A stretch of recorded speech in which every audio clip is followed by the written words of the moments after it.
I just discovered practicing gratitude. Oops. Oh, wait. You can see my my background here at home. I failed to upload a background. Let's upload a little picture here. A couple pictures of Shay and Steph. Except we don't have our team in the playoffs right now. So let us begin. What is this all about? First of all, this is Let's Go Warriors, what I like to call a high vibrational channel. Positivity, man, positivity. And we are here to do the play-by-play, or I am here to do the play-by-play for Mavs at OKC Thunder Game 2.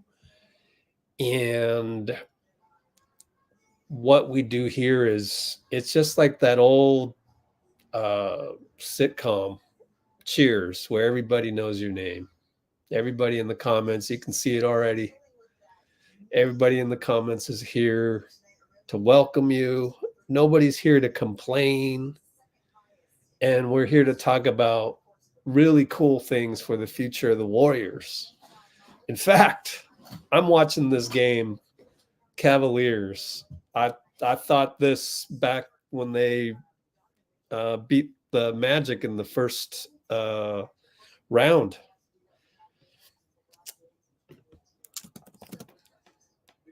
Man, Donovan Mitchell, man. Let's talk about that before they tip off from OKC. Let's talk about that. Let's see. So I got to write in some notes in the description. You can see it right now. 000, what this live stream is about. Or like the old sitcom Cheers, where everybody knows your name. So, by the way, Dean, are you going to make it onto the live tonight, Dean? I texted you, bro. Jasmine, Daniel, RJ, Amy, of course. Hey. Miss Tasty Cuisine. Is that Pinky? No, that's not Pinky. Pinky's going to join us soon. Hey, welcome. Miss Tasty Cuisine. Cool. Good to have you. I know. Where's Dean? You know what? I'm so happy you joined us. I think it's your first time on here, but I'm so happy you joined us. I'm going to screenshot that because, sometimes I post on Instagram and I want more and more people to know what we do and how we roll and, high vibrational, just like Muni Long said. Here's Muni Long. Let's run this again while I was talking to my other friend, Teron, and Cole came in the room, and within 2 minutes, he heard what we were talking about, and he got up and left. And I just remember being like, damn.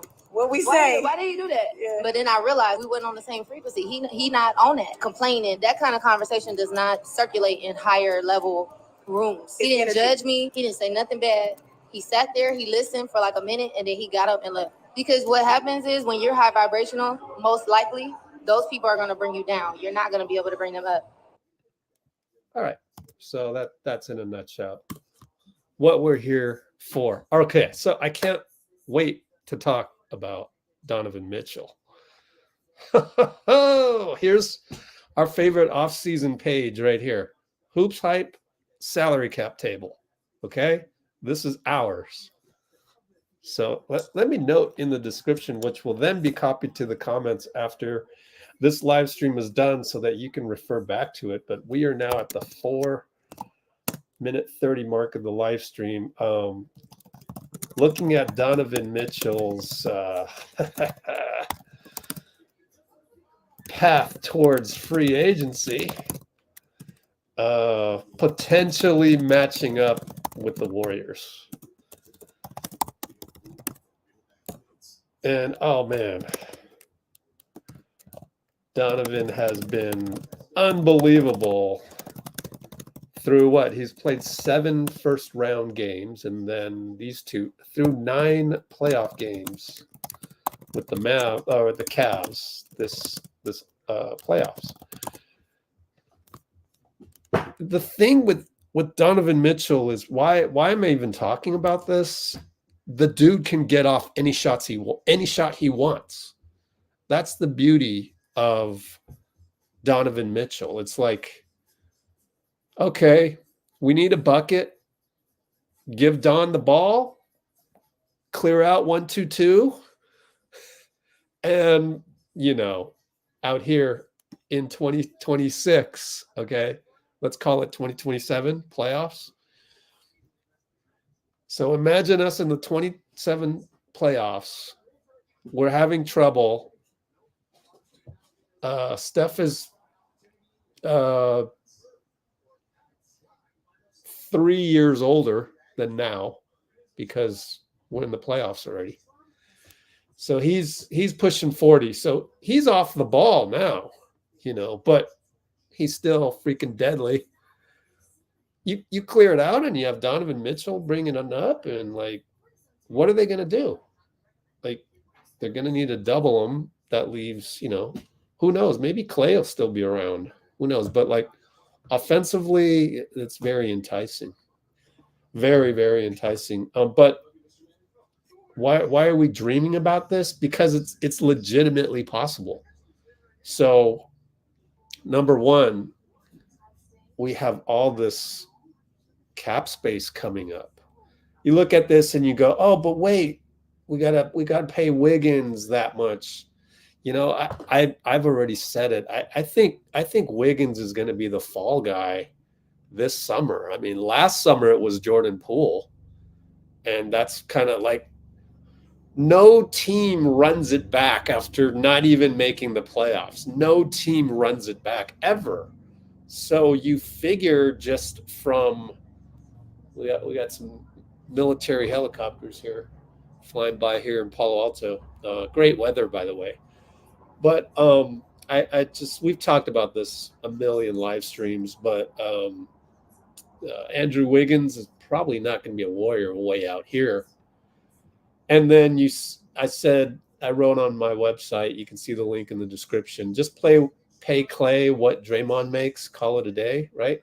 Well, that would mean that Klay gets the exact same thing here, which is a player option, which also means he can opt in, but then we can trade these guys if necessary to create space for a free agent like Donovan Mitchell. And by the way, I was thinking next time I talk to a cap guy, I want to ask if it's legal for Steph to take a minimum and then have his salary balloon. Because then you could keep, say, Klay and Draymond, definitely Draymond.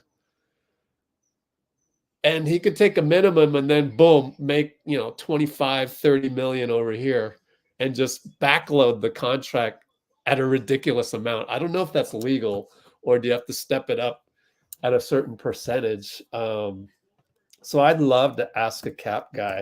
But if there's a guy in the NBA that would actually do that, it would be Steph, right? Who else would do that? LeBron probably wouldn't, unless his son was on the team, Bronny, on the same team as him, right? So it's interesting.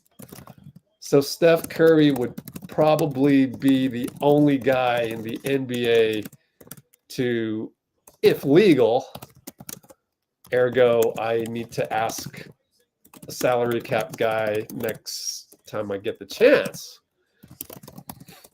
And I'm typing these notes in there. I might write an article on this. Why not?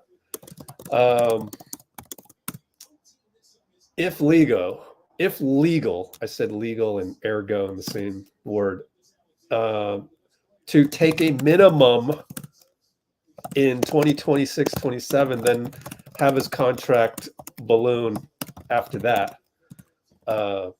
This is because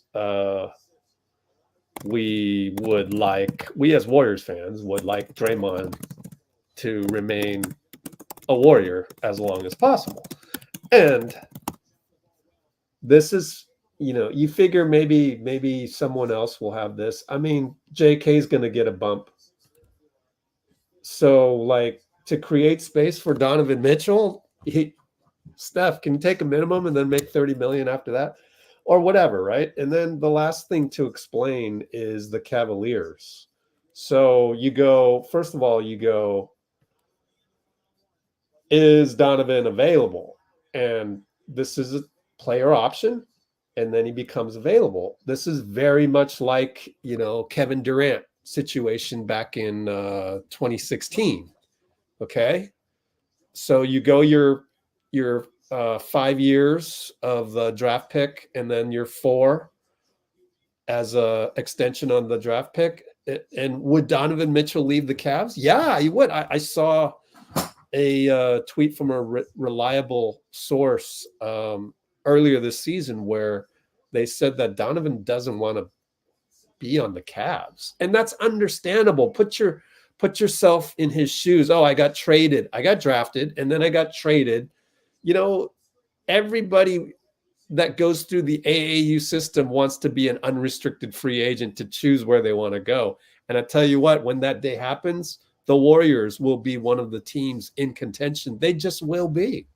There'll be others, probably the Lakers, the usual suspects. Now, but take one of those big market teams out. Jalen Brunson, New York. Do you think New York would be in the how would Jalen Brunson work with Donovan Mitchell? They're both ball dominant.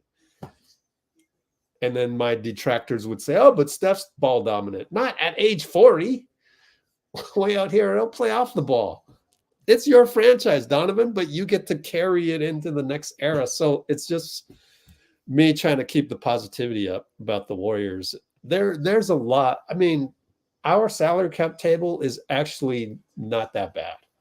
There are worse ones out there, as I've explained. Phoenix, LA Clippers right now, this summer, you don't want to be those teams. Even Sacramento's kind of tough, but they got room because they're going to lose Malik Monk, so they'll lose a little culture. I guess I'll do the play-by-play. Gafford just scored the first bucket inside. Shea left side, spins in out to Chet, cross court Giddey, wide open. That's the strategy. Leave him wide open, and he missed it. The same strategy we would have. And by the way, so Donovan Mitchell should be available summer 2026.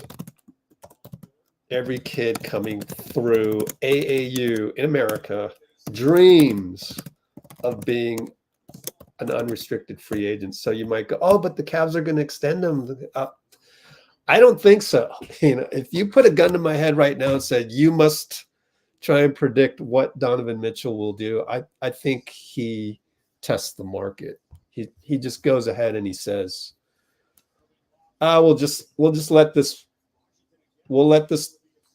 one play out, and then I'm gonna go for it.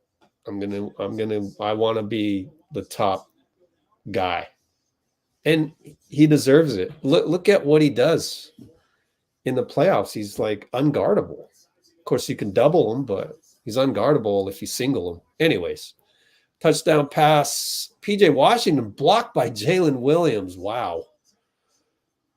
And they can't put it back, but Derrick Jones gets the ball back. That was J-Dub. Oh, half-court alley-oop.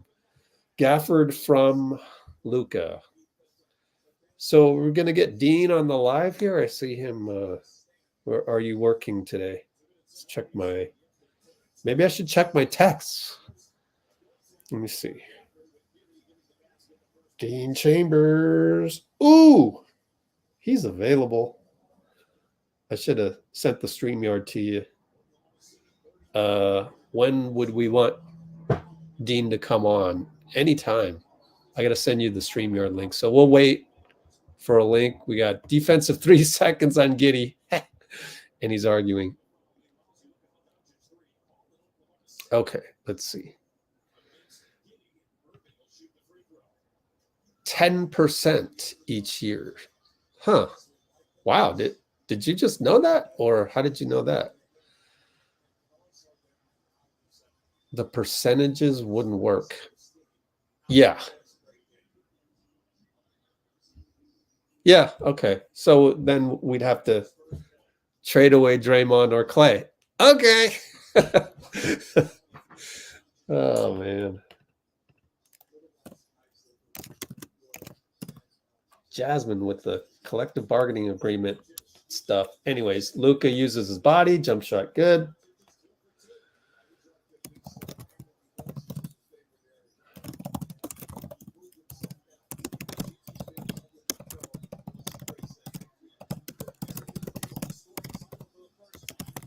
All right, Giddey misses. Luka brings it up. Giddey shooting the ball is playing right into Dallas's hands. Luka's going to step back on Giddey, and they have a 13-2 lead on OKC. That's the letdown. So we'll see if Minnesota is, and this will be tomorrow. We're not going to go live for that one. J-Dub gets to the line. We'll see.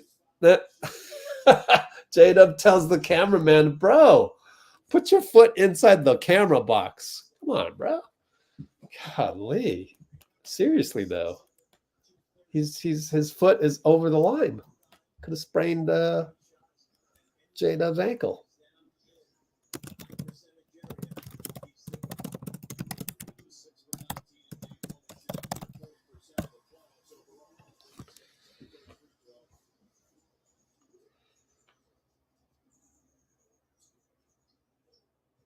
Oh, Dean. Well, I can't wait to have your voice on here as well, Dean.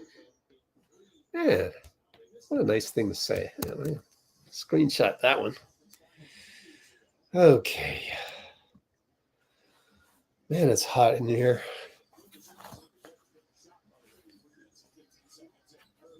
It is literally 80-something degrees. Kyrie misses a jumper baseline, and that is Chet getting the rebound. And Shea's going to work his fakes, and he gets the fake, and he scores a runner. Out of bounds on OKC. Dallas ball at the hash mark. Got Hubie Brown on the call. Yay, welcome. Derrick Jones. You know, this is we're like the only place that, by the way, looks like Karis LeVert costs too much and is unavailable. $16 million for a guy like Karis LeVert. That's to be expected. By the way, how much is DeJounte? More than that, right? Because he made All-Star.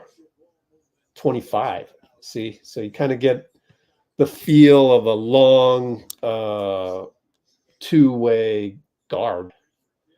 Point guardish type. But anyways, let's go to Derrick Jones. Derrick Jones on a minimum. Good find by Nico Harrison, GM of the Mavs. So, you know, he'll get a bump. He could get a bump. So that's why I just like, I gave the example. I got to do the article and I got to do the video. But if Gary Payton redoes his contract and we waive Looney, there's going to be about 10 million available. And Klay comes back at Draymond's level. There's going to be about 10 million that you could offer a guy, whether it's Derrick, Kyle Anderson, Markieff Morris. Luka gets called for over and back, and it's the right call because he touched the ball. And then he wanted to argue with the ref, but had he not, Lou Dort had a breakaway layup, breakaway dunk. So Scott Foster and Ed Malloy. Oh, yeah, this is the dream. Oh, my God, and James Williams. I didn't even have to look up these. James Williams, too. They have the dream lineup. This is my dream. This is my top three right there, man. Oh. They put the crappy crew over in Boston.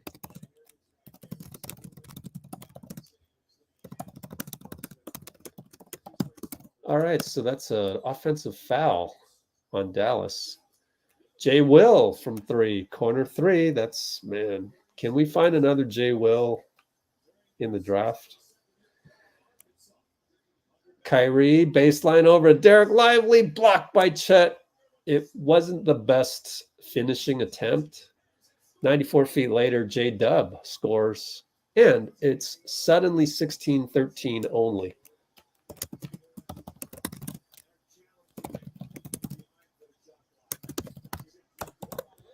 Luka, kick out, PJ Washington 3. We absolutely need to find us a PJ Washington type, J-Dub type, J Will type. PJ Washington, 15 million. So you see, it's not possible for us to get a guy like that. Reverse layup for J Will. Timeout, Dallas. Timeout, Jason Kidd. But I believe they're still up. Where's the score? No score from ESPN. All right, then I got to go to the box score here. Let's scroll back to Thursday. 1915, 639.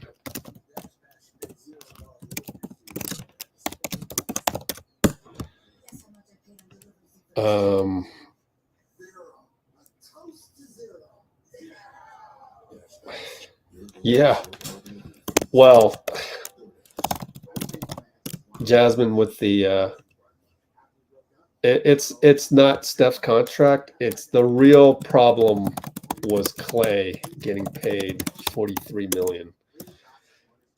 And transaction wise.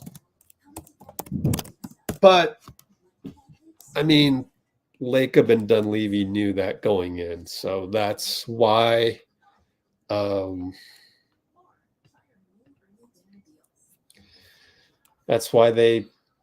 went and got Chris Paul, because they could just waive him if necessary if shit hit the fan, and shit did hit the fan. So you're not gonna really. When Klay's getting paid $43 million, you sure wish you could have got somebody else in there, right? Like, because Klay was playing more like at 20-something million. So you figure you could get another 20 million guy. Andrew Wiggins underperformed. He played like a 15 million guy. But nobody underperformed more per his salary than Klay, but that's not his fault, because he was paid 43 million and he just tore his ACL in 2019 finals and then tears his Achilles. So yeah, that's been a red flag for quite some number of years, but it's just one of those things. I had to tell somebody about Dante, talking about Dante after last night's great game by DiVincenzo. And I had to tell him, we didn't let go of Dante. We couldn't re-sign him. How do you re-sign him here amongst this mess, right? So a lot of people don't understand the restrictions of the salary cap. And you just have to understand this, just repetition. You go back and that's why every game, you should watch a game and then go look it up. And I always use Hoops Hype. It's not the most detailed, but it just gives you this nice format that you can just look at. Sometimes it's wrong, or like, why do they put Chris Paul at 30 million without even it being red? Should be a team option on that. That makes no sense. So they have their little quirks that are annoying, but for the most part, visually, it's nice.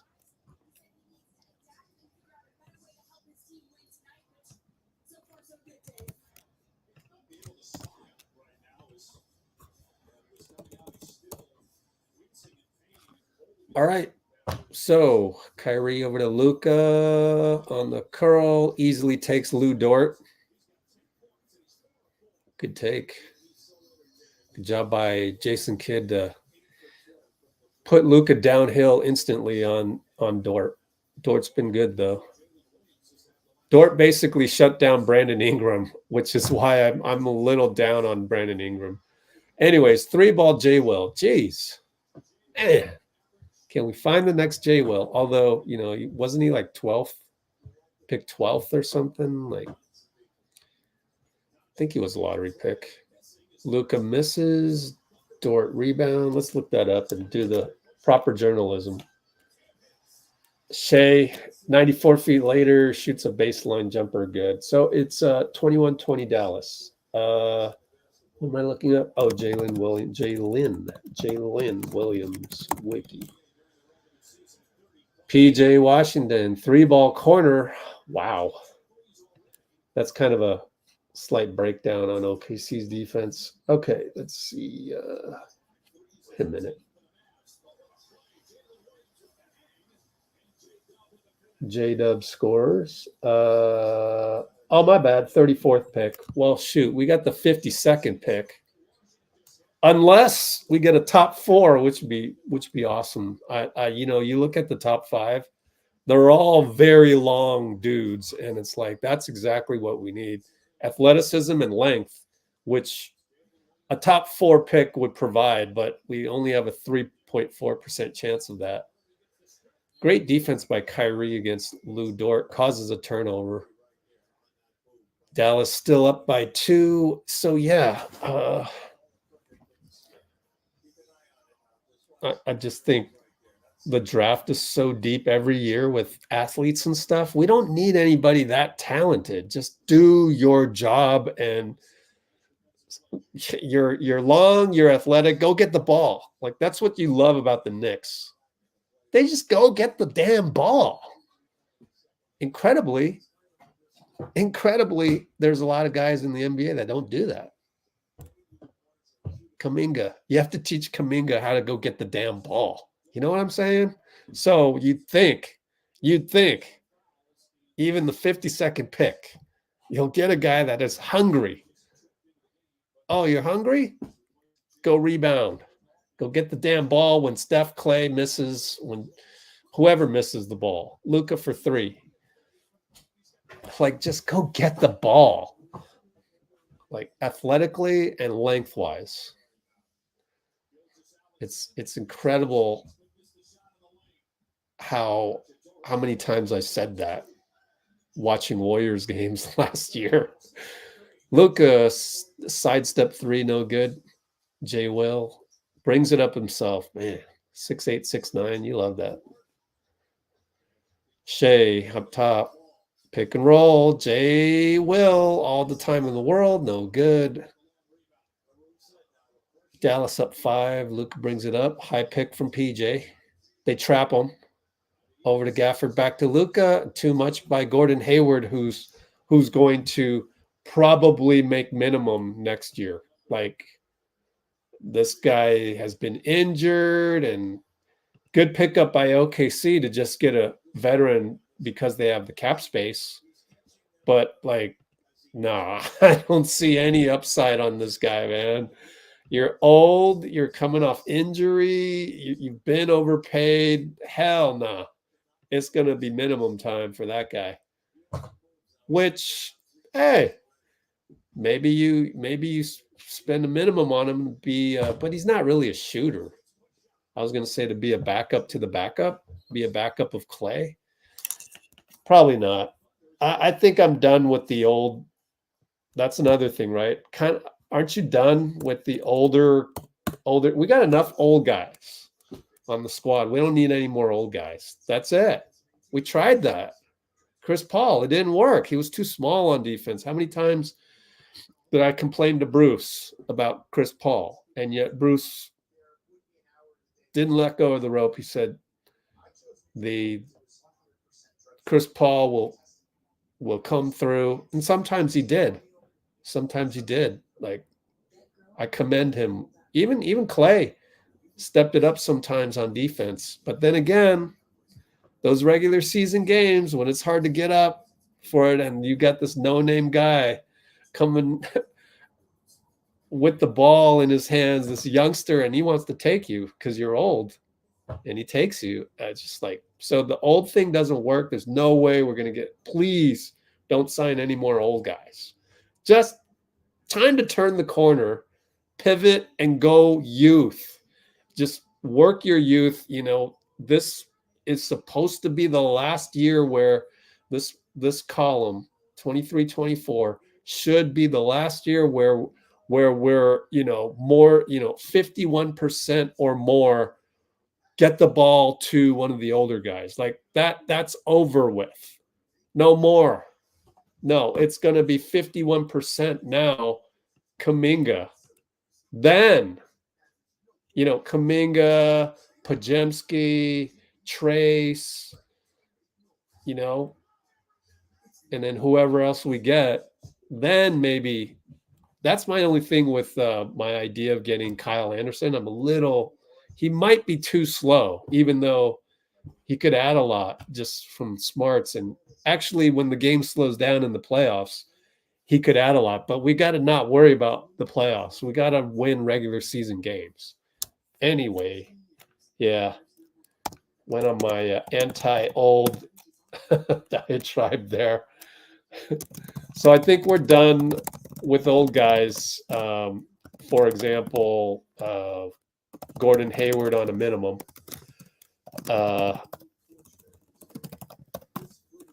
Even my idea from last live with Kyle Anderson, which I kind of like the niftiness of creating the space to get a Kyle Anderson. You just wish that it'd be a younger guy, but still he could add a little thing or two. You never know. I mean, if everything else you're getting young guys, maybe you're able to, I don't know, do something here.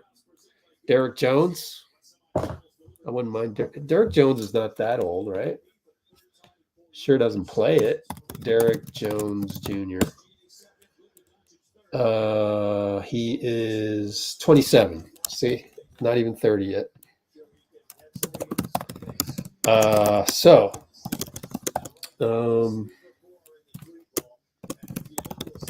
old is Kyle Anderson? If he's not 30, then I take it back. But if he is over 30, then he is 30. So he'll be over 30. Yep. So that's on the downward slope. You know, Klay's 34, you know. Of course, Klay is more like 35, 36 due to the two injuries, but yeah, even Draymond, right? Draymond sometimes looks like he's a little bit older out there, you know, huffing and puffing.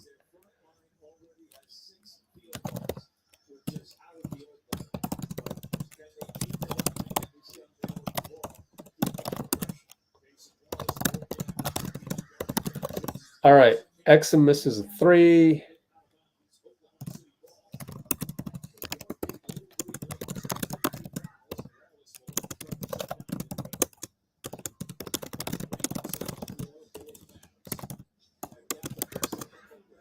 And I think we had to go through this season to kind of make it okay to go with young guys from this point forward until we've established it as, you know, I'd love to see at least 50-50 JK and Steph. Granted, everything still revolves around Steph. You can't really do that without Steph on the floor. 3-ball corner. Was that Exum? Wow. Gordon Hayward with a rare downhill, but Kaysen Wallace airballs it, and it's a bad screen by Gafford. You didn't need to do that. You had the momentum. Dallas suddenly up by 10. See how this NBA game just swings crazily. 10 points, 10 points. It was 2 points, 10 points, like a minute and a half. Just threes. Anyways, I got to catch up on your comments.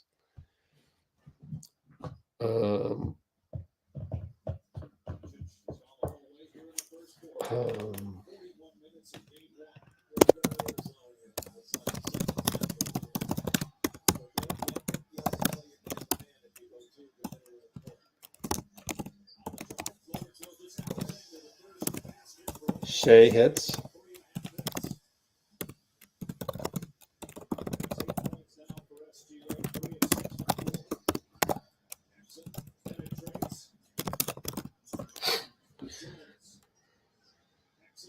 Exum 3 ball. Nope.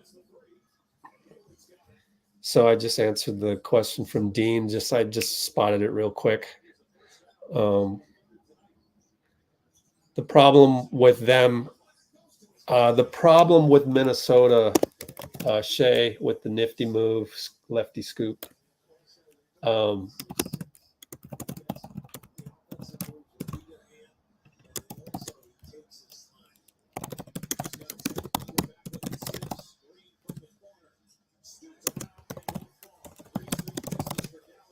Kyle looks expendable, and that's more of a tribute to how good Minnesota is. Like, they're deep.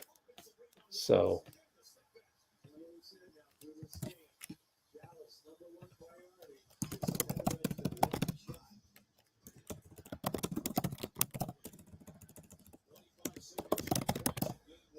we're down to 37 seconds. Luka for 3 over Wallace. 16 points. Wow. All right, I should pay more attention to the game and your comments. Shea with 22 seconds. Well, actually, 10 on the shot clock. Chet attacks. Good. He should attack more. You wait for next year. Chet's definitely going to attack more. You could see Dagno tell Shea to double Luka, which creates a 4-on-3, but then Gafford let the ball slip out, and then Josh Green drives and loses the ball. That's a turnover. Oh, no. Oh, kickball. Yeah. It's a kickball side out. Guys, Malloy says it's a kickball side out. Jesus. Try to catch up to me. No, just kidding.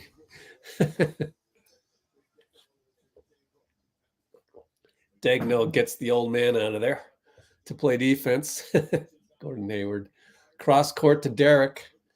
4 seconds. Oh, tough pass for Kyrie, and he caught it. Man, Kyrie got the ball over to Gafford, got fouled with 1.4.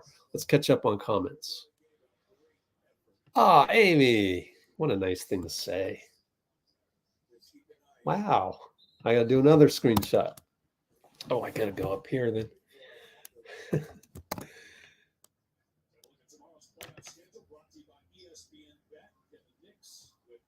That's why I say we're like Cheers, where everybody knows your name. Malik Beasley, yeah. Let's talk about some stuff. Let me scroll up and catch up on everybody's comments, because thanks, Robby, for the support there and the cheering us on. Let's go Warriors, huh? Okay. Robby. Oh man, I gotta screenshot that too. I have so many screenshots from this year. Man, I should do a online slideshow of it somehow. Got to figure out how. It would be easy. Just do a little photo gallery of all my screenshots, huh? But anyways, Jasmine, thanks for looking that up. Celtics beating the okay. They got it to Chet for 3. He scores at the buzzer. You hey, we know how that feels, right? We know how that feels. Oh gosh. Celtics trade Brown for Mitchell and Dean Wade. Yeah, okay. Yeah, sure. Sure, but I still think Donovan wants to test UFA in 2026.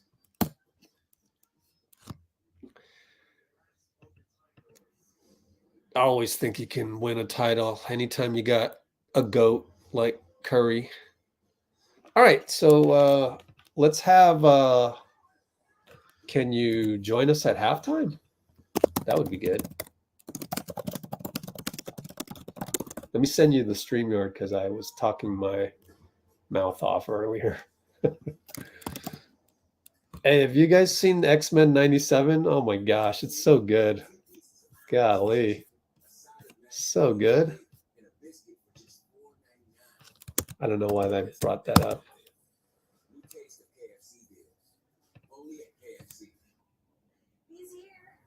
Okay, Dean, there you go.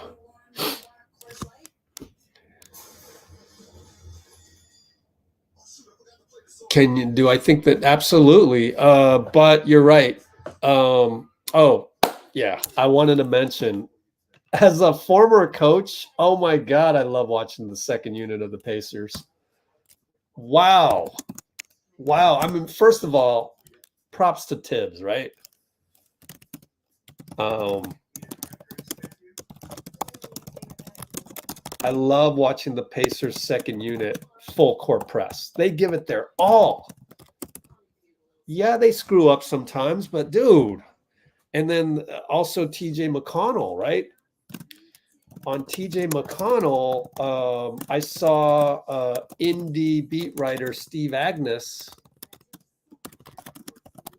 complain at the end of game 2 that TJ was on the bench again. And that just goes to show you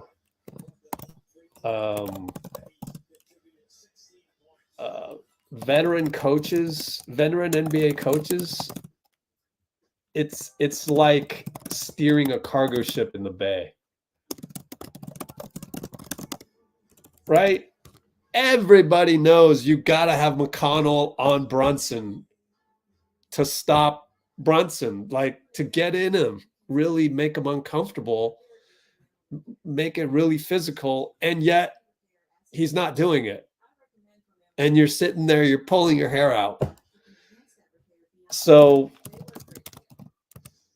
Carlisle is just like Kerr, is just like, fill in the blank, is just like all or most NBA coaches. So you don't need to be outraged that coaches, that's just how they operate. It takes a while to change. You literally have to lose to prove to your players that game plan ain't working. So sorry, Nebhart, I'm going with TJ McConnell to close out game 3. Watch. And if it ends up being Nebhart again, then I'll be here and I'll be like, what are you doing? And I'll be like, yeah, I guess I was wrong. But as far as I know, NBA coaches, they're very predictable, actually. Like, you see something, you'd make the adjustment in NBA 2K, but this isn't the NBA 2K. It's reality with real human beings on the bench expecting to play. Andrew Nebhart, for example. No diss on Nebhart. It's just a bad matchup. It's just that he's actually a good defender, but not against Brunson. TJ McConnell's way better against Brunson. And you got to go with him in game 3. You're going to get fired if you don't. So it's always you're going to get fired type thing. Like, even keeping him there. Oh, Kyrie just picked Chet, and it'll go beautiful scoop. Oh, that is beautiful. Man, if you're no taller than 6'2" like Kyrie, and you're playing in a rec league with 6'4" dudes, just tape Kyrie some of his finishes and learn from that. But J-Dub, 3-ball. PJ misses a 3 in transition. Kaysen Wallace, J-Dub. OKC is only down by 1. They can take the lead with Shea on the bench. There's J-Dub. Oh, hangs, misses. Out of bounds. All right. Let's see. What am I going to catch up on?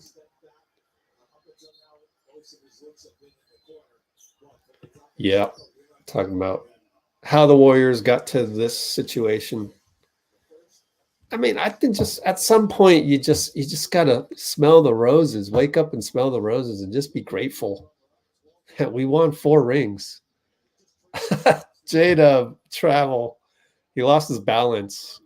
Oh well. Let's see.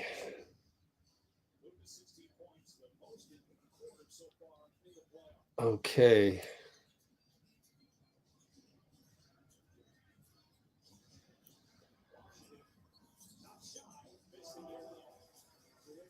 All right. So CP3 team option date is June 30th. So FYI. PJ Washington dunk. Timeout dag note. It was a 94-foot touchdown pass. Dallas playing pretty well, even though I haven't really been paying that close attention. Up by 3. Timeout. And let's get the exact time remaining. 9:56 to go. So who are we rooting for tonight? Who are you rooting for tonight? Let's do a poll.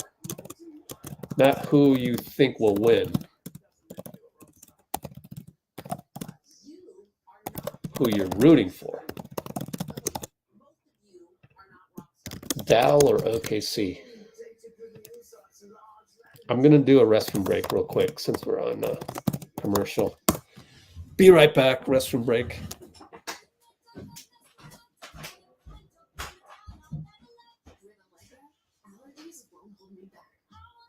Allegra starts working 2 times faster than Claritin, and unlike Zyrtec, it won't make me drowsy. Nothing beats Allegra.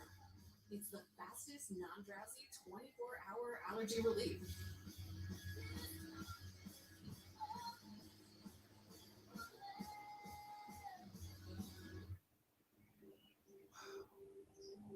Incredible, isn't it?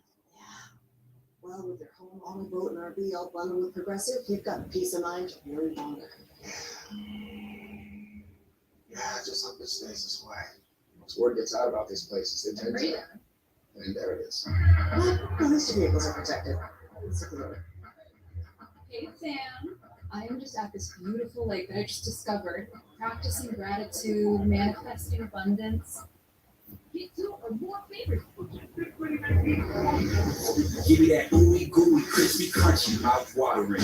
Give me that chocolate chip with bacon, jerky, Papa wing. Pair of pizza with your favorite sides for $6.99 each. Papa John's. All right, I'm back. Okay. Let's catch up on the... Let's see. Yeah, the journeyman contributor salaries. I think youth has a lot to do with it. You look at all these teams in the playoffs. OKC has youth. All the old ones are gone. OKC has youth. The rest of the Mavericks are young, other than Kyrie.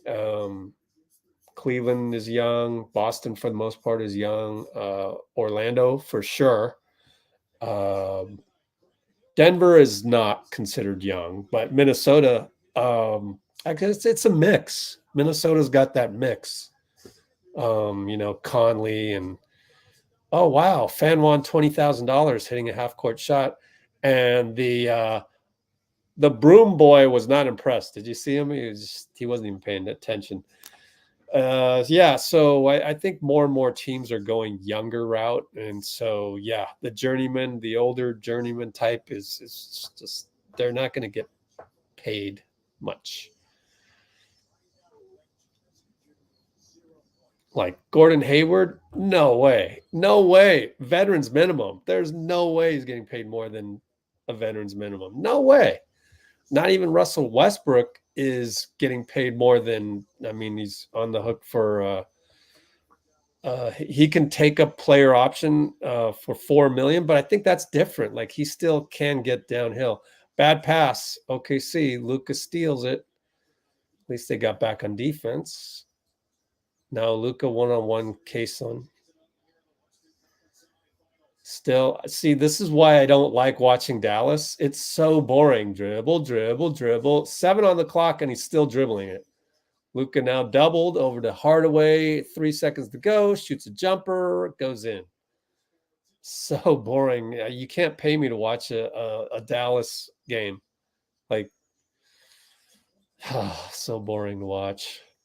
Can you imagine Dallas and Clippers was tough, except for the one game when Paul George and Harden went off, and it was like, and Kyrie went off, and it was like beautiful one-on-one move, beautiful one-on-one move, beautiful one-on-one move. But other than that, like, you're just not going to get that all the time. PJ for 3. So there's certain teams. That's why I like watching the Pacers, because, man, they run. You love it. Another miss by Giddey. Golly, what's he shooting? This guy is awful shooter, dude. And it's Tim Hardaway to Derek Lively dunk. Let's check his last 5 games. Oh, it's not going to be good, is it? Hey, it's not bad. 8 for 13. Okay, it's not that bad. It's just his outside shooting. I bet you his threes. No, he went 4 for 6 and 4 for 7. All right, it all balances out. That's why. That's why he's missing a ton, because in game 4 and game 3 against New Orleans on the road, he played really well. Anyway, yeah, so I like watching the Pacers. I'm rooting for the Pacers just because they run through a wall for Carlisle. Of course, they all run through a wall for Tibbs as well. But then again, if I think next round, I don't want the Celtics to win their, 18th title, or is it 17? Whatever. Tons of titles. We're like 10 behind. And I would want the Celtics not to make it. And the only team that can beat the Celtics is the Knicks. I guess I'm rooting for the Knicks. I don't know. Goaltending, Shea against Derek Lively.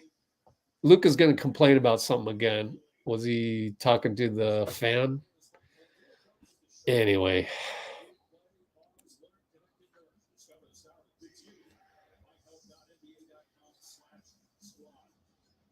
TJD, go get the ball. Yes. He does get the ball. JK does not. Moody gets the ball. I guess Wiggins and JK and Klay don't get the ball. And that's when you have an older guy not getting the ball. I mean, yeah, give Wiggs credit. Sometimes he did get the ball, but sometimes he didn't. And we need you to get the ball in a regular season game. I don't care about playoffs. We got to make the playoffs by winning regular season games. So I need you to go, want to play, want to get the ball in a random game at Charlotte. Like, in a random game. Oh, that's got to be a T, right? No, that's a timeout. Luka's going nuts against James Williams, but you know what? James Williams is the top guy in the NBA on rapport. Look at him. James Williams doesn't. He's too happy to worry about Luka yelling at him. I love James Williams, man. Gucci, man. Gucci.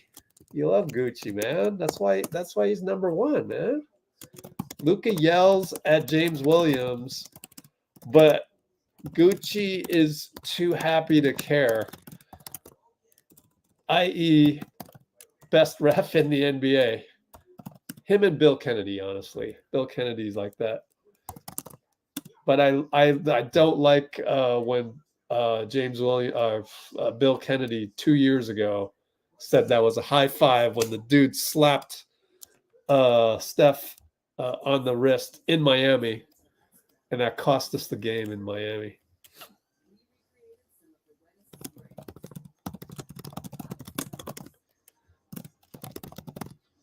Therefore, the best ref in the NBA. I'm all about rapport. That's the number one thing. You're not ever going to be that great at making every single call. Therefore, it's about how you interact with the players. I knew this running my basketball league. I wouldn't hire a ref if he couldn't get along with the players. Of course, my dynamic a little bit different. Players are paying me to spend an hour of their time in a game. I need to do that. Adam Silver doesn't get that.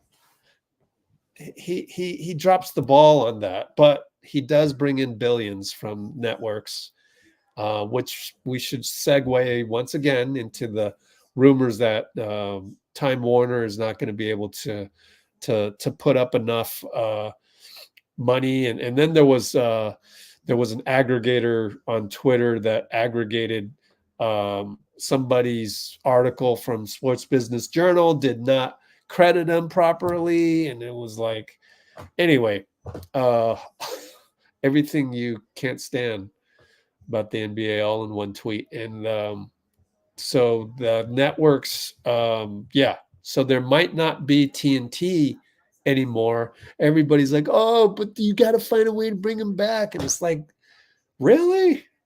You don't have friends you can text and joke about the NBA with? That's all that is. In fact, I mean, that's the easiest money in the NBA. Let's go to Twitter and show as part of our content, as part of our post-game show. Let's show tweets that at us. What? That is such lazy production value. It's slapstick humor. It's Charles Barkley saying some outrageous thing and Shaq calling him stupid. It's like, you guys are addicted to that. You guys don't even know that what you're getting is just very slapstick entertainment after a game. But I get it. It's 1 a.m. and that's what you want. You don't want to look at X's and O's. You don't want to find out, adjustments teams can make, like specific adjustments. You're tired. You just watch 2 games in a row. I get that. But for you to like totally miss the entertainment part, come on. Good Lord, really? You got to figure out what it is and then figure out how to replace that. It's literally just entertainment. You don't have buddies you can text after a game to laugh about stuff? Come on. You're kidding me. Like, nah. I'm not going to miss Charles Barkley. I'm not going to miss Shaq. I'm not going to miss Ernie Johnson. Not going to miss Kenny Smith. I've literally never watched it until this season because we're not in the playoffs. And it's slapstick humor after a game. Like, I've got better things to do. I don't need to do this. Let me go, watch a quantum physics video on YouTube. That's way more interesting to me. Or James Webb telescope thing. Got an and one, and Luka's still complaining. Oh, that's what I wanted to ask you guys in terms of complaining. Dallas up 13, man. They leave Gafford wide open. So just bad execution. But I think overall, OKC, they've won 5 straight games. Dallas didn't really put up a fight last game, so they're a little bit complacent. That's the main thing. But I did want to do the next poll, of which I almost forgot, which is,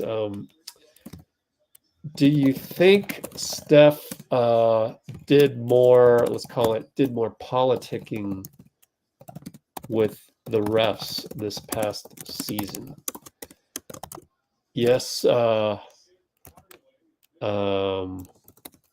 no, same as before this season.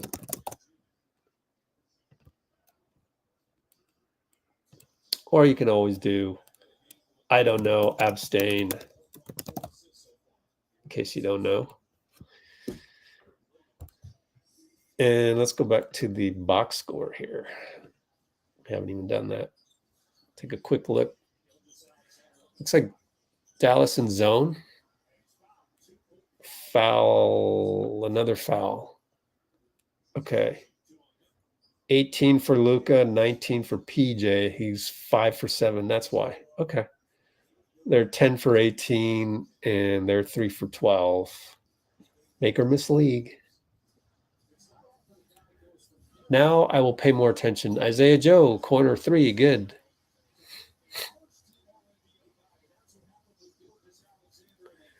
Man, I hope Aaron Wiggins doesn't do something tonight, because I might have to say something that, I might have to inadvertently throw a guy under the bus. I don't want to, but I credit Aaron Wiggins. He's been playing well, although we haven't seen him yet this game. Wonder why. Or did he play and I just missed it? Let's see.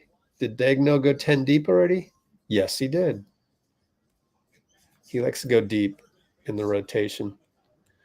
All right, so Kyrie scores, and he's got, oh, that's his first bucket? Wow. Only 3 points for Kyrie. Chet Holmgren, oh, makes a move on Kai. Kick out to J-Dub. 3 ball, good. How come every time I watch J-Dub, he scores? 12 points, 3 assists.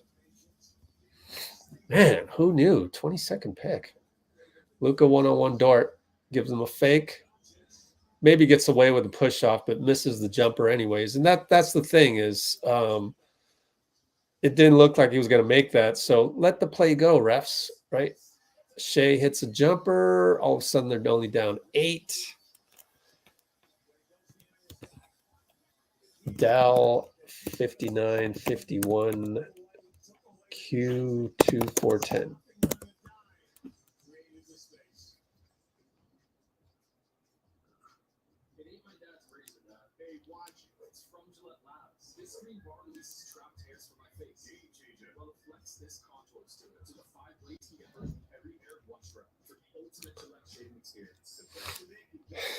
Trey is 40 because of his heavy backpack. He is graying like crazy, huh? Yep. Also, all those years, extended season into the finals. Yep. People forget what we went through. Yeah. So back on Minnesota. Whomever the ownership group is, got to pay that 4x luxury taxes and penalties.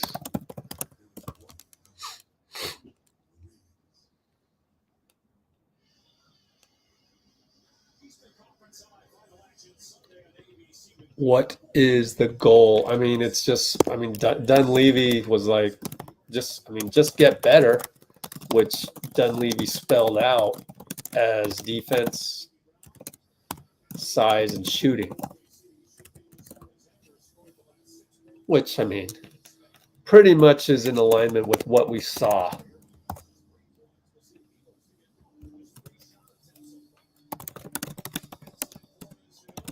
All right. Kyrie dumps it off at the last second to Derrick. 3 ball, no good, though. Uh-oh, J-Dub downhill. Look at that. Oh, blocked by Gafford.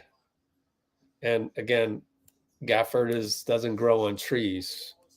Let me guess, 15 million? I think I looked it up already.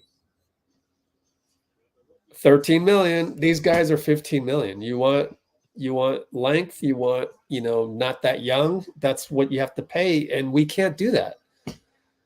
Shea, after a steal, scores 6-point game. Dallas still up.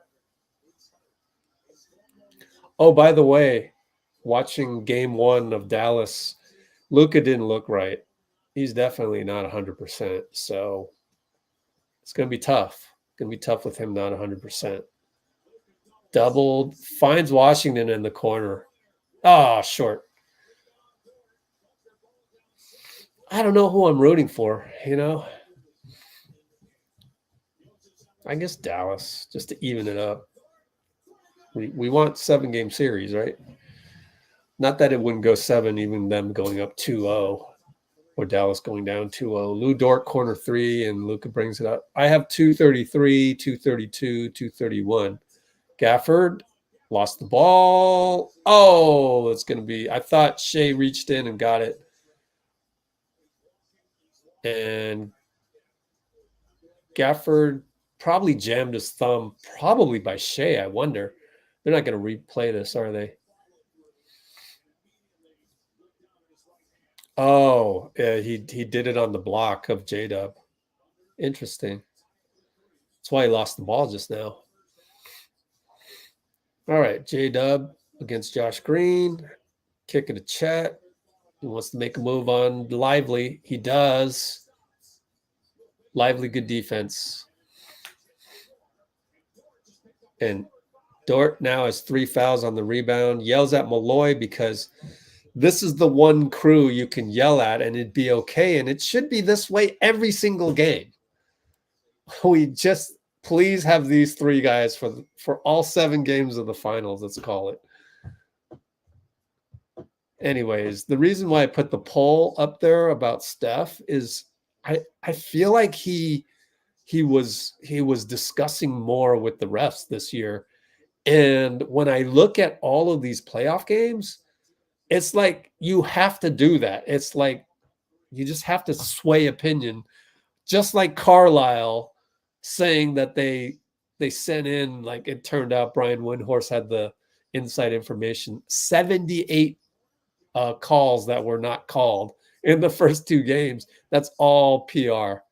That's all. Like even TJ McConnell said at practice today that, yeah, we're not really even talking about that in the locker room. We know we made mistakes and we just need to play better. Definitely.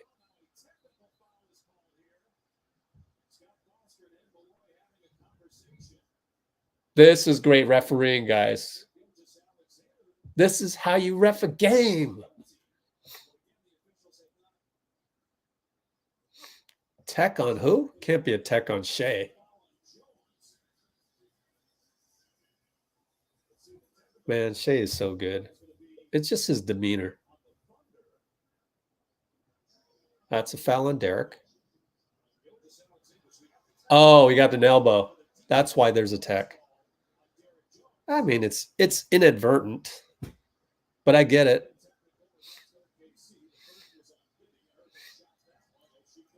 Is it on Shea for the elbow?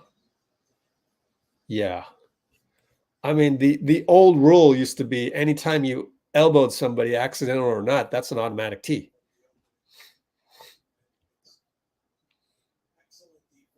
I hope they use the rule. It shouldn't be a flagrant. Oops. It shouldn't be a flagrant. I don't think it is because we looked at the play-by-play and it just said tech. Look at Shea. Oh, he wants him. Oh, what a spin. Jesus. Shea's unbelievable. That's unfair, man.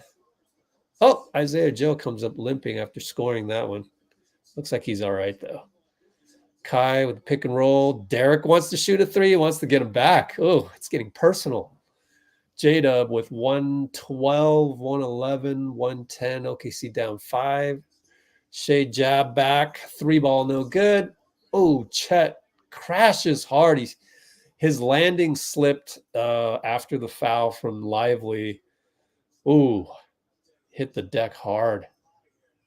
Ouch. I've been there. That hurts. That's why, oh, his head hit the floor. Oh, my gosh. Get him out of there, man. That's got to hurt. Go and do a concussion thing on him for his own good, man. Unless he's shooting free throws. If he's shooting free throws, then you have no choice because of the rule. But go check on him at halftime.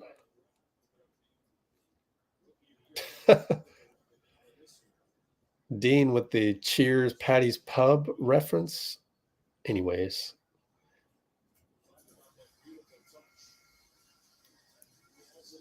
TJD was benched against JB. Who's JB?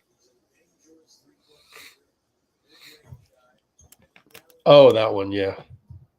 I was thinking Trace Jackson Davis. Yeah, X-Men 97 is freaking incredible. It's a cartoon, but it's an adult. It's definitely, I mean, there's violence, there's blood, there's, ooh, especially the last episode. Those of you who know, oh, man. Awesome. It's awesome. Just awesome. It's literally rated R, right? I mean, isn't X-Men 97 rated R technically if you had to rate it? Anyways, Luka over to Derrick with 2 on the clock. Should be a foul. Yep, Scott Foster. This is the best reffing crew I've ever seen in a long time just because they got they probably don't even have Ed Malloy ranked that high. And I don't know why.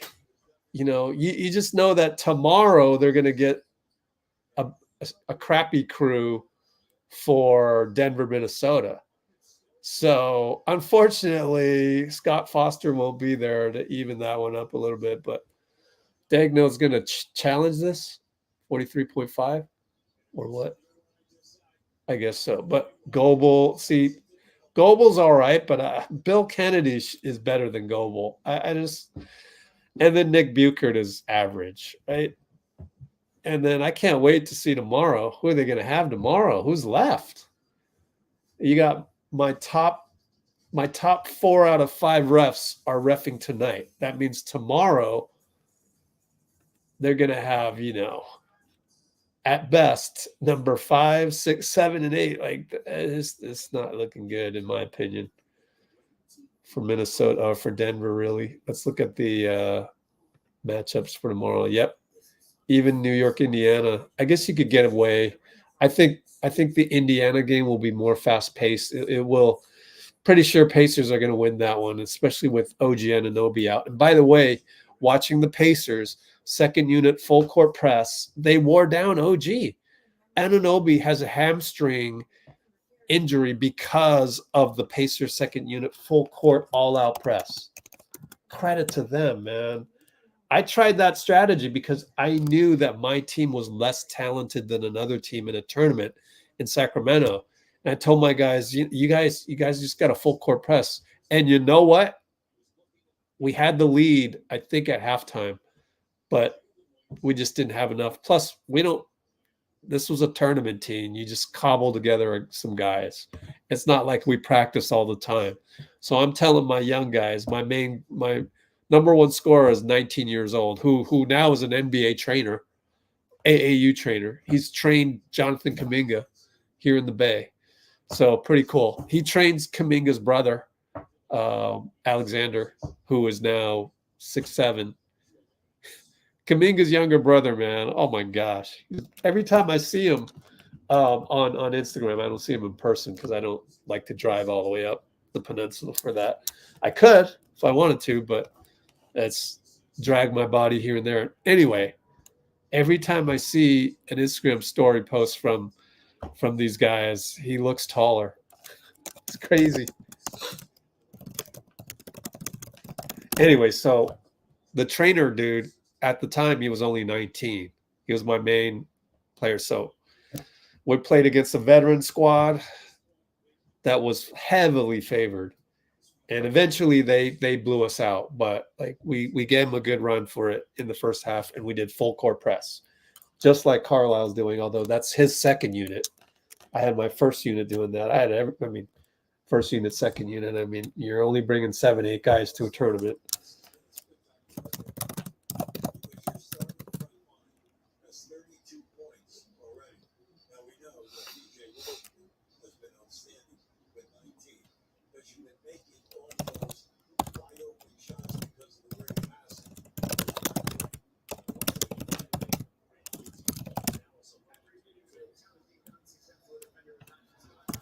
Yeah, I could see that from the beginning. The guy wasn't in a spot. I don't even need to look at a replay. What's up with that, man? So anyways, Carlisle's second unit, full court press, enabled OG Anunoby to get injured, to strain his hamstring. And they got to keep pressing him. And then you got to close out with TJ on Jalen Brunson, period. TJ McConnell, man. Wow, this guy. I just love watching the Pacers second unit out there. They play better than the first unit last game. And it's just fun to watch them just pour out everything they have to execute that full court press. Even Siakam. That's a stallion. Sheesh. So I like Indiana, and honestly, I look at that and I go, we should do a poll. Would our Warriors of 2023-24 have survived that? I don't think so. Not J-Dub with the dunk. Oh, man. wow, he's been the best OKC player, believe it or not. Shea with the close second, but anyway, it's now a 3-point game. Dallas is still up. Kai up top, 10 on the shot clock. Luka, step back 3 over Wallace, back rimmed it. Josh Green can't hold on to it, but Kai's there again to grab it. 3 balls, Josh Green, caused by Kyrie Irving. 8 seconds to go. Dallas up by 6. J-Dub. Hey, pretty good defense by Luka. They miss. So it'll be up by 6 Dallas. 68-62 halftime.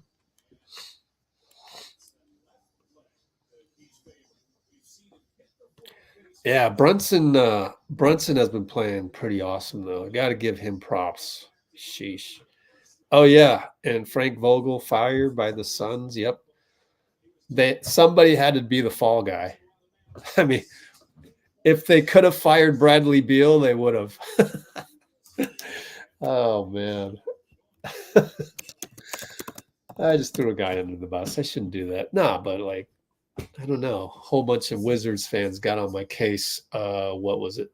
10 years ago when I criticized my scouting of Bradley Beal, who didn't jump off the page for me when I watched him. And if you're the number 3 pick, you should jump off the page and show me something that I don't usually see.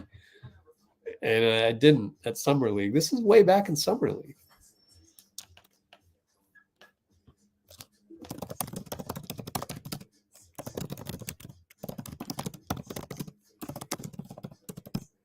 All right, what else?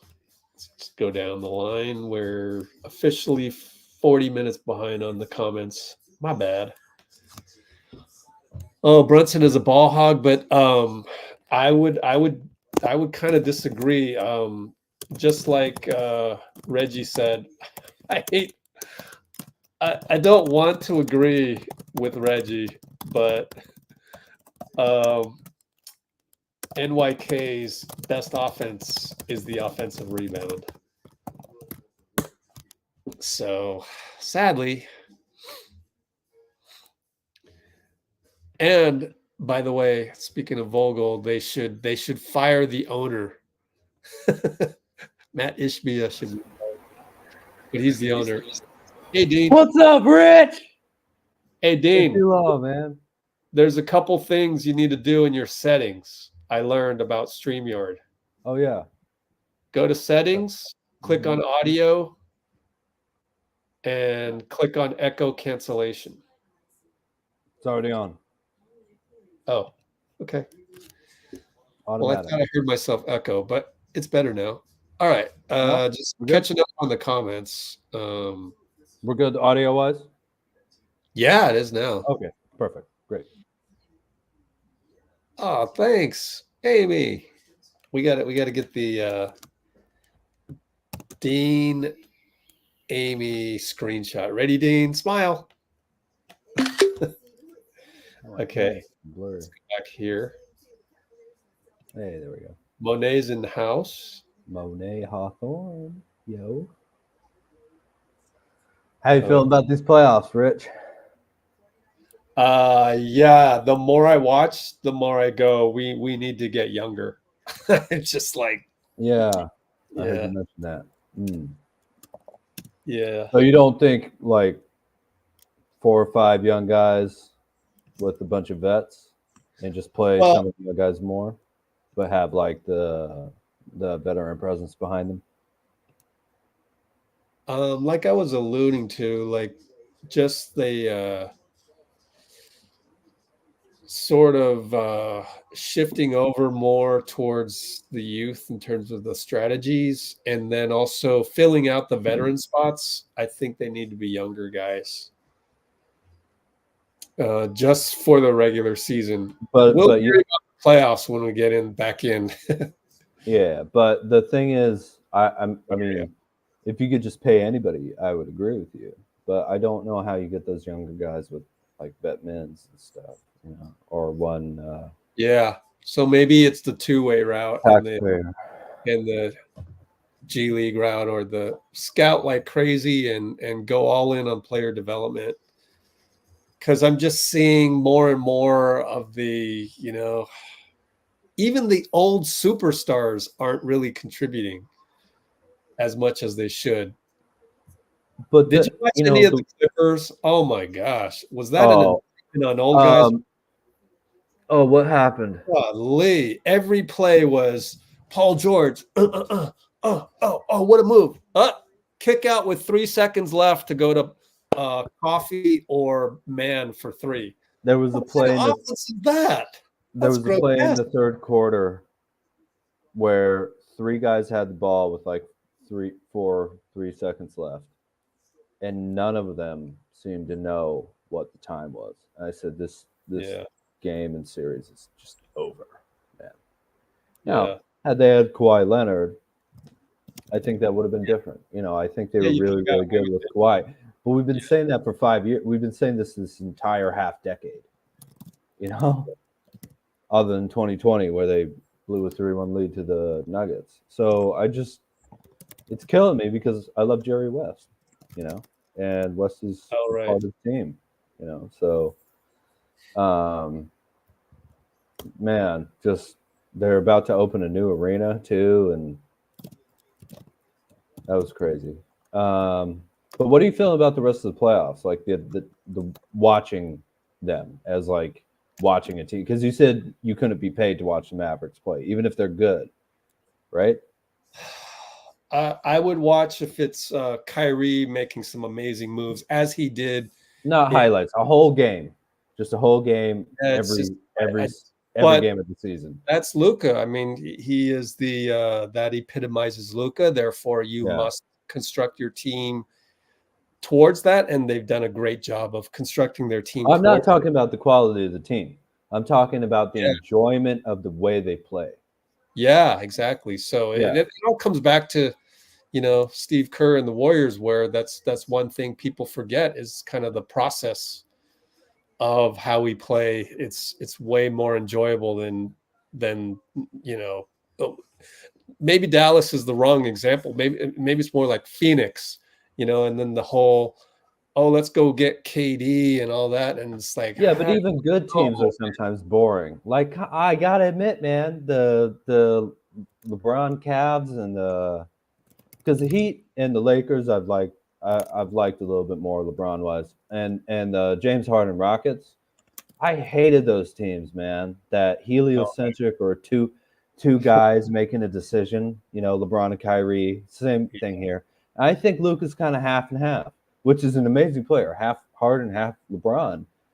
Yeah. But it's just so boring.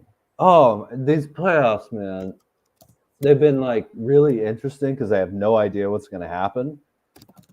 But with the Nuggets not playing well, the Timberwolves have been playing some good team basketball and stuff like that. But I mean, it's Anthony Edwards on the perimeter, and I love Mike Conley, Mountain Mike, as we called him in Utah. Well, yeah. The way I look at Minnesota is, man, we got Dean of Positivity Chambers comes on, and now we got single digits at halftime here. Jeez, what's wrong with y'all? No, I'm just kidding. Scaring them away, man. Minnesota, the thing with Minnesota is that it's their defense. So I actually do enjoy watching their defense turn that into offense. Minnesota's fun to watch, and then Anthony Edwards is just such a great leader now for that team, and they're just he's so incredible that but hey, we'll see what happens. I think Minnesota will probably have a letdown. Then again, Richard Jefferson just an hour ago mentioned that he can't remember a championship team losing their confidence like that since the Lakers in 2011 against Dallas, which that Dallas team won the championship with Jason Kidd and Dirk Nowitzki and Sean Marion, right? Yeah. Obviously, going against the first year of the Heatles, that was super impressive.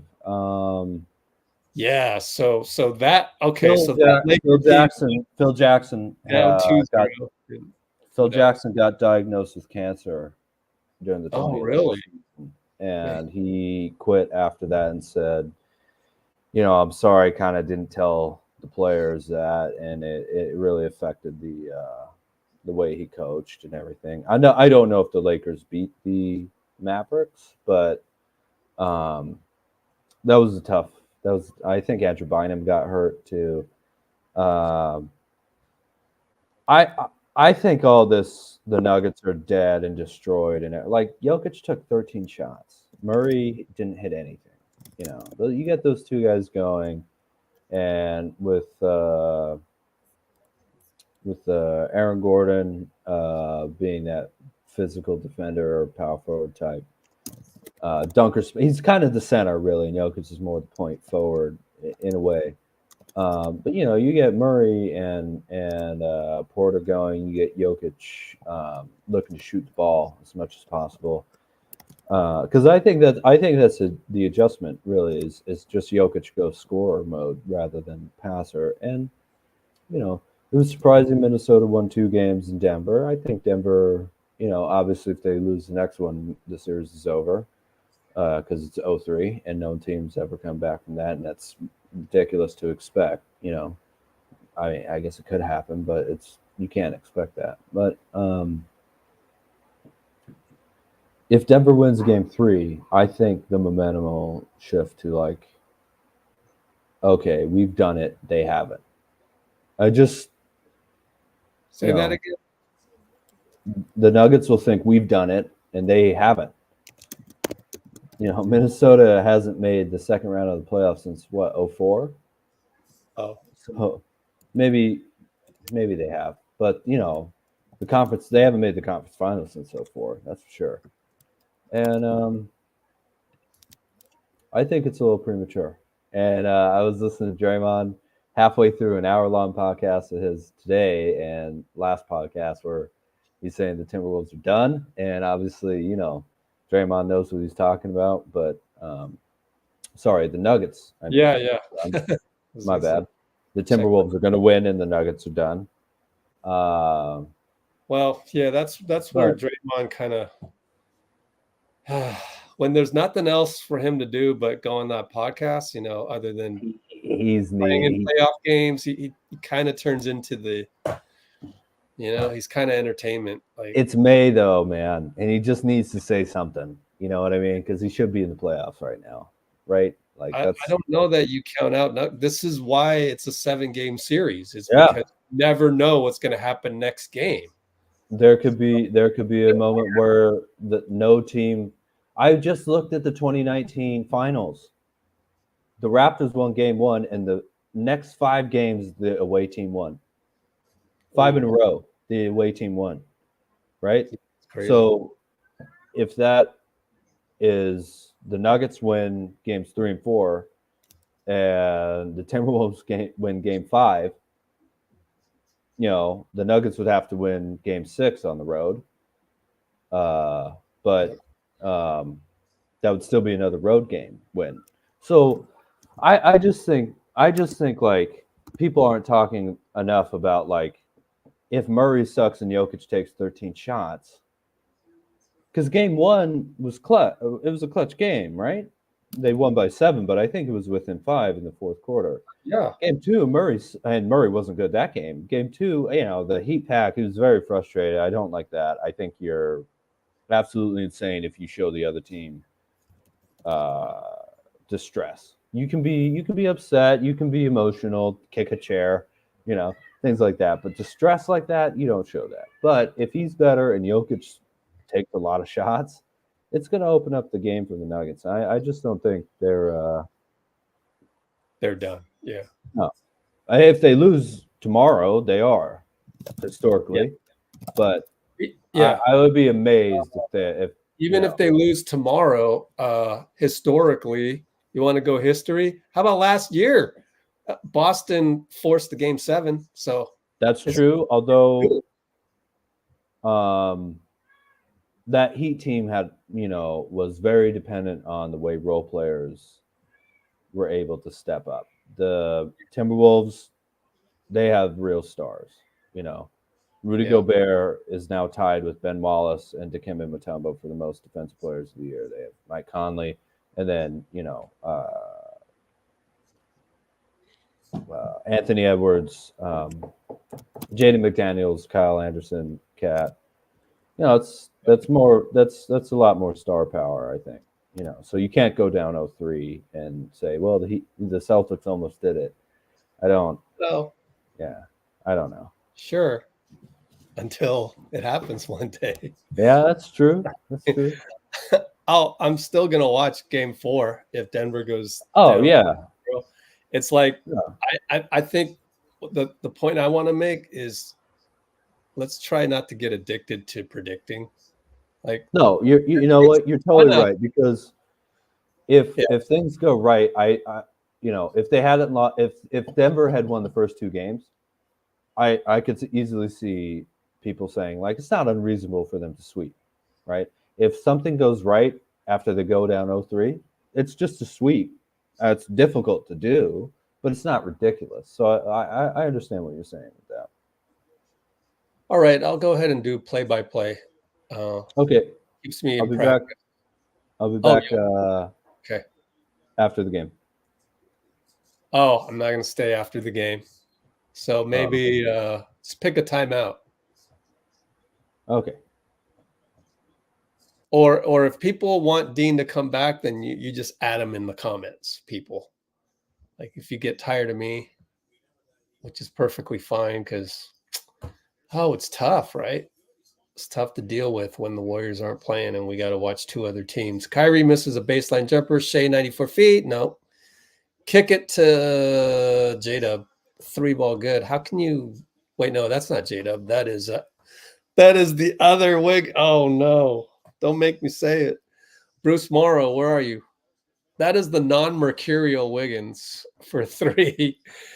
Oh, man. He's good, though. Aaron Wiggins is pretty good. Kyrie scores on him. Good fadeaway. He's got length and he's young. I don't know, guys. Like, someone is going to take the fall for this past season. Oh, man. Like, nobody else can be moved.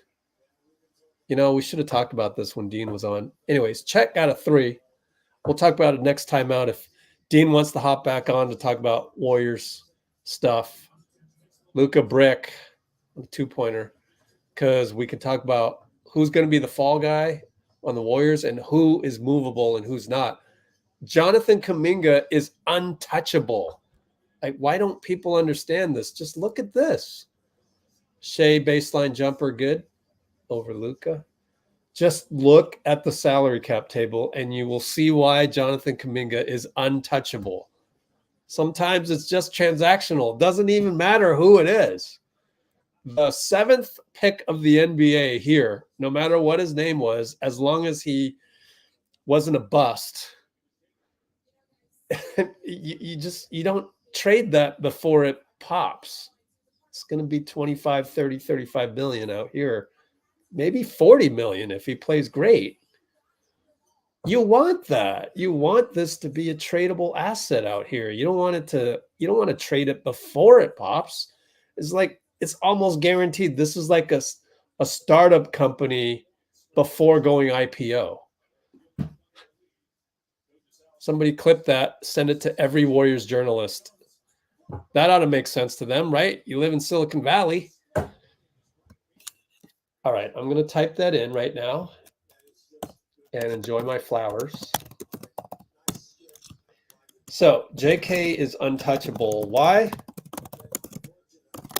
Because top 10 picks, I mean, literally, it's top 7 picks, right? It's top 7 picks are like startup companies going IPO. You don't sell your shares before it goes IPO.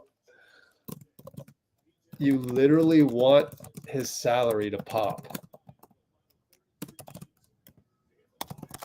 So he becomes a tradable asset. a tradable, star asset in year 5. Is it year 5? 3, 4, 5. Year 6. In year 6. 6, 7, 8, 9. 4 and 4. Yeah, so he just did year 3, year 4. Team option on the 5th year, and then go bonkers. Boom, boom. 4 more years, and then you're the next Kevin Durant. That's how it works. That's why I mentioned Donovan Mitchell, because all you have to do is go to the 2017 NBA draft. Who will be available in the summer of 2026? These guys. Well, not named Jason Tatum. He'll stay with Boston, right? I mean, there's certain legacies. Lauri Markkanen. So if not Donovan, Lauri, wherever he ends up. But then we have to hope Lauri ends up on a team that kind of is iffy, like not a big market team, like not the Lakers, not the Clippers, not the New York Knicks. As long as it's not that, we are in the running for Lauri Markkanen, because we are that 5th team in the big market that is a whale in the race for the next free agent. Miami, my bad. You always got to include Miami. Just because Miami's a nice place to play, and you got Pat Riley. So I think we can take the Knicks out of the running, though, by then, because they got to pay Brunson. We really only get one of these. And we got to hope Steph will take a pay cut, which I'm pretty sure he would do. But you just look at this list and you go, Donovan Mitchell. Who can get his own shot off anytime out of these guys that are going to become available? So that's what you love about the NBA in terms of like some of the things that you can look ahead to. It's like there's a cycle to it. And really, I wouldn't know any of this if we hadn't gotten Kevin Durant. Dort with a 3. OKC goes up by 3. Timeout, Jason Kidd.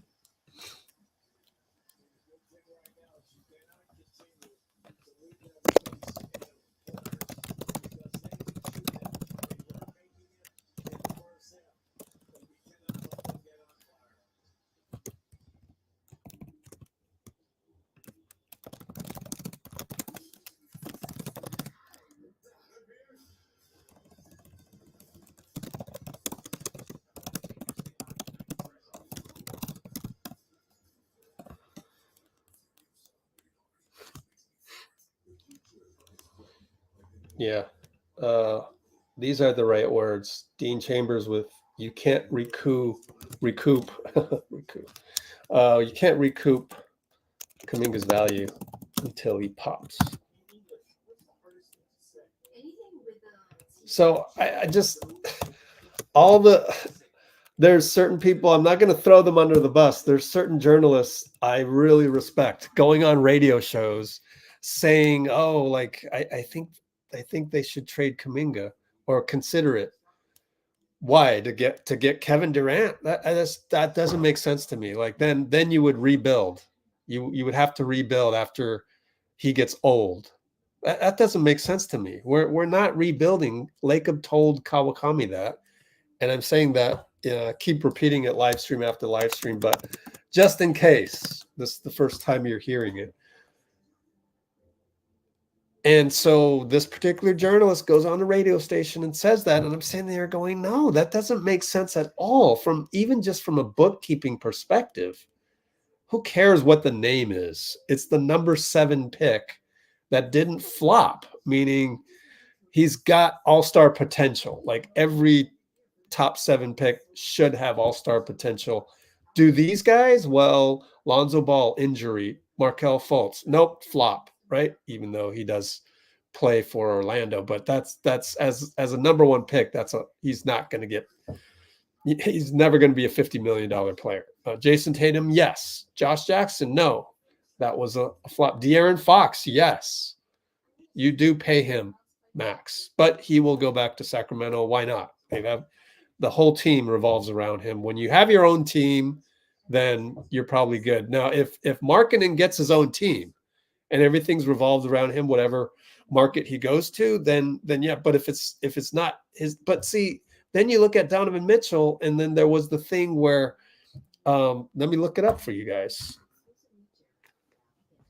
Who said it earlier this season? Someone said Donovan is not going to go back. He's going to become a free agent, unrestricted. And you should want to do that. Everyone should be able to go through what Kevin Durant went through when he came to the Warriors. Like that's the ultimate. You get to choose. You're in control. You have the power. That's the dream of everybody that goes through AAU. But Lauri Markkanen is from Finland, so maybe it's different. So I could be wrong. It's going to take me a while to find this. Huh? Oh, there it is. Nope, might not be in there. Michael Scotto? I guess I'll have to find it before I keep harping on that. If I'm doing the right journalism thing. Let me go click on that article, see if it's in there. I don't think it was Michael Scotto. But I could be wrong and just happen upon it. Kyrie gets fouled. No, Shea gets fouled. Foul on Kyrie. Okay, let's look at Donovan Mitchell here. Michael Scotto, January 2nd. Pascal Siakam. Okay. Where's Donovan? DeJounte Murray. If we can get DeJounte somehow via the Wiggins contract, wow, that'd be great. Donovan Mitchell's future in Cleveland.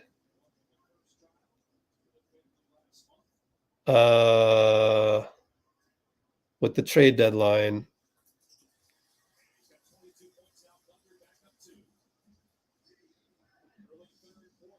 Oh, he can opt out and become a free agent after 24-25. Damn it. That doesn't line up. Did they change it? Maybe, I don't know how it works exactly. It's not going to match up. Well, that ruins everything. So now we got to look at 2018 draft. League sources told Clutch Points remains happy. Man, somebody else said that he's not staying in Cleveland. Okay, it's not this one though. Damn, I'm going to find that. All right, so I need some help on this one. So Dean, maybe we just need to look at the 2018 draft. So who from the 2018 draft is unstoppable? Let's see. Trae Young, don't know. Well, Shea. Jerome Robinson. Wow. He was the 13th pick? Wow. Look at Dante. Man, not the best draft, huh? Man, that sucks.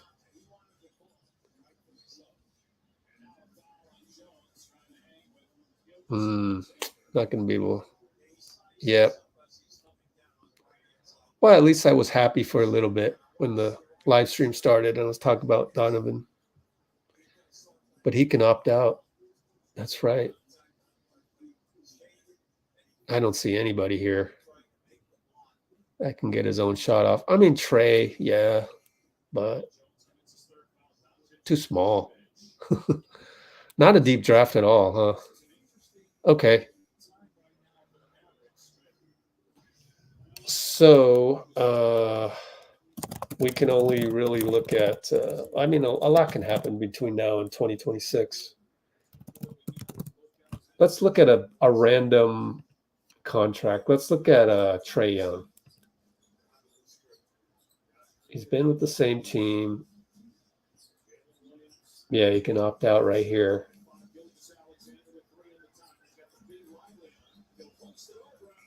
Yeah. And we got to line this up with Steph. So we got to, yep, you can opt out right there and become a free agent. By then, 60 million will be the new 45 million. So if he continues to play at high level, and Atlanta kind of struggles, man, wouldn't that be interesting though? Trae Young as a Warrior, huh? We'd be hecka small for year one of Trae Young, but yeah, I don't know that there's anybody else from the draft. So we can only really look at 2018 draftees for a UFA pickup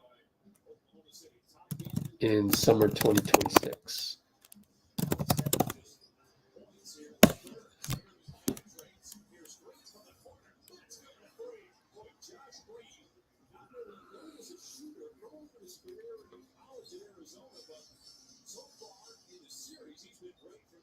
Yeah, my thing with Donovan is that I just don't know that Cleveland is like, oh, I want to spend the rest of my career or the rest of my prime in Cleveland.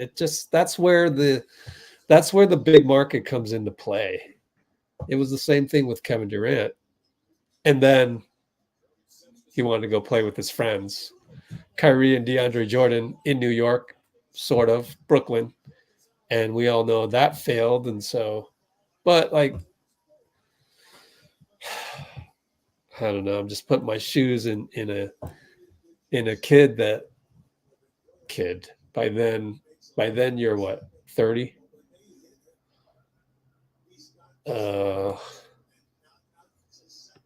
Trae Young is currently how old? 25. Yeah, you're not even 30. 25, 26, 20. He'll be 28, maybe. Kevin Durant, wasn't he 28 when he came to the league at 19, right? Here's one easy way. We can look him up.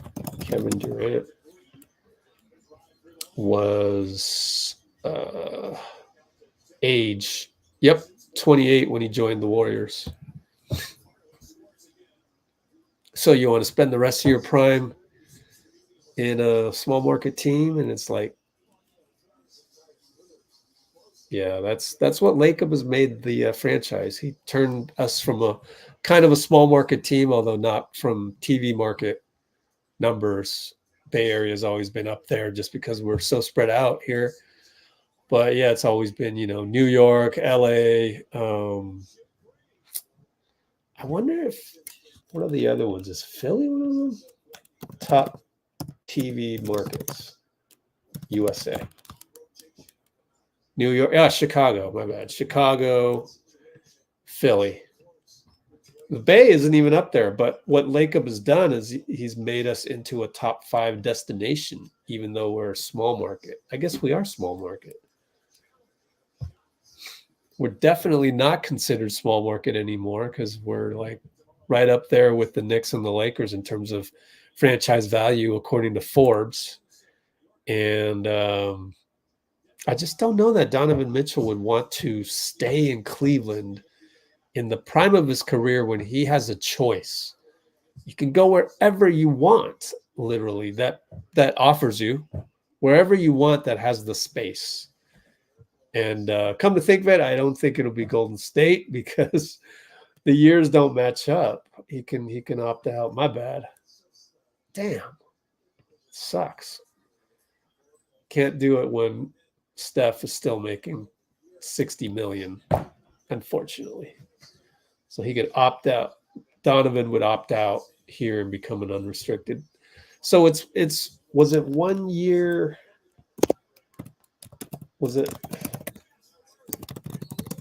Were the extensions for draftees different when KD came to GSW. Seems to be off by 1 year than these days, but I don't know. I would have to do way more research on that.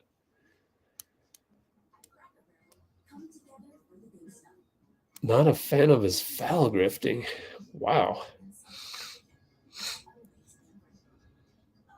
Oh, just that one? I mean, I think the only one that he does is like the kick out, right?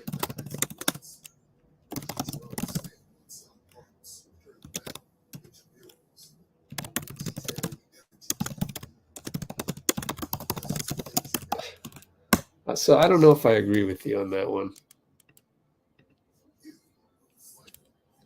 And also, I do think Steph doesn't do enough of it. You're never going to get the perfect guy, the perfect GOAT, the perfect player on your squad. You're always going to have a guy that is deficient in some areas. And I do think Steph is deficient in the selling of calls, which is like, that's fine. Like, you're never going to get the super awesome. I mean, Jordan is as close as you can get, but Jordan wasn't joyful. He wasn't fun to be around. So, not even he is the perfect guy. So Steph has his problems, and that's one of them. You got the turnovers, and then you got the part where he doesn't know how to sell a call. So I don't want you to measure Shea based on Steph. Like, Steph is below the line too far. Shea may want to sell a call or kick out on a guy, but that's like much, much less antics wise than your average player. Even certainly, Luka argues too much. It's downright annoying. LeBron wants a call on every single thing, even though he's the Shaq of wings. Does he even feel those fouls? And they're all ticky-tack ones. And then just his antics with the refs. But it works. That's the thing. It results in points and wins and free throws.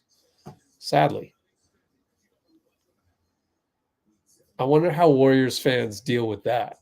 The ones that are so upset with the process, want to fire Steve Kerr. Are you the same with LeBron and Luka? Like, they sell calls. The result is that they get more points. Might not be a whole lot. 1 point a game, 2. Be mad at that. But then the result is that, I mean, you shouldn't be mad at that. You should applaud it, because the result, you got the result. The result is more points. And the people that are outraged all the time are focused on the result, and they're not focused on the process. If you're focused on the process, then you would go, oh, no, that's cool with me that Steph doesn't do that. Tim Hardaway Jr. and 1 on the 3. Wow, Dallas is up by 11, possibly 12. I didn't even realize. I wasn't watching the game. I was just talking. So yeah, Steph not selling calls. What I'm saying is, the people that are always outraged with the process and want Steve Kerr fired, they should be outraged that Steph doesn't sell calls, because it's a part of his process where he doesn't sell calls. It's part of his personality, and all of us are okay with it. It's part of the process of being Steph Curry. And yet the result is actually you're going to win a fraction of the games less over the span of a career. You're going to score a fraction of points less than you would have if you argued with the refs and stuff, because that shit works. It does. So Is that just too thinking it over too much? Is that just too advanced for the people that hate the process and want Steve Kerr fired at every moment? PJ Washington 3.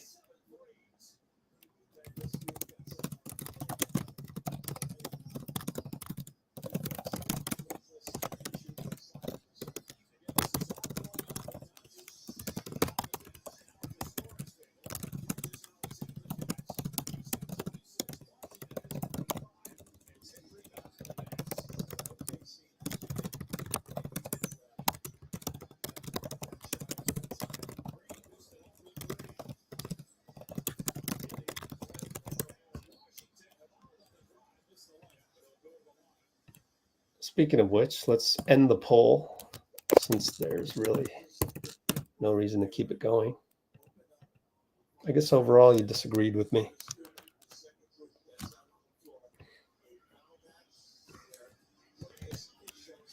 Only 13% agreed with me on the... I thought he argued more calls this past year, which is good. Keep doing that. Keep doing more. But I could be wrong. I mean, you'd literally have to go through every single game and tally it up. SGA third in fouls drawn. Yeah, but I think it's his shiftiness more so than, oh, I'm trying to sell this, sell that.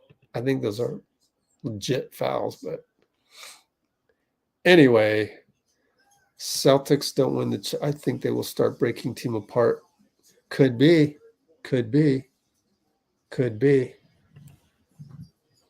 I could agree with you on that. Yeah. And the fact that Porzingis being injured. Let's look at Boston's salary cap table. How much longer they got to pay Kristaps? Josh Green scores downhill. OKC down by 10. Oh, wow. Drew Holiday is the highest paid player this year. Isn't that a surprise? Okay, so they're on the hook for 2 more years. Wow. Huh. Oh, wait. Yeah, here's this one pops. Tatum's going to pop pretty soon, right? He's next in line. Yeah, he'll opt out of that one. Yeah, let me look these guys up. ukref.com. Let's not ruin this hustle stat board. Let's go here. Jason Tatum, NBA draft. Oh, we looked at that. He's 2018.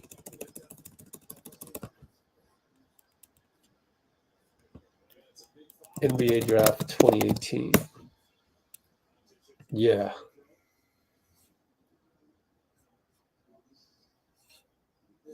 Wait a minute. Oh, he's 2017. Oh, okay. Okay.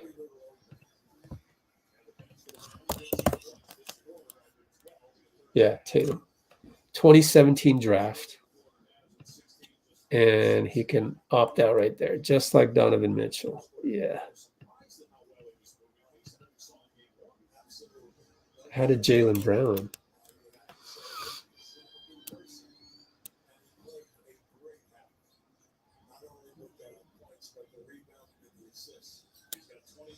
I think I might be getting confused on the options. Oh, Derrick Jones, alley-oop after steal from Luka. OKC down 14. Crazy. Jaylen Brown, wiki. Drafted in 2016. So he has 1 more year than Tatum. So, yeah. Let's look at this. Professional career.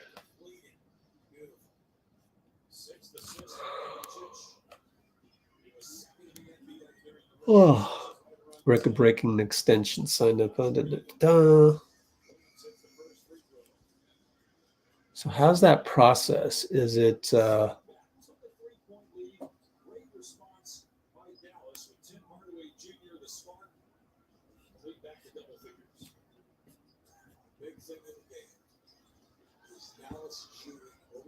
the 5-year contract extension? Does that technically you go here? So that means rip up the team option for the rookie deal here and then replace it with a maximum. So that's his 5th year. Is it his 5th year? It's his 1, 2, 3.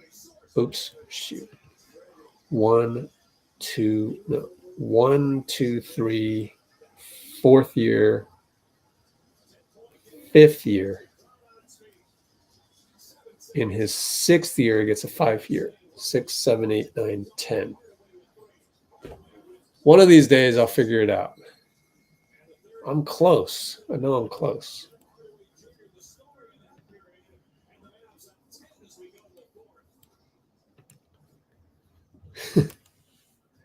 Tatum's gonna pop.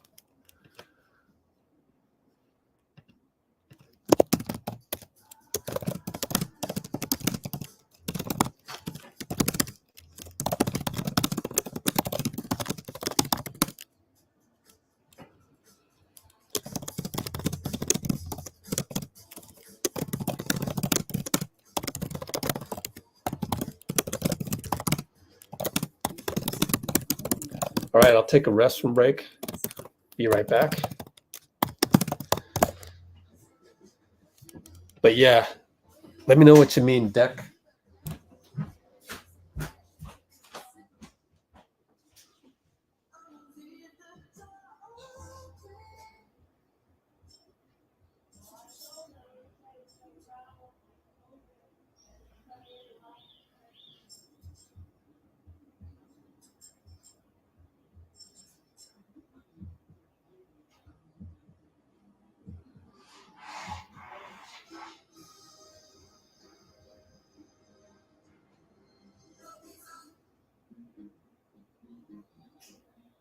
Like that.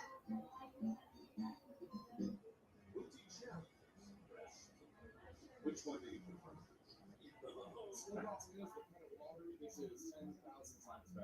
would prefer to hands down. Get insured today. No hold periods. That's right. With Adriana's Insurance, you get covered today. Visit adrianasinsurance.com and get covered now.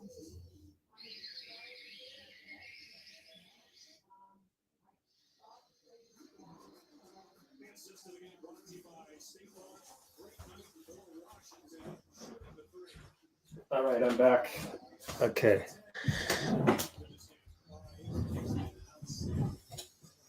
Let's see. KP has a big contract. Yeah.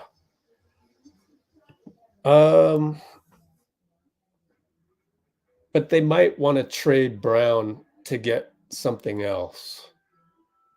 I mean, KD, that kind of thing. Or, but yeah, I could see how KD would be like a duplicate of Tatum, but like, because Jalen's more of a 2-3, KD's more of a 3-4, Tatum's more of a 3-4,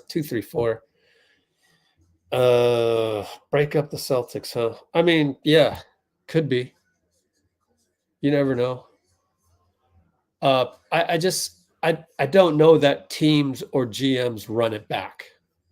So there could be a change coming.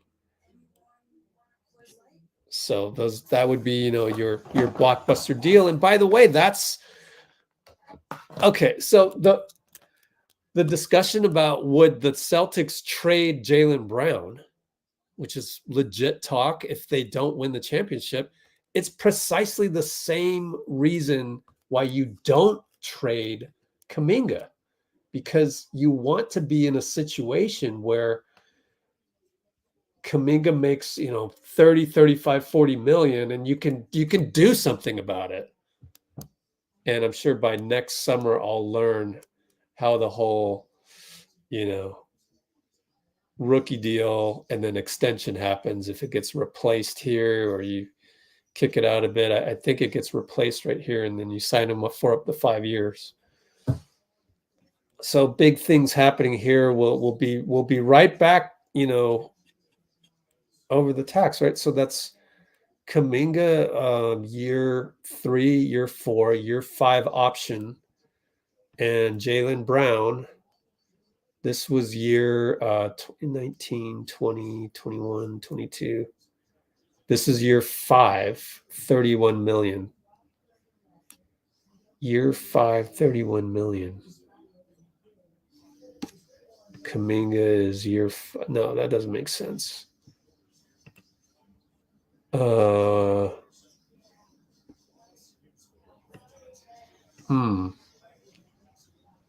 What pick was Jaylen Brown, though? He was the 3rd overall, so that makes way more money than the 7th. Let's see. Salaries of lottery picks, NBA. You see here, the 7th gets paid half as much as the first pick. So let's look at this half. Jaylen was making 31 million. So half of that would be like 15 million. That's still more than what Kuminga might get here. Huh. Well, one of these days I'm going to learn how this whole thing works with the rookie scale.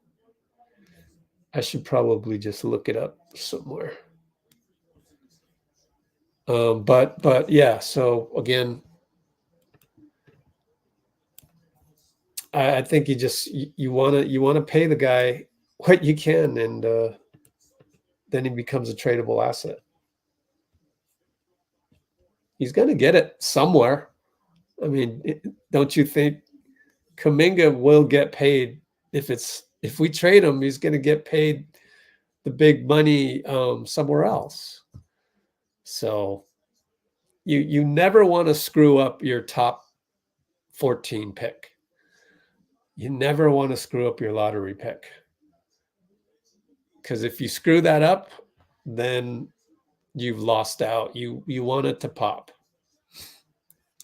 All right, OKC's catching up. 99.95. Should have been paying more attention. My bad.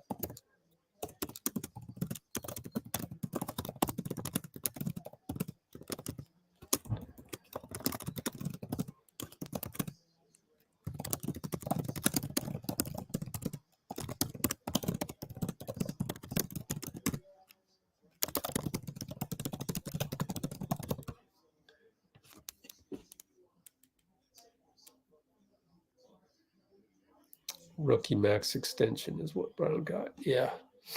Yep, that is. I'm just trying to figure out the years.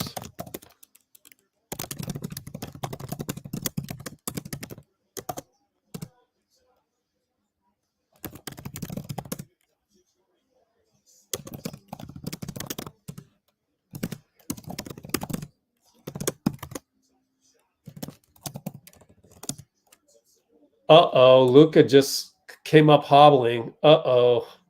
Grabbing his ankle. Oh my gosh. Derrick Jones scores.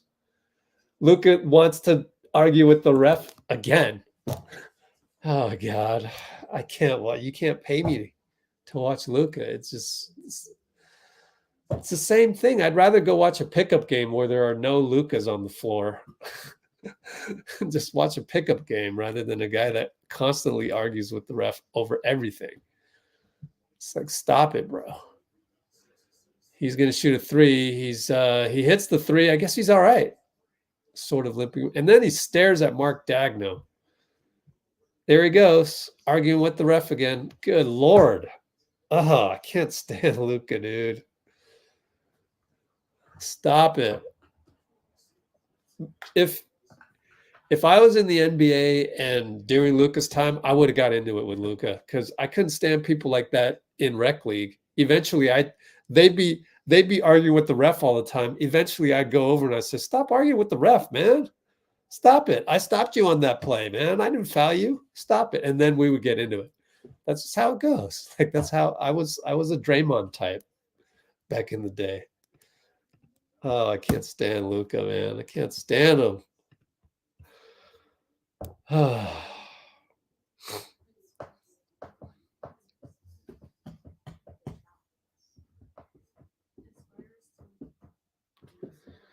right, so the score in OKC is now, oops, 104.95 with 9 minutes exactly. 104.95.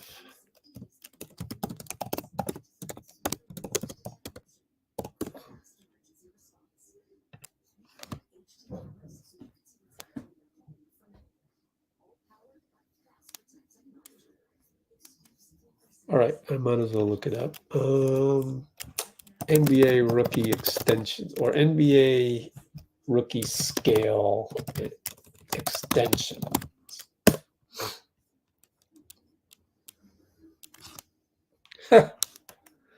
Dean Chambers with the amazing Manu Ginobili reference. Thought he drew fouls in a cool, honorable way. I know, right? Contract extension predictions. No, I gotta. What time is the rookie deadline? Huh. No, that's not it. I need a little how-to on these rookie extensions. Like, so do you opt? I guess that's my main question. Is it customary for modern rookies? Okay, let's know. Do the rookie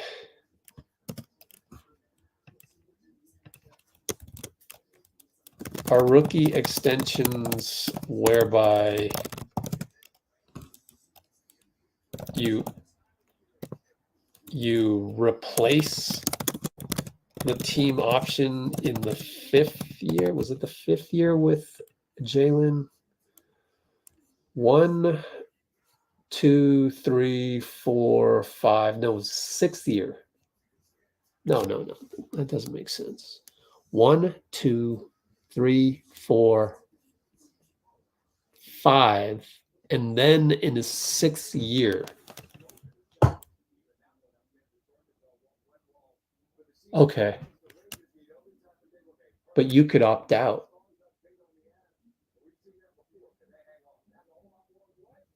Huh. Is it customary to, yeah, you extend after the team option on the 5th year, so 6th year.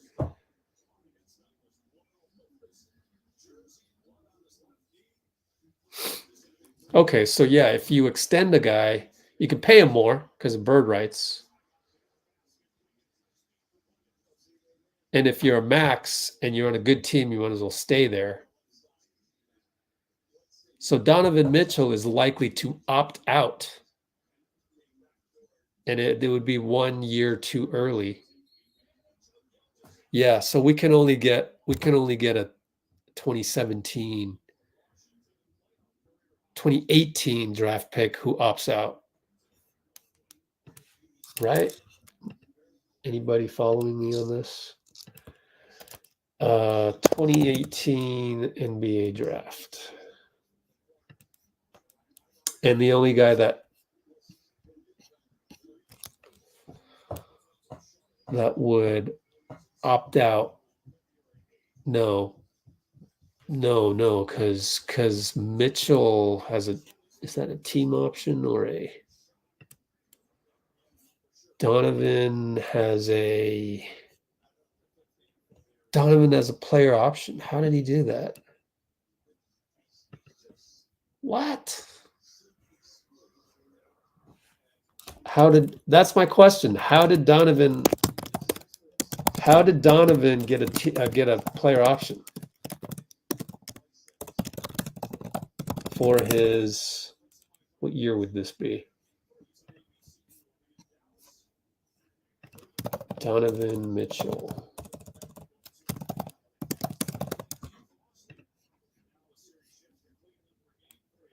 Uh, 2017, 18, 2018, 19, 19, 20, 2021, 21, 22, 23, 24, 25, 26. 7th year.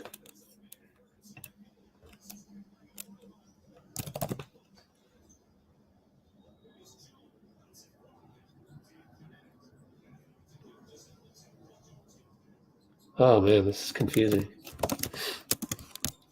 Jazz signed him to that contract as a drafted player.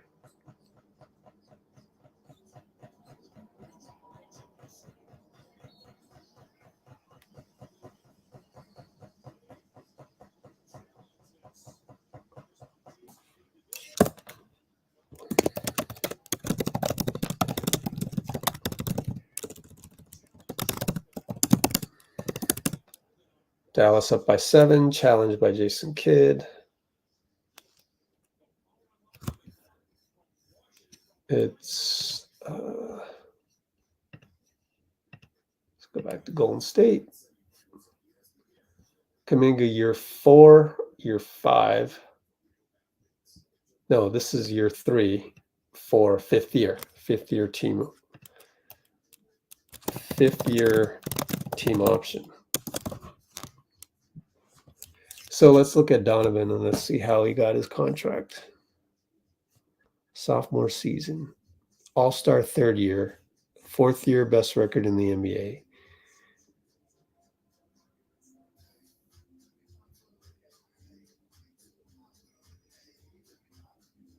Fifth year with Utah.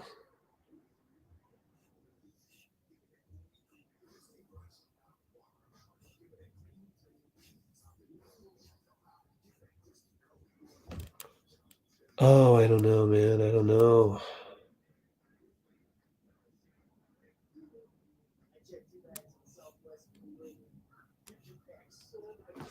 Markkanen in the same contract? He was literally traded for Markkanen, which is crazy if you think about it, because both of them were like top dudes in their draft picks. If he has a different contract here, I'm going to go crazy. He has a different contract. I'm going to go crazy. Okay, so he's still on a rookie deal. But Laurie was way later in the draft. Where's Laurie? There it is. Oh, no, 7th pick. Hold on. And Donovan was what, 13th pick? Yep. How the hell did Donovan get a player option there? Huh. Guess we could look at SpotTrack. SpotTrack.com, Donovan Mitchell. Why is the Donovan Mitchell contract different than the Lauri Markkanen one? Here we go. No, this is since his 4th year in Utah, so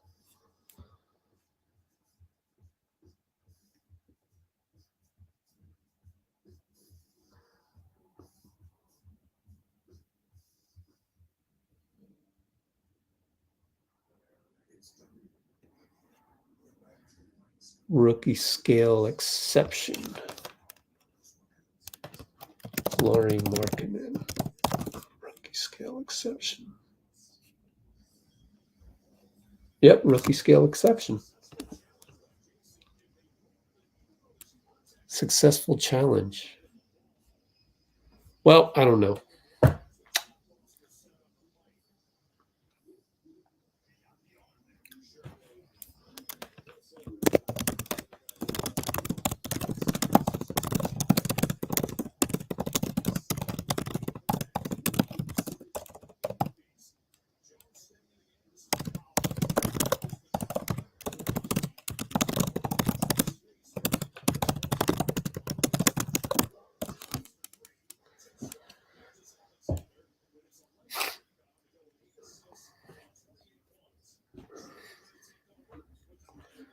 Shea easily goes by everybody. I think Austin Reeves was undrafted, right? Undrafted guys have a totally different timeline. All right, Cholo. Derrick misses point blank. OKC only down 5, 645, 644, 643. Shea one-on-one or gets the screen from J. Will. Kick out J. Dub. Goes in for the mid-range, missed it. Derrick Jones rebound. Luka walks it up. Against Dort, high pick Lively. Sheds him. No. Lou Dort gets back on him, but he shoots a banker. Good.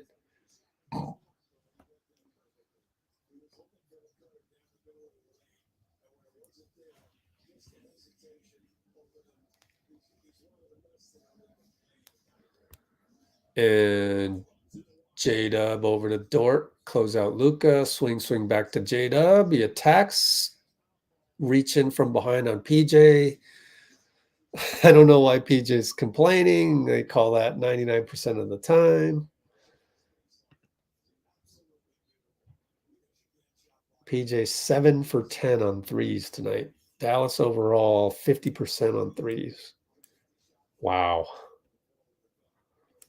It's amazing. OKC. I mean, Dallas has to win this one. You're not going to shoot 50% many times in a row. So at this point, must win.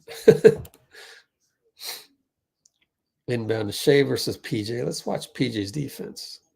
Pretty good containment. Kick it to Joe. Kick it to Dub. Dub 3 brick. Gafford only 6 rebounds.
What I'm trying to figure out is why Donovan Mitchell has a player option coming up.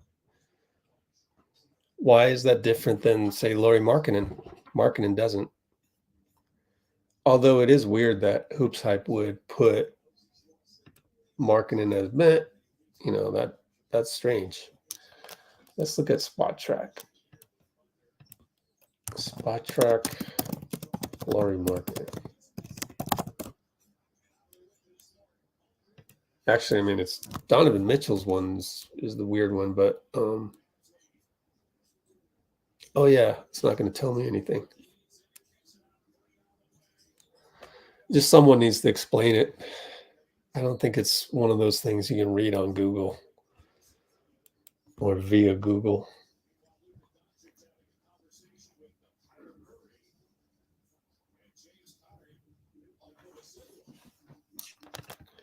All right, well, let's see. Donovan Mitchell player option.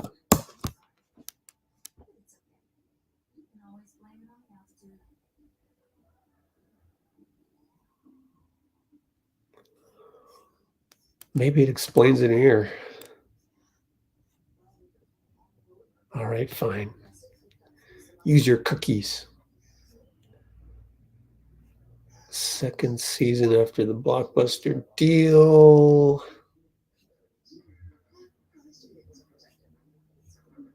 Dan Gilbert.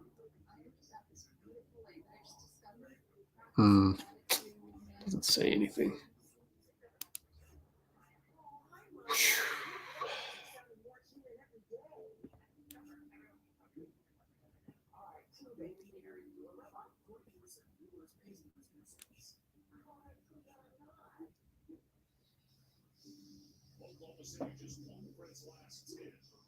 Dang it. Nothing really says how he got that player option.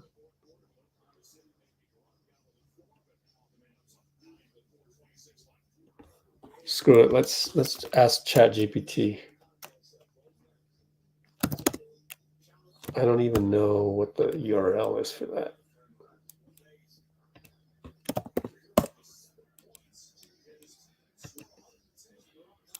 I gotta log in. How did Donovan Mitchell obtain a player option in his current contract?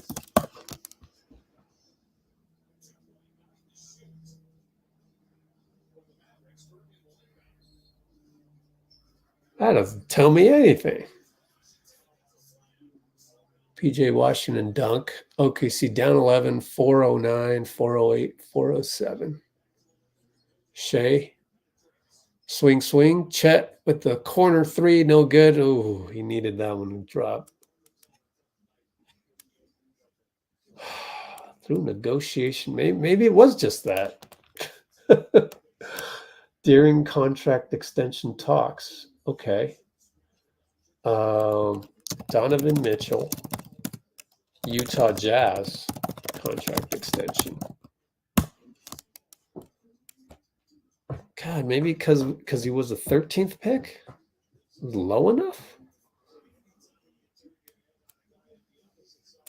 Has 1 year remaining after this season on a 5-year, $163 million. Oh. Ooh. Shea hit a three. OKC down 8, 319, 318, 317. Kyrie brings it up. Pick Gafford. Roll. Gafford gets the ball. Tries to finger roll it, but J-Dub fouled him. Goes to the line. 5-year, $163 million deal he signed with the Utah Jazz. So that is his extension. So he was a 2017, 17-18 rookie deal, 18-19, 19-20, 2021 is your 4. And then you get the 5th, I think. Let's look at Kuminga. 2021. Yeah. You're locked in for 4. 3, 4. 5th year is an option for the team, which you take because you're going to extend the contract, right? It's not opt out, extend, right? It's not a team opt out, extend, right?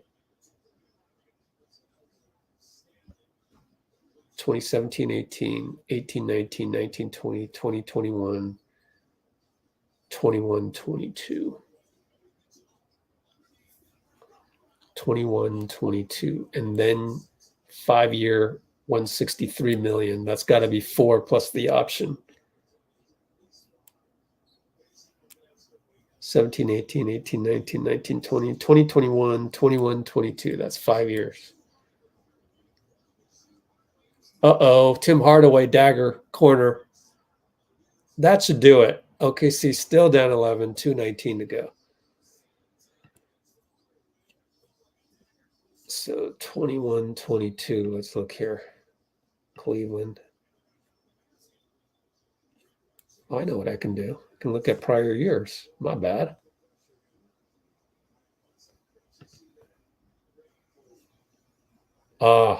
Doesn't go out though. Oops. Don't want Verizon. And go back. I like looking at the table.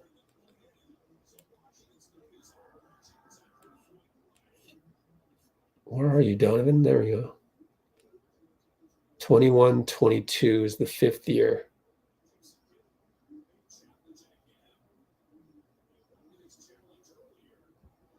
$17, 18, 18, 19. 21-22. 22-23 is year 1, 2, 3, 4. Nope, doesn't add up. So he replaced the 5th year. So when you extended Donovan, you got rid of the team option.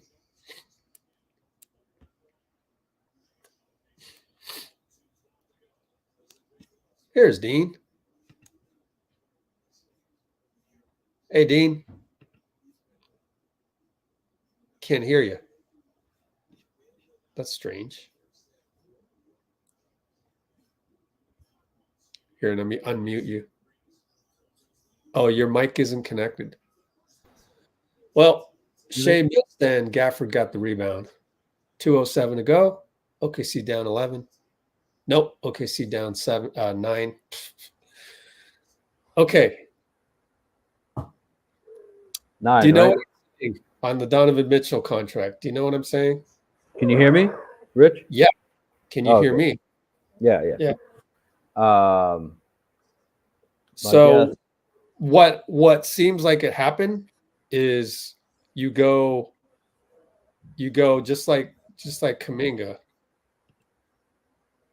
You go 4 years, and then you have the 5th year as a team option.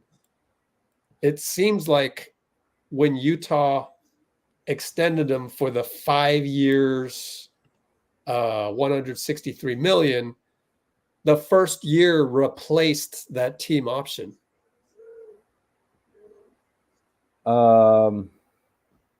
That's what it seems like, because if I'm adding it up right. The first year of the new contract? Is that what you're saying? Yeah.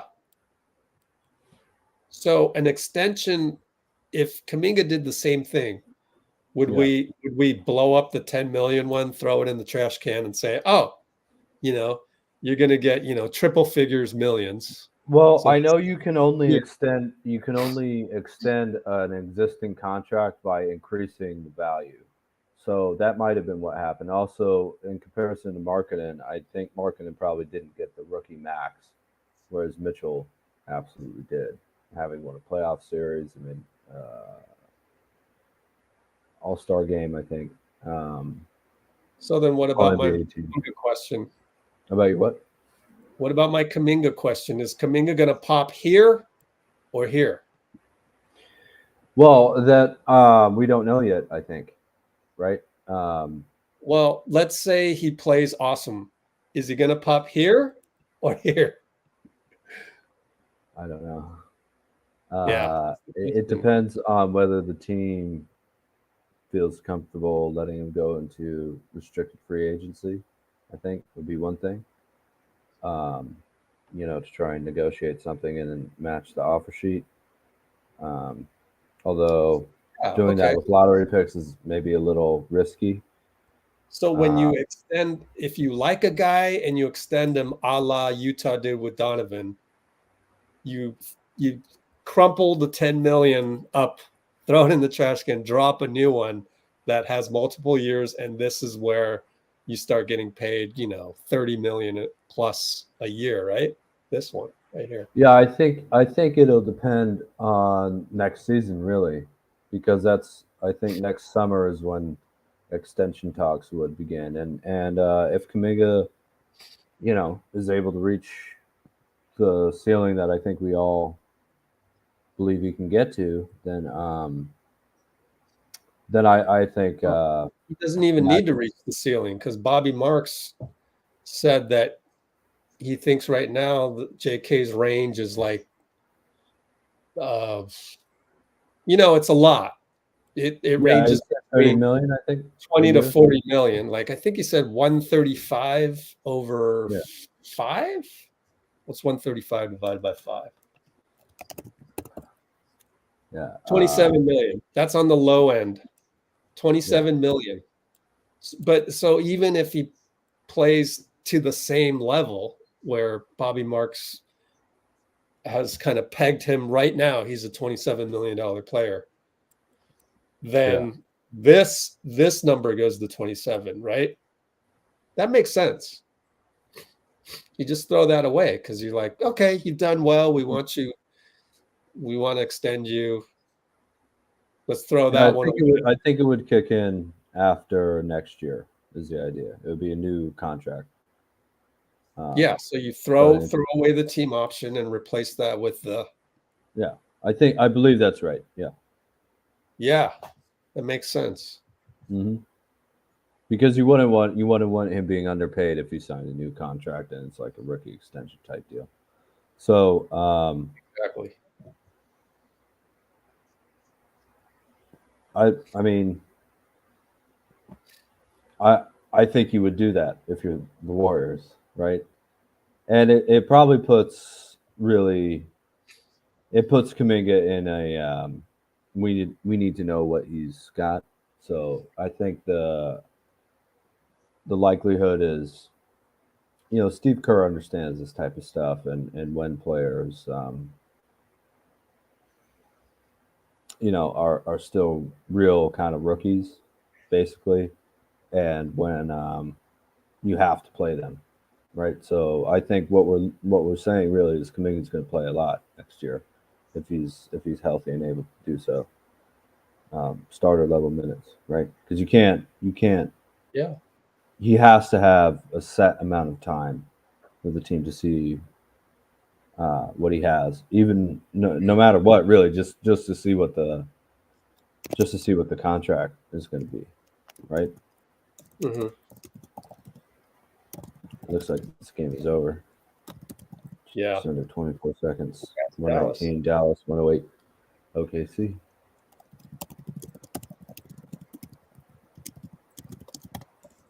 That'll be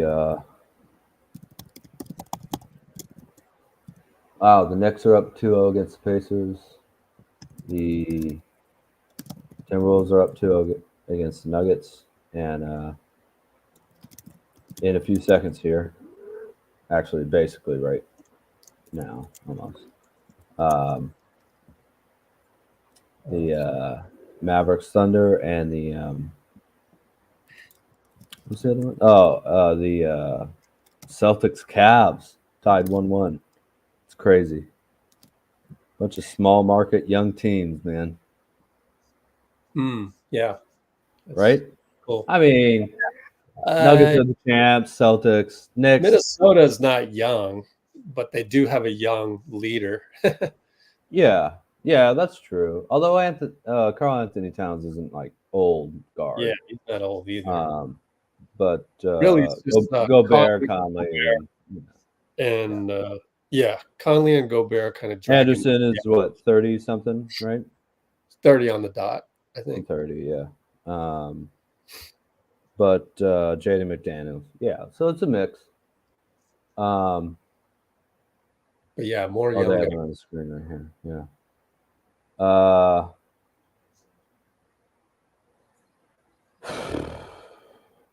If we really if the Dubs really clean up a lot of the mistakes and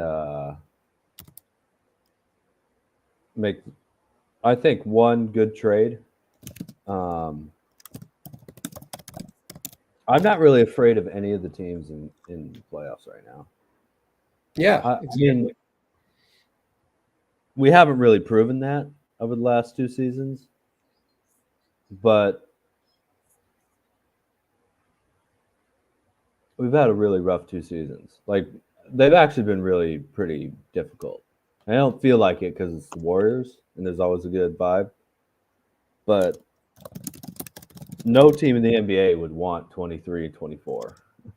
You know what I mean? So Klay, just praying that he comes back on a new contract that keeps him with the team for the rest of his career. Because that's it, right? Like Curry, Dray is here till 27. Klay back, you're set with that, man. Your legacy's secure for the rest of your life. JK getting whether he starts or not, I don't know, but it's like Steph, Klay, Kuminga, Draymond at least 32 minutes a game. You know what I mean? And then everybody else, you get to earn your minutes. But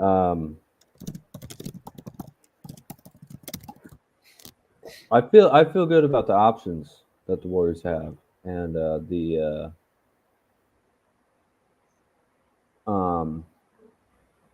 just the changes that can be made in terms of little adjustments, playing style.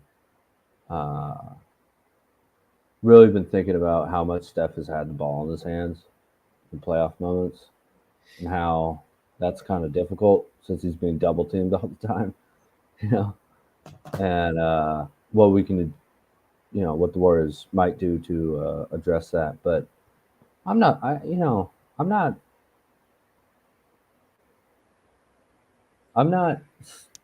like, these playoffs have been fun, but I can't see a team out there that's like, oh, gonna have to worry about them for sure. Like, they might not, we might not be able to, and that we might not be able to beat them, and that could change by the finals. Definitely, because you win a championship, that team's coming in next season, and they're feeling great, and they can go off for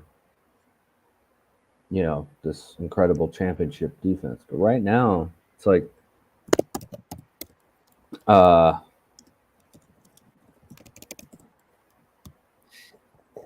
the path to get here and be as competitive as one of these teams that we're watching so far.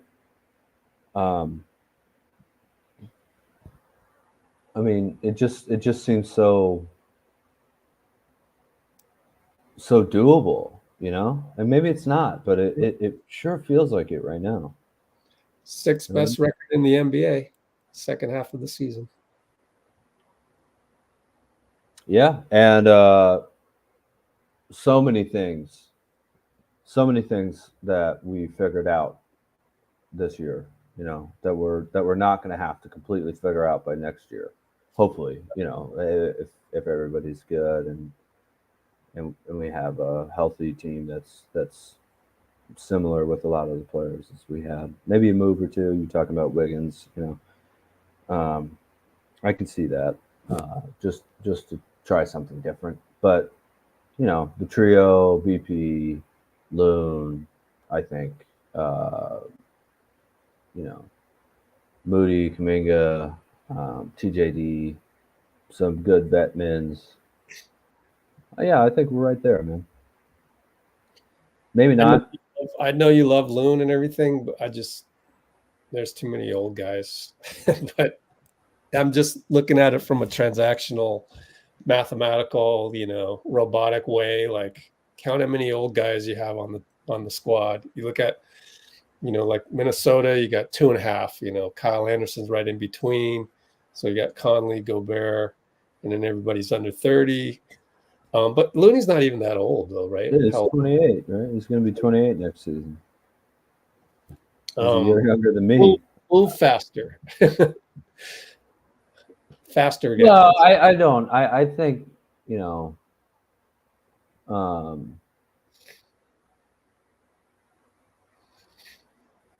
I think that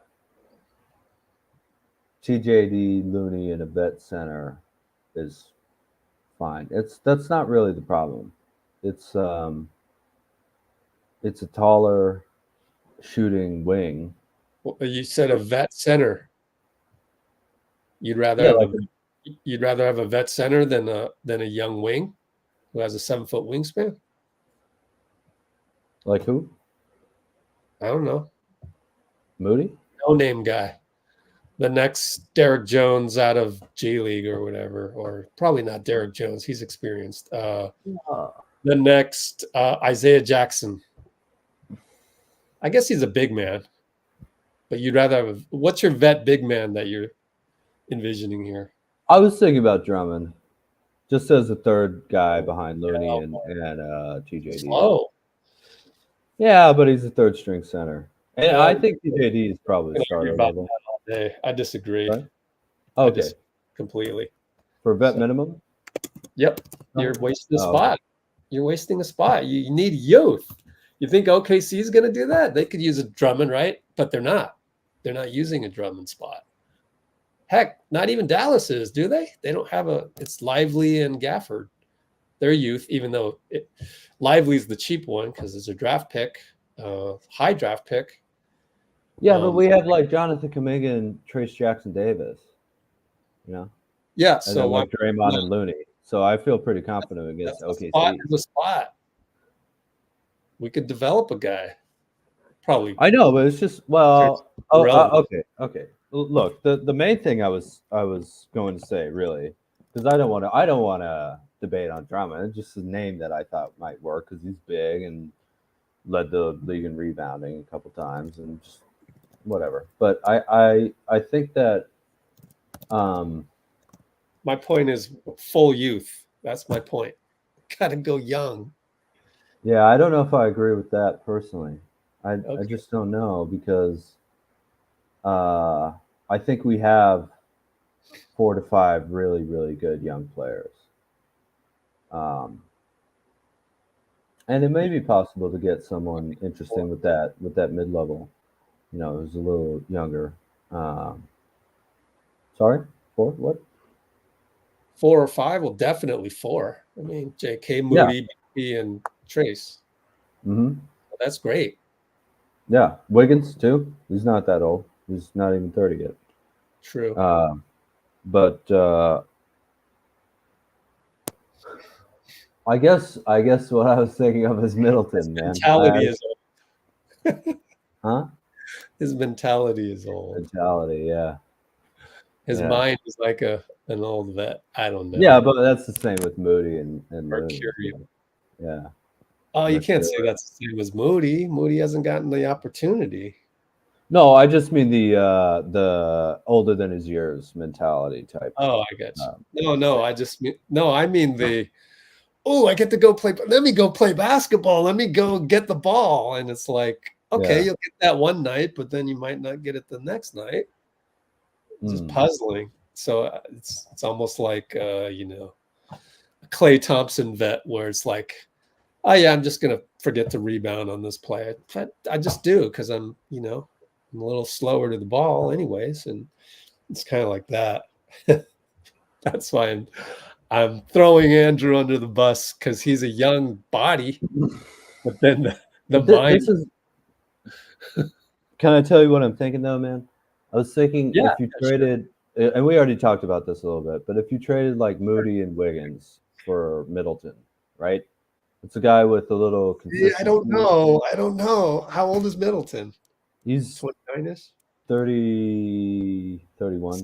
Okay, see, I don't do that. I don't do it because I'm watching these playoffs. That's a good one, though. I'm glad you brought it up. But I'm thinking about Steph, Klay, and Middleton spacing the floor. I'm not. I'm thinking youth. I understand. I'm looking beyond the next year. If we were just looking at spacing, I'd go KD. Oh, Middleton's contract's for about $30 million, and it ends in 26, just like Steph's. Just to let you know. Yeah, I don't care. Oh, no, okay. But no, it's good to have this dynamic because it all makes sense. But I think just what I've learned over the last year makes me. I would have been completely on board with you last year. So, yeah, no, I understand that. That's fair. All right. That's fair. What do you think, Bruce? What's up, Bruce? We should do a poll and just see what people think. But okay, but can I ask, like, who are you thinking of then when you're? Yeah. Are you thinking of anybody? Well, I understand the archetype, but yeah, the problem is Wiggins is like a depressed asset, so you're not going to get fair value for him. Wait, were you thinking Wiggins for Middleton? Because then I don't think the Bucks do. Well, do the Bucks? It's Wiggins and Moody for so they get 2 wings. Wiggins and Moody. Oh, okay. Okay. No, hold on. Yeah. Let me write I that think down. the Bucks would have to do that, and it would be a good fit for the Warriors at least, because the Bucks, the consistency in having two guys like Moody would be a starter on that team. By the way, I'm almost certain of that. Dame, Moody, Wiggs, Well, that's intriguing. Giannis, Lopez, something like that. So I think the Bucks would at least have to think about it. At least Middleton can get a shot off. And he's averaging about 5 assists a game too, and like 8. Oh, not 8, like 7 rebounds, something like that. I think I'm still leaning no. Okay. I think we're good enough, even keeping Wiggins, but then again, something's got to change. It always does. So I don't know. But yeah, I'm just like kind of nearly all in on the youth movement thing. I love Moody, by the way. I love Moses Moody.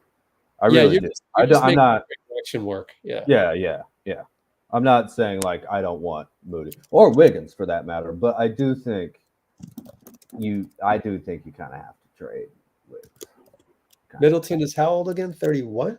So I think he's 30. Here, I have it right here. I think he's 31. Okay. Well, possibly 32-ish considering the injury. So it'll be 33 next season. Oh, 33. Oh, wow. Golly. Yeah, then that definitely don't do that. But no, it's intriguing.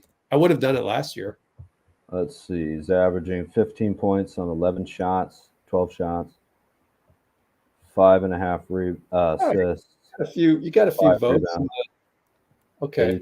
83%. Should I just do a straight poll? Would you trade Wiggs plus Moody for Middleton? Yes or no? Can I say? Let me say one more thing too. Yeah. With Middleton's availability stuff. Hey, Anthony. Hey, there we go. He'll be in Chicago but Sunday, or he is in Chicago already. He'll be at the lottery. Oh, he's our good luck charm. All right. It's your job. It's really Anthony, the good luck charm. Although now that you've said it, it's the jinx to the jinx to the jinx. But nah, he's in Chicago, man. It'll be all right. So is Brandon. Hey, I think it's going to be great that Brandon's going to see Anthony there again. Right in front of him for the media availability. Yeah, that's awesome, man. Cool. Miles McBride is taken, Shivanch. FYI, looked it up for you. All right. Anything So anything else? Oh yeah, I just want to say, one more thing with Middleton is that's really like a kind of Celebrini thing. I think Celebrini would be really good with him, and when he has to miss regular season games, I think the depth would be there behind him for another guy to play a lot more minutes. Where that wouldn't, as long as we can get him for a healthy playoffs. The 6'8" dude is not like Chris Paul, is 6 feet. Middleton 6'8". I think so. 6'7", 6'8". 6'7", 222 is what Basketball Reference says. Anthony Sai says the only guy who wants from Milwaukee's Bobby Portis as untouchable. Yeah, I think he's signed. Yeah. Well, I think he's a good fit. Player option. Yeah, we can't quite afford. We can afford $11 million. It's hard to find the right matching trade. My bad. Yeah, I don't think Milwaukee's going to trade Portis though. But anyway, I don't think so either, because I think they move Giannis to the center. So Giannis, Portis. If they keep Middleton, I guess Connaughton and Lillard. But I would imagine they play Portis next to Giannis instead of Lopez, who's getting a little older too. But here's one of the reasons I think this might happen is that I think Milwaukee might actually want to do it, because that team is getting old. They really are, like way more than we are. I know our main guys are old, but they don't have any youth talent. I'm gonna do the poll before you like. You might be swaying it a little too much. But Oh, it says no, 2 votes here. I'll abstain. Well, Okay? anyway. I'll vote abstain. No, it doesn't matter. No, it doesn't matter. I already did it. I think I can go back. Anything else on that? On what? On the Middleton idea. Oh, deck tabs is like Wiggs plus a pick, and I don't know. Why would the Bucks want to pick from us? Unless it's 2027. I was thinking that too, but they're going to need someone like right now. You know what I mean? So I think Moody. Yeah, exactly. Yeah. I mean, that's the price you got to pay, man. You know, especially if you're shipping out Wiggins, that's really the main. I think Moody really will be a starter for them too. By the way, I really do. I think they would start him. Yeah, he could be a starter on many teams. Yeah, that which is crazy because he was getting DMPs. You know, I know. So we have a lot of depth. We really do. It was more out of just desperation in terms of like, oh my gosh, you know what, Brandon doesn't suck and he keeps getting rebounds. You know what, Brandon, we're playing you, and that's how we'll go with it, balance it out. And ended up Moody had to be behind that. Well, I mean, also just like shooting guard is a real difficult position to crack on the Dubs, you know, because with CP3, Steph's playing shooting guard, Klay's playing shooting guard, Wiggs kind of shooting guard, you know, and BP was a bit of a shooting guard sometimes too. So I might be forgetting somebody. It was not only that GP2, yeah. It was not only that Klay is involved, but also the dynamic of having CP there. Yeah. Then you're like, you know, whatever you do, it's just like, and then it's a whole lot of things. It always is. It's always context and nuance rather than, you know, pick a side, you know, rather than the final result. You got to go through that process and understand all the nuances that ends up with the result, because the result is always going to look bad if you're not winning, if you didn't win the championship. Yeah. Mm-hmm. So then you look at or you got blown out in a playing game. Okay, so Amy says no way, no trade. That's probably her slogan. Keep everybody. Dubs can do it, which I love. I love that about Amy, though. Yeah, she's no, we're fine. She's like Jordan or Kobe. Like any teammates they have, we can win with. She's the team mom. Yeah, absolutely. Matron. Keep everybody get better and love each other. Okay. Any other topics? Because I'm sure Jasmine wants to hear what you think about Brandon Ingram. Oh, Brandon Ingram in a Warriors trade. First of all, how do we get it? How do we do that? Yeah. I just don't think they're going to bail on that because they didn't get a chance to really try the team out with Zion injured. It's $36 million. One more year, though. Yeah. It would have to be like, wouldn't it have to be Wiggins and Kuminga somehow? Well, can we even re-sign him if we traded for him? You'd have to extend him. Oh, gosh, yeah. Using his bird rights, having traded for him. No. So,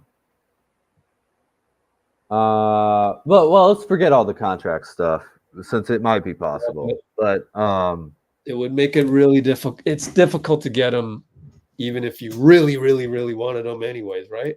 Like, you'd have to. How would it take? Wiggs, Moody, that's 31 something. Kuminga, you got to throw Kuminga in there, just like you would for. I wouldn't throw Kuminga in for Brandon Ingram. Right, but New Orleans wouldn't do the deal with you unless you had. Kuminga. That's okay. Then that's fine. Yeah, but I think we know what you think of that. Yeah. Yeah. Kuminga at $7 million, who's look, you know, he looks like, well, we haven't really seen it a ton in the postseason. Saw a little his rookie year. But I just think that knee injury happened at absolutely the worst time. I really do. I think that really killed our season. You know, we could have probably survived a lot of other things, but that New Orleans game, I think Kuminga didn't play or he was just back. You know, that really sucks. But I'd rather not get rid of like two athletic, like large wings. I know I said Moody and Wiggins, but Kuminga's like a super athlete, man. And he looks like he's in good shape and everything. Even for a guy like Brandon Ingram, just because I worry about the finances of it, and the extension would be huge, and I don't know. You do know. You do know. Oh, I don't know about doing that trade. I got you. Let's see. Oh, what was I going to say? You know.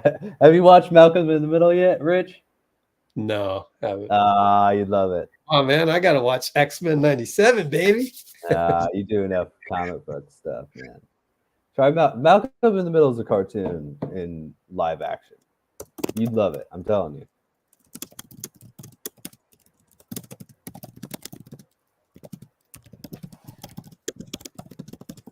Trade CP for BI. Yeah. Back to New Orleans. Oh, man. Crazy. I can't remember what I was going to talk about. Okay.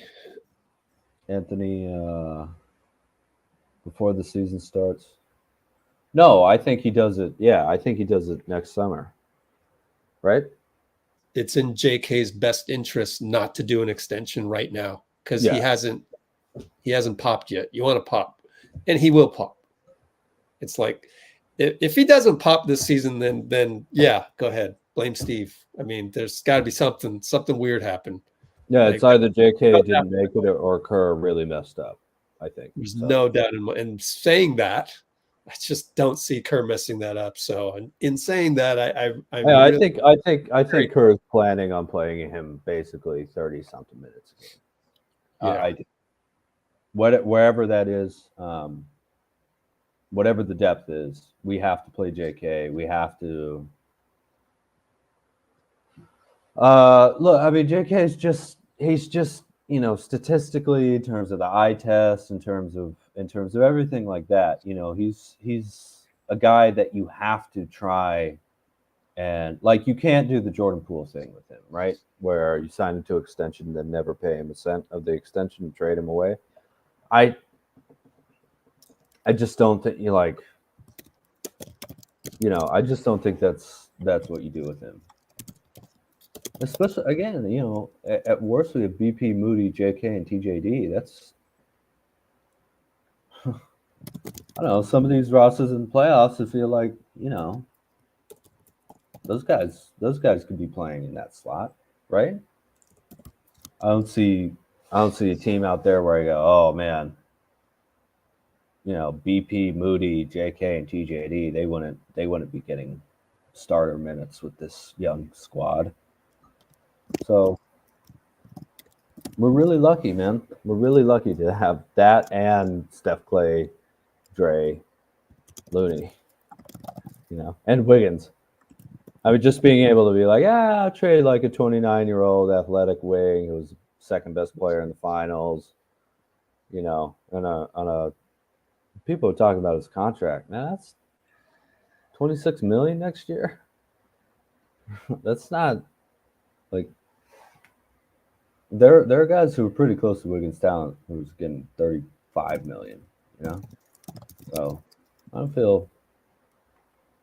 feel that scared. I just think we have to make this right, because basically the CP3 contract makes this year the year where the next 2 seasons left on Steph's contract are, you know, see if we can maximize trying to win, hopefully 2 more championships, get up to 6 out of 8.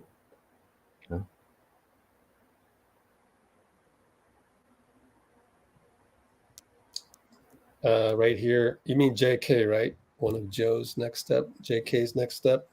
Yeah.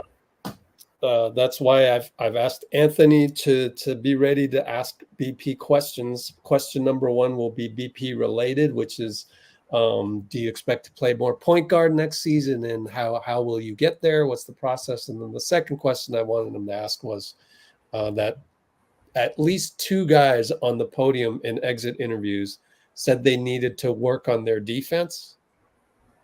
And so is there a team-wide thing where people are going to work on their defense to become two-way players, like Anthony's saying? So it'd be cool if BP could reveal some information on that. Yeah, I mean, obviously, would like to know that. The team did not have a tremendous amount of focus and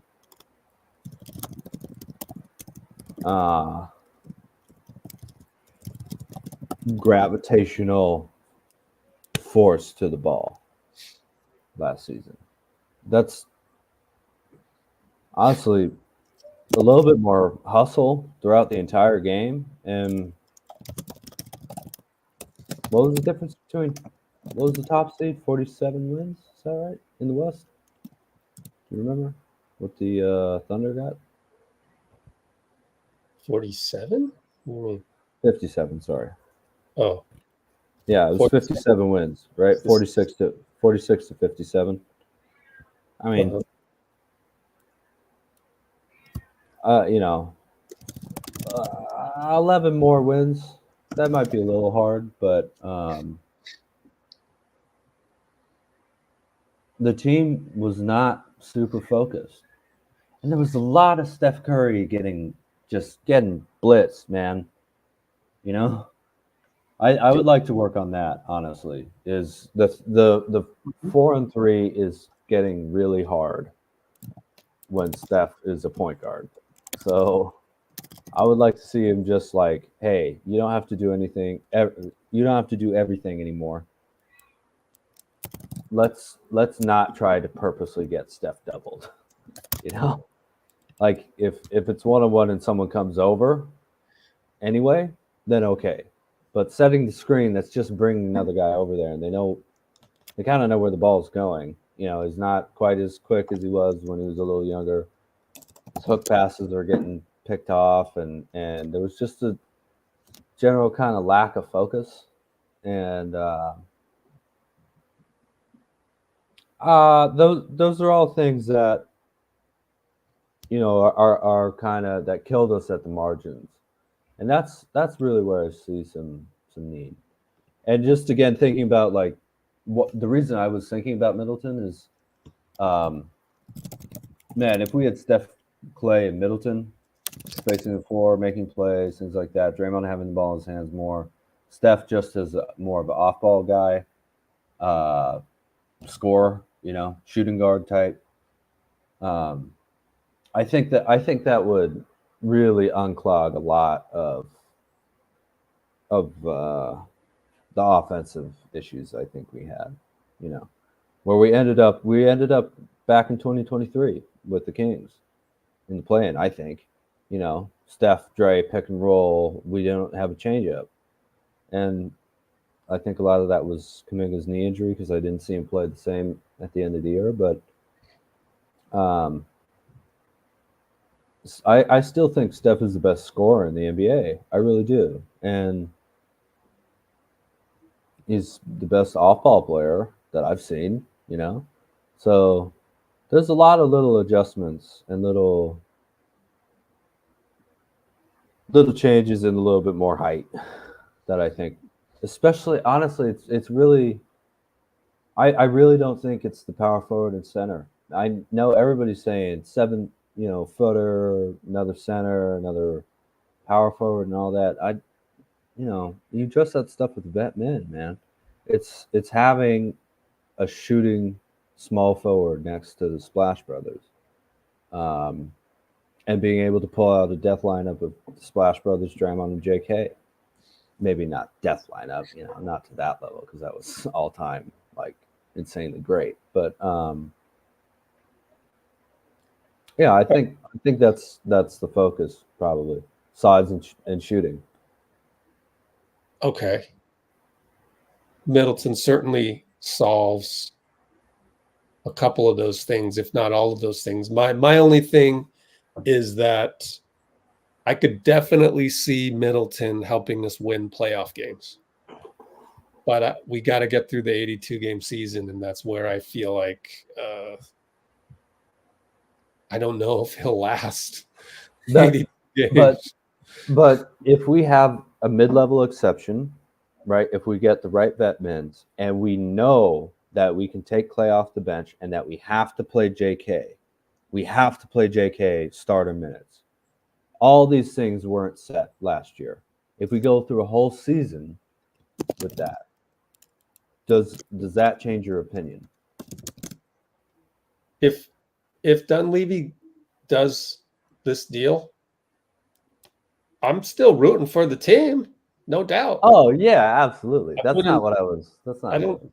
I don't know that I'd do it just because, at the end of this, it's going to be tougher than it would be. I mean, yeah, these are all valid. I'm sure Dunleavy and his guys have their war room and they're arguing back and forth on this. I can't even imagine what their computer tabs look like. I love the idea. Actually, I love the idea. Today, I don't know that I do it, and maybe I need to see all the way to the end of the finals and just get every little morsel of data that I could. Oh yeah. I'm not even committed to it fully. I'm just thinking about like what can we do to really change but not blow up the team, kind of. Yeah. But I'm not fully committed like you. I agree with that. You have to see what the champion team looks like before you make any decisions. Definitely.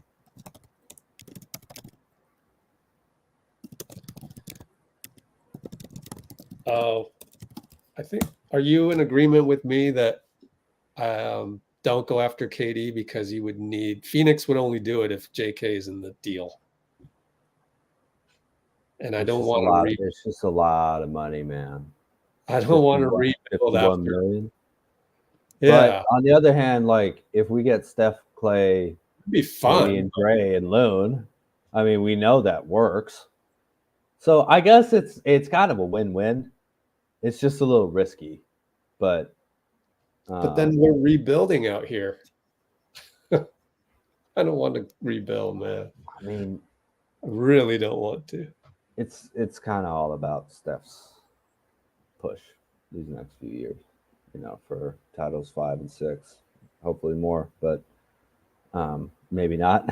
I don't know about anymore. I just see it. So many good teams. It's so hard. Yeah, that's Steph, man. Like one of the greatest winners I've ever seen. If you got me another hot, promising young dude in this mix, then I'm back in for 6. But if it's led by old guys, I disagree. Let's just try and get the 5th. And you never know, man. Steph could win 6th man of the year. As a 39-year-old. But you need youth. You would need youth, definitely. You need it's just like if you said like Joel Embiid, I don't know if I would do that just because of the injury, the age, but like Kevin Durant on this team would still fit. It'd still be KD and the Warriors, So I feel like it's a cliff. Boom. Yeah, it is, but it's a bet on trying to be great for the remainder of those contracts. 25, 26. So I honestly, if you'd have a lot of good either way. We have a lot of space to get to get Trae Young. That's a real life problem. Because who's available in 26, 27, even if your cap table is clean? Trae Young is the only guy that's going to be like moving teams. BK Ref. 2018 draft picks, right? Who can you give a max to? Wait, doesn't that mean Luka would be available? Yeah, but he's coming back to the Mavs. Well, you don't know that. Ah, They'd come have to on. they'd have to win something first. Yeah. I guess. No, they don't. No, he's one of those that I think that one. Luka's not a typical European man. What about Shea? Huh? You think Yeah. Shea's not going back to OKC if they don't?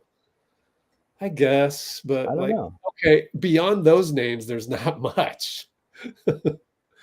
not a terribly. Well, I mean, there could be guys who aren't coming off rookie contract type thing in 27. Yeah, I hope so. It's just too far ahead to really think about who it would be, I think. Although, let's see.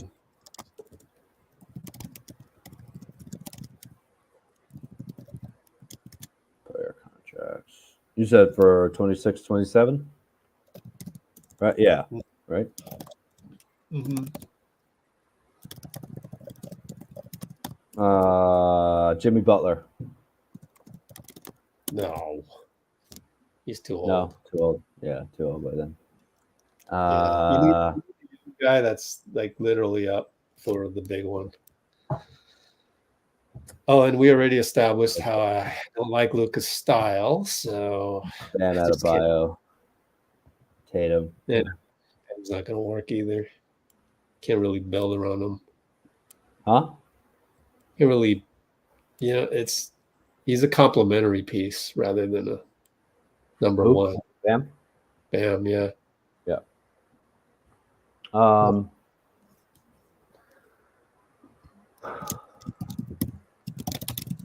Yeah, I think what we're saying is that like you have the trio, you have Loon, you have without trades, BP, Moody, Wiggins, Kuminga, Trace, and you feel pretty good about that as your 9-man rotation. Yeah, I feel pretty good about that. Gee, why not? Steph, Klay, Wiggs, Dray, Kuminga, Looney, BP, Moody, Oh, look at that. Santos, Kuminga, Trace. Smile, Dean. Ah, crap. Yeah, it's been too long, man. I was going to go get another Frappuccino, but you saved me, so it's good that I didn't. Oh, really? Is it closed? Yeah, can't do too much of this. Yeah, fair enough. But sometimes, you feel like you're stuck in this physical realm. So I gotta feed my body some Frappuccinos. But yeah. They'll be there tomorrow. You'll be good. Oh yeah, probably gonna get one tomorrow. Yeah. Oh, Joe. Oh, okay. Who is Joe? Joe, like Laker? I thought Anthony was saying JK, but it was Joe. Joe's next step. J.O. That's funny. Who? Joe Lacob. That's Joe Lacob. Oh, it's his next step is become a two-way player. Come on, Joe, lateral.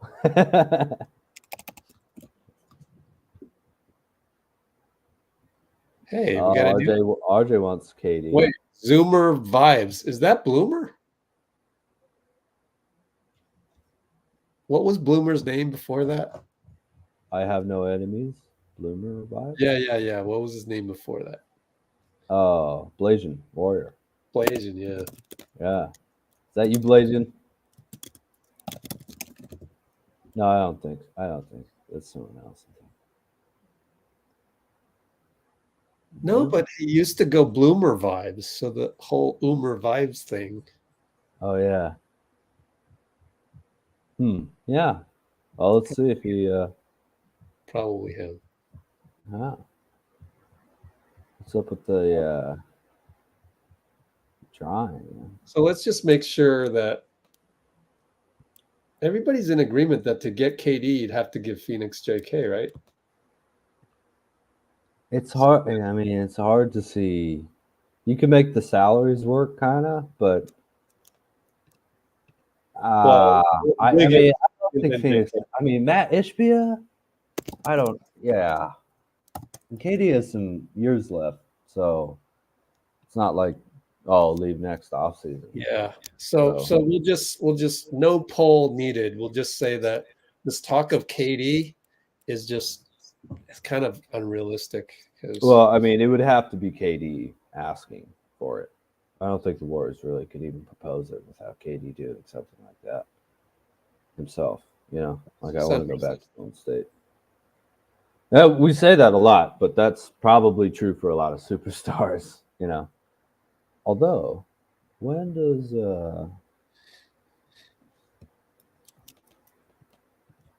oh man, Giannis's contract goes, he has a player option in 2028, 27-28 for $79,231,186. $79 million. I think that was the cap like in 2012 or something like that. That was the cap. Where'd you getting this 79 million one? Here's a 67 million. Oh, that's strange. It's on Basketball Reference. That goes to 28. What saw anything? What? Funny. We didn't see Bloomer earlier. I'm hearing an echo. Oh, really? I wonder why. It's still there? Well, I hear myself. Yep. It's coming Born through in you. the late 90s. Oh, okay. Thanks. I don't see Bloomer anywhere. Anyways.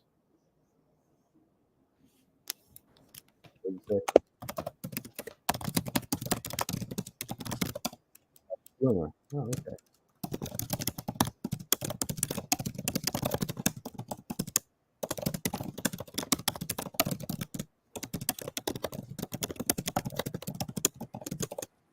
Generation Z.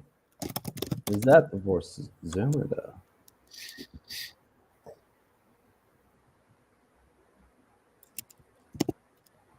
You know what? RJ's got the super loyalty going on. You know what?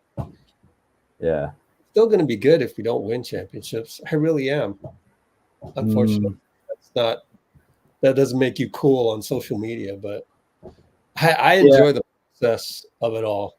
Everything, every day. It's like you can't get closer to being an NBA player than having that approach of just going through what it every day is like to be a Warrior.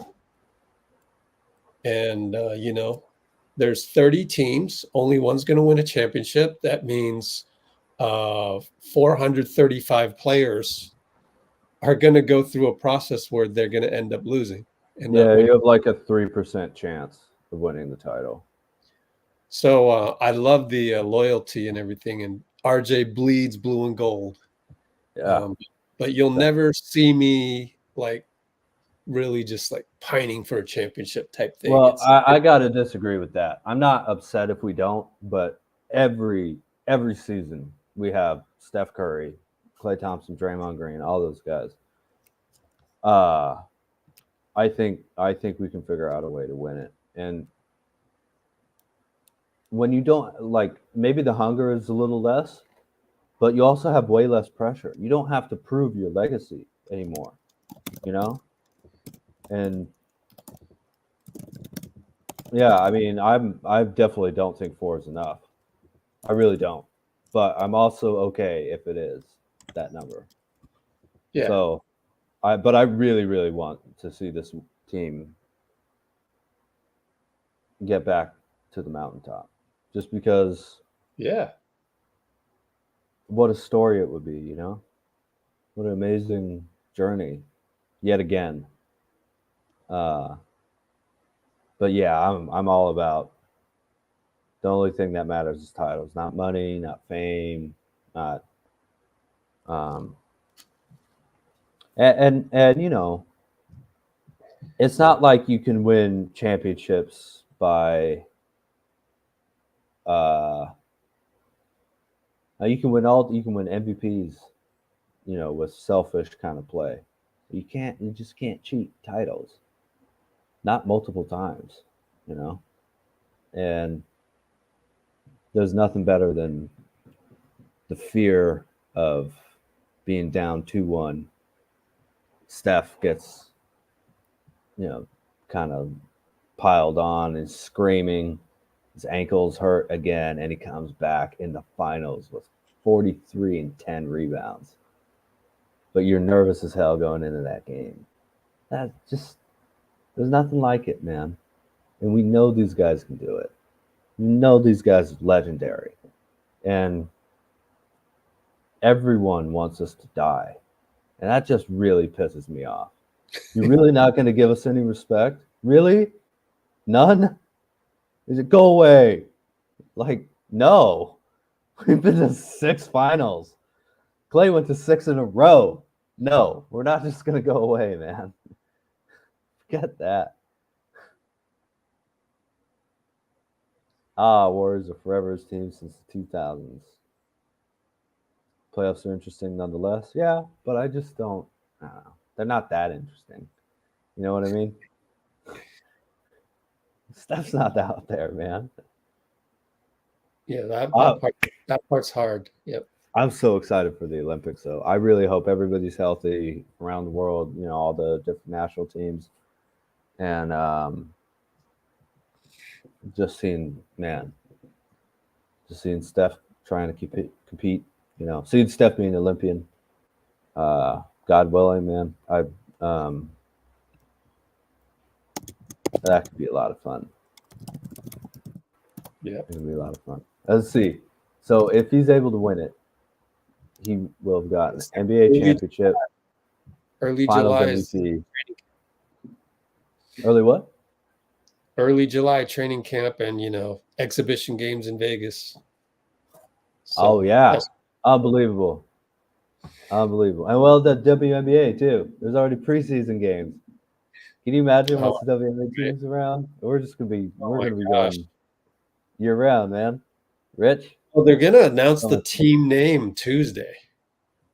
Really? Do we know what the finalists for the team name are? No.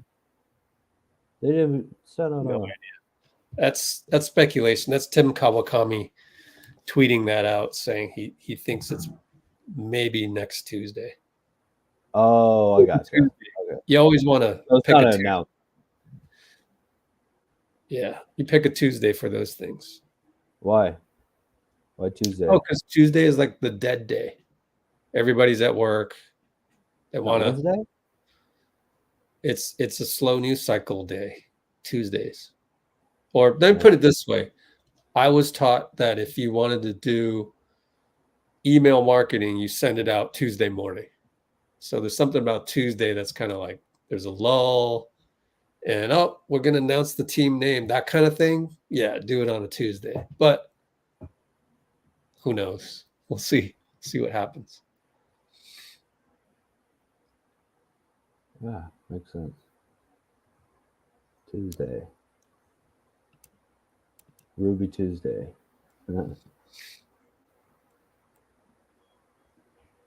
Yeah, the number 4 jersey. It all look real. Absolutely. Maybe the Wolves. We're already counting out the Nuggets completely, huh? They're just dead and gone. Yeah, I think tomorrow night's game is very interesting just to see if there's any let up. Yeah, I have work tomorrow, man. I can't believe they got 3 days off. I'm still looking forward to now. Today I have work 5 to however late it's going to be 2. 1:30 hopefully. But you know if the Nuggets lose, man, that's it. On the other hand, everybody was saying they're the best team in the NBA throughout the season. And Jokic is yet again MVP. That's crazy, right? It's the first 3-time MVP we've had in a long, long time. LeBron, and then I don't even remember who was before him. Went 3. I'm gonna look that up. What are you looking up again? How many players have won 3 MVPs?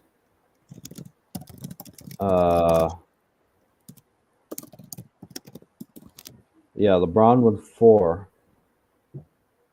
And the most recent guy to have done it was who got 3. I guess it's Jordan, 96, 98.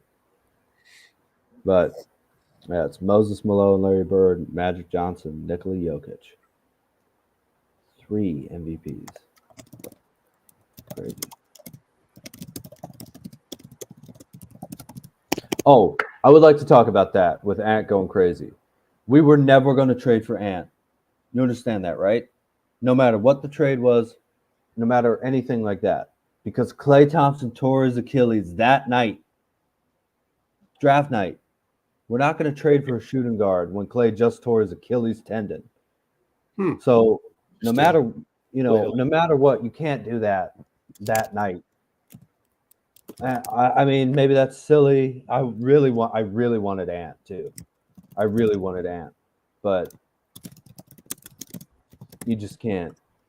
Also, everyone in the comments. I don't know if you remember this, Rich. Going to that draft, everyone in the comments was like, "Get rid of Latham if he doesn't draft Wiseman. We'll turn him into our own Giannis. Like, we need a big man." Right? That stopped. We haven't heard that ever again after Wiseman was drafted and didn't work out. But we could not have traded for Ant because of what happened to Klay. That was draft night 2020, November 2021. I mean, no, 2020. Sorry. Yeah. I'll give you another thing that's far less of a similar example, but let's see. Remember when Wiseman got injured? When did he? Why was he injured here? Did not dress. Injured February 2nd, 2021. Do you remember why?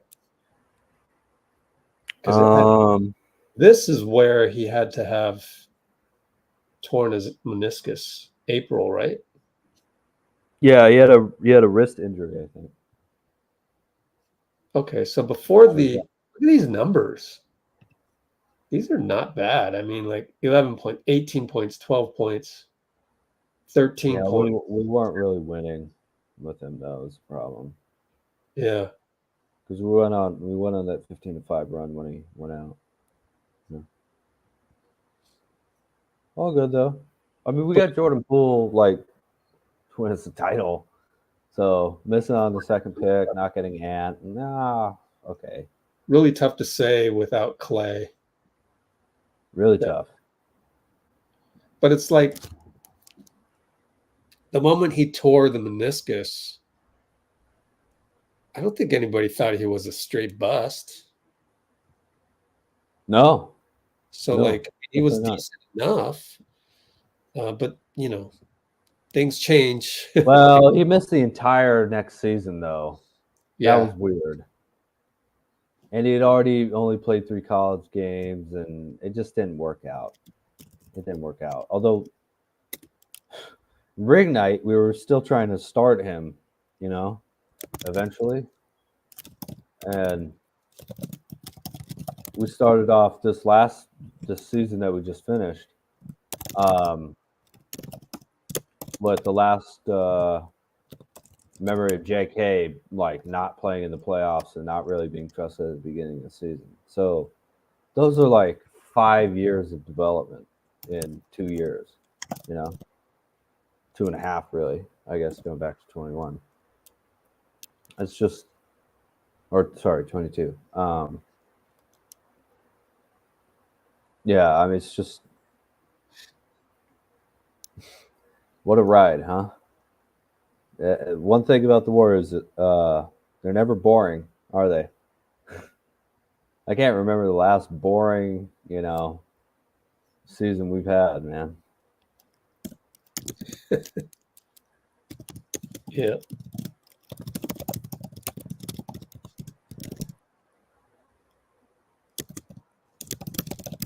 Yeah, Jordan Poole was a hidden gem. Just didn't go right. Oh, we messed that up. He messed it up. Everybody messed it up. Yeah, that sucks, man. Also, wait a minute. If Minnesota was going to trade us the number 1 pick, who else would they have wanted with that deal?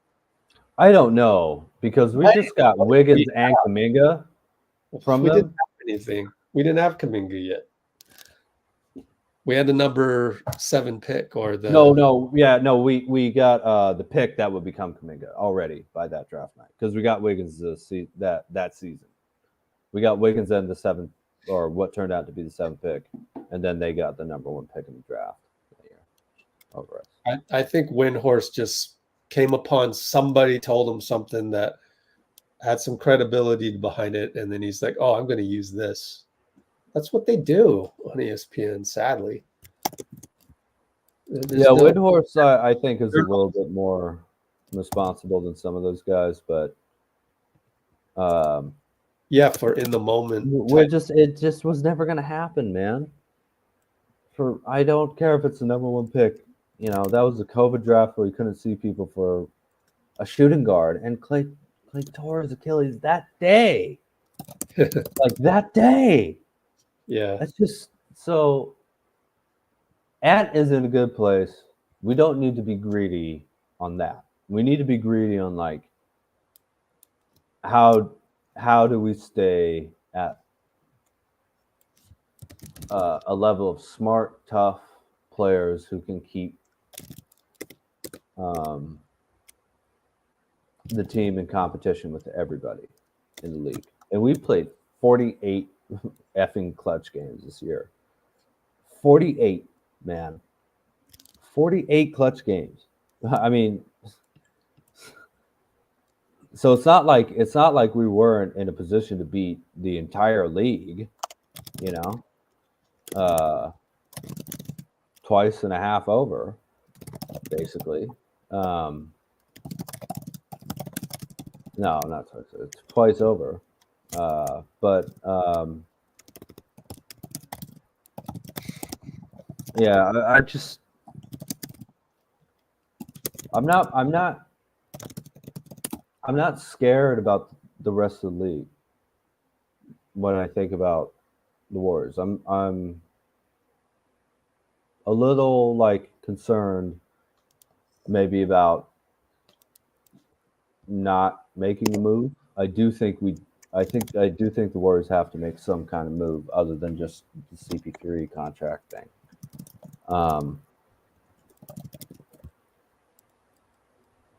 Well, if we were playing really high level, basketball, I think we have all the talent in the world needed. So I'm kind of repeating myself at this point. I don't really know what else to say. Yeah. Oh yeah, Curry got Clutch Player of the Year. Absolutely. Jerry West Award. It's been stuck in Northern California for a while now.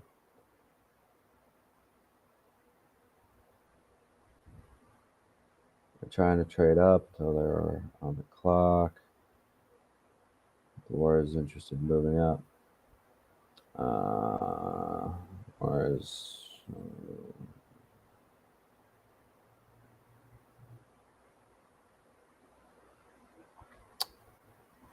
Okay, so this.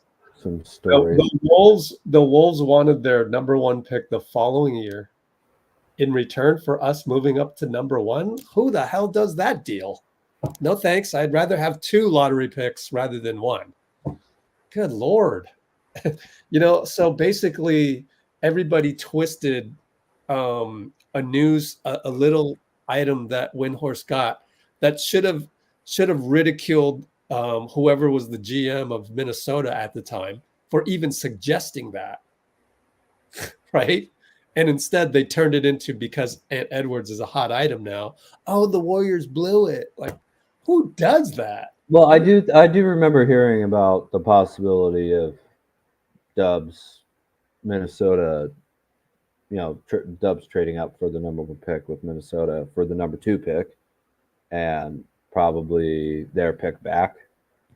Is that right? Yeah, I told you that is absolutely ridiculous. Don't even offer me that. Like, come on, you want 2 of my lottery picks for year 1? Like, what? What kind of offer is that? Hell no. Well, I guess if the Warriors were interested in that, but You're at number 2. When you go into a draft, the difference between number 1 and number 2 isn't usually that much. And it was that year, though. it was that year, No but offense, nobody in the moment does that. Nobody. Yeah. I mean, I remember also hearing about the Warriors trading down for Halliburton. Portland Trailblazers wouldn't do that during Michael Jordan. They would, whatever. Like, any GM wouldn't do that. Well, yeah. You crazy? You'd be fired on the spot. There's a good reason for that too. The 1980 pick that the Lakers, 79 pick that the Lakers used to draft Magic was an unprotected pick the Jazz gave the Lakers for Gail Goodrich to pair with Pete Maravich to try and make the playoffs or win a series, which they didn't end up doing. And I think the Lakers got James Worthy as the number 1 pick coming off a title in 1982 because Stepien, the guy who inspired the Stepien rule, where you can't trade picks back to back in the same years, was just shooting picks out like crazy. And the NBA champion Lakers got the number 1 pick, So there's a good reason to be careful about keeping your own draft pick normally. And I would love Ant Edwards. I would love to have Ant. I loved Ant Edwards when I saw him in Georgia. I wanted him on the team. Definitely. Thinking about him as a Warrior. Absolutely. In college. Really. But I also saw Jonathan Kuminga play in G League Ignite and went, man, can you imagine if we got him with the 7th pick? And I like Alperen Şengün and Chris Duarte.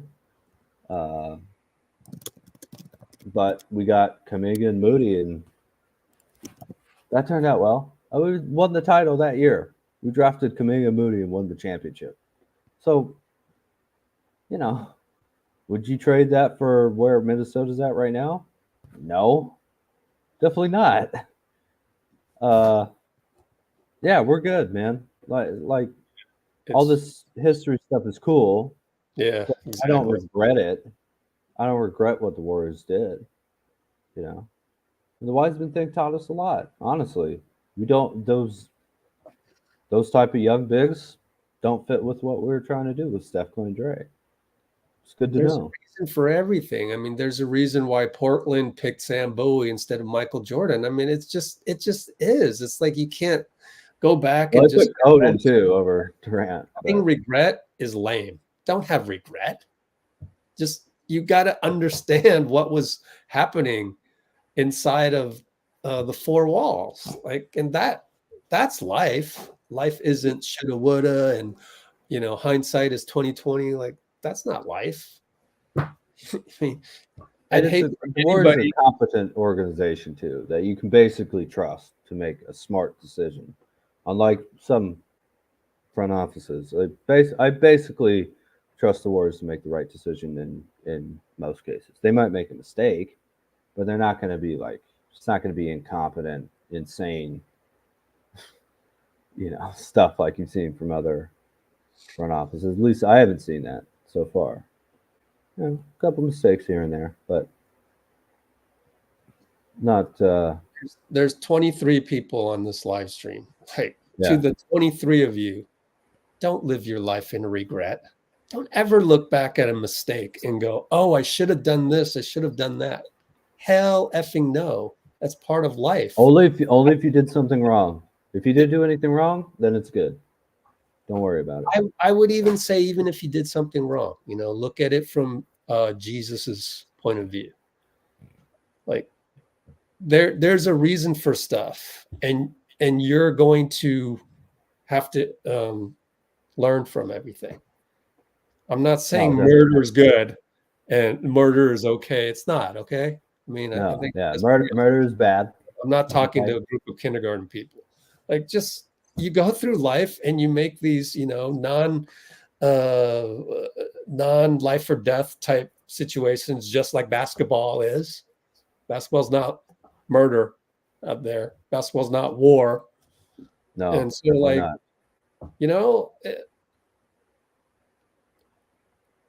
You learn from this. Like, it's learn from the 2020 draft. This is what you learn, is that in the moment we did what we thought was best, which was to draft Wiseman and not trade our next year's lottery pick and the number 2 for the number 1, which would have been or Bradley Beal, which was a suggestion of a lot of the social media experts. Oh yeah, we should go back $50 million and has a trade, no trade clause. You guys, I think he would have swung and missed on that one. No offense to Bradley. Yeah. So what was the deal on Beal? People say, "Oh, I got to trade those draft picks and and Wiggins and all this stuff for Bradley Beal." I don't see anyone else who can. The Warriors never win again unless they trade all these. We won. That was with Klay right after the ACL or the Achilles. No, it was the year Bradley Beal and Steph were going at each other for the scoring title. I think in 21 because we drafted Kuminga that offseason and Moody. Oh, okay. So they wanted Beal even though Klay was coming back? Yeah. Yeah. Good Lord. The things people said.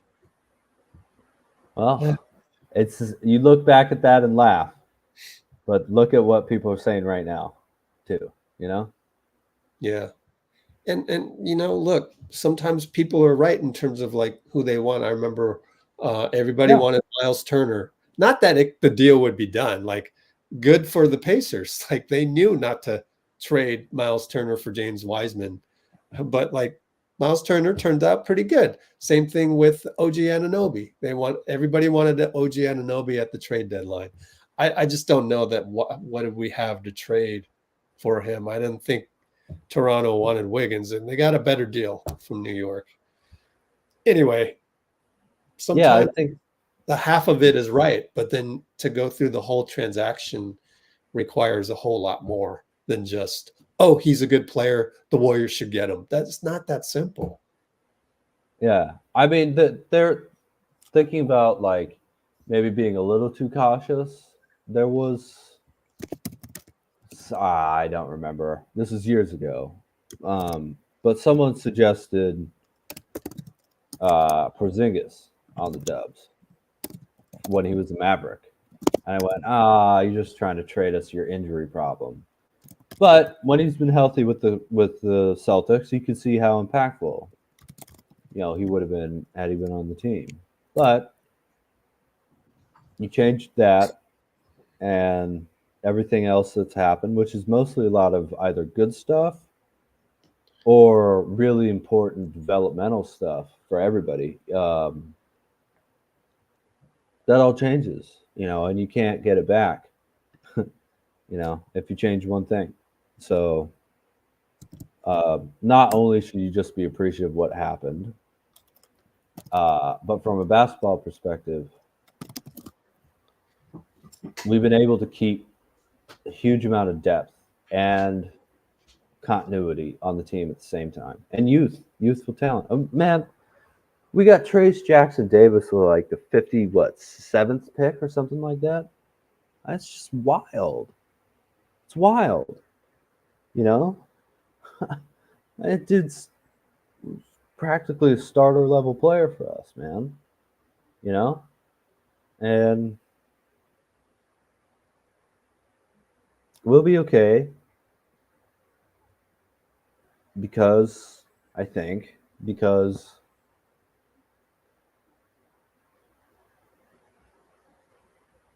the team, just I think they love playing with each other, and basically we played a really, really careless, stubborn season of basketball last year. And if you get that turnaround, there's no reason why you can't be a real contender. Still, and I don't think that's biased. I don't think that's he's itching me. I don't think that's biased. I don't think that's pie in the sky or anything. I just feel like this Warriors team at their best, and I feel like I can imagine that fairly realistically in my head. If you make the right move, maybe a trade here or there, I do think something's going to have to change. But I feel like we can compete with any of these playoff teams that we're watching. I mean, the Celtics just got smacked by a Cavs team that is not more talented than the Warriors. They're not. There's no way you can say that they are, right? I mean, just need a consistent, good, solid season where everybody knows their role. I think that's something we haven't had in a long, long time.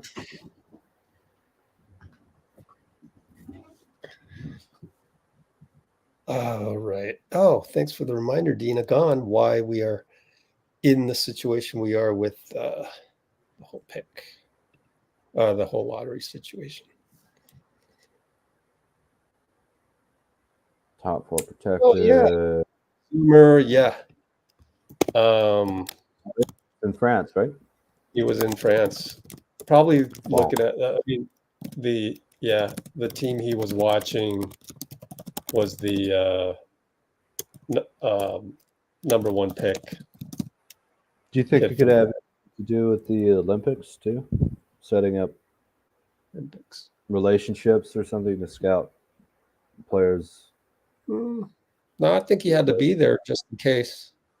3.4% chance. You better do your homework. So yeah, you don't want to be like, oh, I didn't think this would happen. What do we do? Yeah. Oh shoot. Who do we pick? Coin flip. Yeah, you don't want that. Yeah, that's totally true. I was talking to Eric G today because I noticed in the top 5 there's that number 1 pick that let's just look it up, NBADraft.net. That Dunleavy was there to watch at least that game. And in France. Yeah, what's his name again? Ricasser? Zachary Ricasser or something like that. Here we go. Mock drafts. There it is. Yeah, Ricochet. Ricochet. I don't know. Yeah, probably. And oh my gosh, look at all these interstitials. But also Alexander Sarr. He's also from France. So I go, hey, Eric G, should we expect a French gold medal in 2028 or 2032? What do you think, Dean? Sorry? I was looking up pronunciation. What do I think of what? France for gold medal in 28 or 32. What do you think? Because look, Alex Sarr is a top 5. Ricochet is a top 1. Yeah. 1B in there. Maybe Gobert, maybe in 28. Yeah, and then they whoever else. Yeah, but what do you think? Because I asked Eric G about it as well. For France? Oh, and look at Buzelis is okay. No, never mind. G League. I mean, I don't know. That's a lot of years away, obviously. Yeah. You figure I think that'd be a pretty competitive team, though. I do think Team Canada probably is going to be pretty good. Yeah. Well, Eric G was like, the problem with Team France is they haven't developed any guards, so that would be their weakness. Yeah, and obviously in international basketball, there's less shooting, so you probably need more guys who can really play make. But the world, it used to be that American professionals could take on Team World and win, like all the Team World combined. And then it got a little tougher. Lost the 04 Olympics, got a bronze medal. Didn't even make the gold medal game. So I think these international teams they're really coming for us. Absolutely. Embiid will play for France at 28. Oh yeah. Oh, not Cameroon?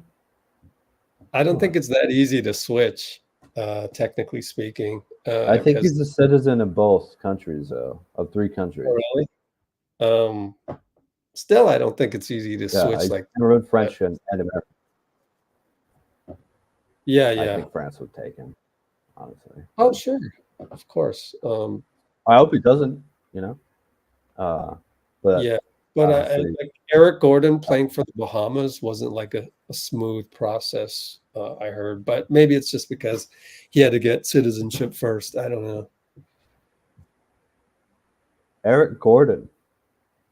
Yeah. For the Bahamas, huh? Yeah. World Cup. By the way, Klay could maybe try to play for the Bahamas as well. So he would have to qualify. See, if Klay were to play for the Bahamas, he would have to like submit to FIBA that he is just like Eric Gordon did. I'm no longer playing for USA, and then so Embiid would have to go through that process as well if he wanted to play for France. But there's time, 4 years. Well, he was picking between the two, right? Like a year or two ago, possibly. Whether they played for France or USA, I think he was. I'm okay with that, though. I don't think it should be that big of a deal for kind of larger name players because if there's some connection, I mean, don't want to make it harder for Team USA to win gold medals because I love that, but I'm fine with guys transferring more. I like Klay playing for the Bahamas or something, even though he's a gold medalist, American Olympian gold medalist. I think it just makes it fun. So I don't want guys bouncing from team to team to team every 4 years, but I also think it's fine, really.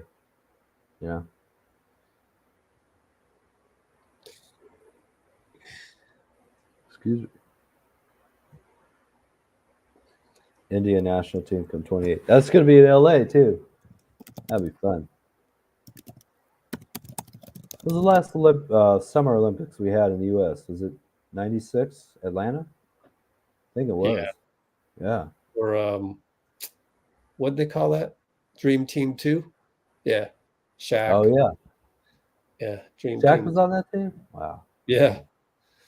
But that's the thing is what Steve Kerr is saying right now is like, yeah, but now the field is much better than it was. Oh, absolutely. Yeah. I mean, there's real, like, not 04 Team USA kind of collapsed and didn't know what it was doing. Like, there's real, like, we played really well. We have a really good team. We still got eliminated. But on the other hand, I still think Team USA has more talent than any other. Maybe not than the whole field combined, like it used to be, but than any other team we're going to face. I should, if we're healthy.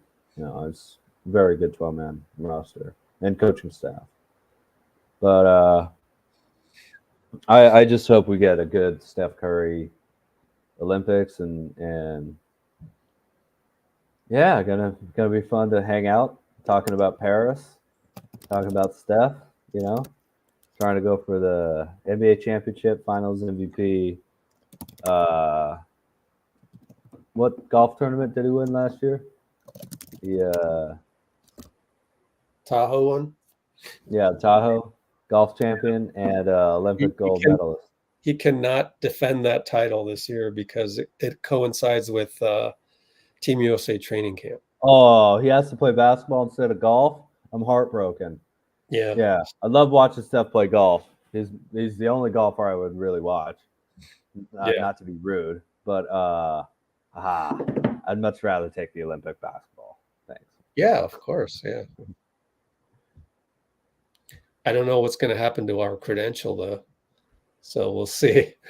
We'll see if they let us. Olympics? No, for the Tahoe tournament.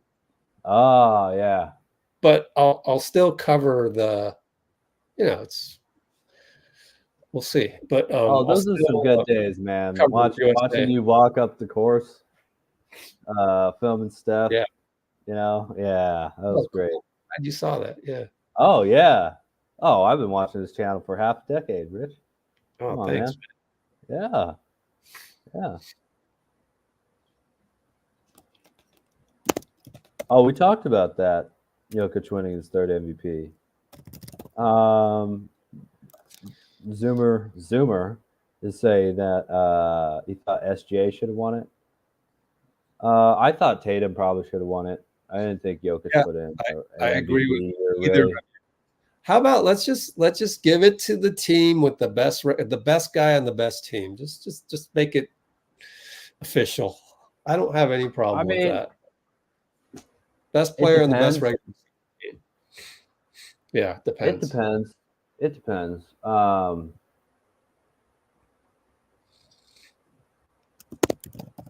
man, I don't know. The way MVPs have been selected. The last MVP to win a title was Steph in 2015.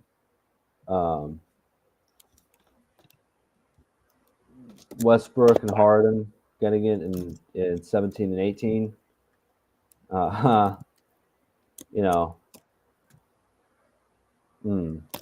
the other hand, I thought Steph was in the running in 21. Obviously not the best team in the league.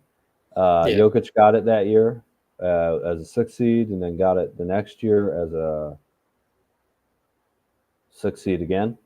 Yeah, right, with Murray out. Didn't get it the next year because people were afraid about voting him 3 straight, just like Giannis, and both of those guys won the title that year. That they didn't get it, and it's just, but when you're 14 games ahead of the next team in your conference, even if it's in the Eastern Conference, which is obviously always, since Jordan, been the weaker conference, then just give Tatum the MVP. No one's even talking about that, really. I know he hasn't had the best playoffs, but what does the dude have to do, man? On the other hand, I'm fine with Jokic winning MVPs. Probably the best overall player in the league. So it's an award. Yeah. All right. So the real question is, who gave Sabonis a vote? Was it Sam Amick? I wonder about that. I don't know who has votes, but it was absolutely a Sacramento dude. There wasn't some guy in like. He's a Sacramento dude. Charlotte. Yeah. Well, I mean, it could have been. Oh my God. Spears? No, he's not Sacramento. He's Bay Area. There's another guy? Oh, it covers both the Dubs and the Kings. Chris Haynes lives in Sacramento, but there's no way he would have voted for Sabonis. Even as 4th place. Oh my God. I can't believe I'm blanking on the name. What, a journalist from Sacramento? No, journalist mostly for the Dubs. Who interviewed Klay in the locker room? Sacramento. Oh, John Dickinson? But he doesn't have a vote. No. He interviewed Klay in the locker room about being benched, and we had a discussion whether that was beneficial or not. Slater doesn't. He's from Oklahoma City, actually. I think he covers the Kings though sometimes too. Sometimes, yeah, but it wasn't him. It wasn't. Yeah. No. Anyway, I'm sure it wasn't an actual guy. I'm sure it was a Sacramento. Yeah, Amick. The bonus for MVP. Someone voted for that, really?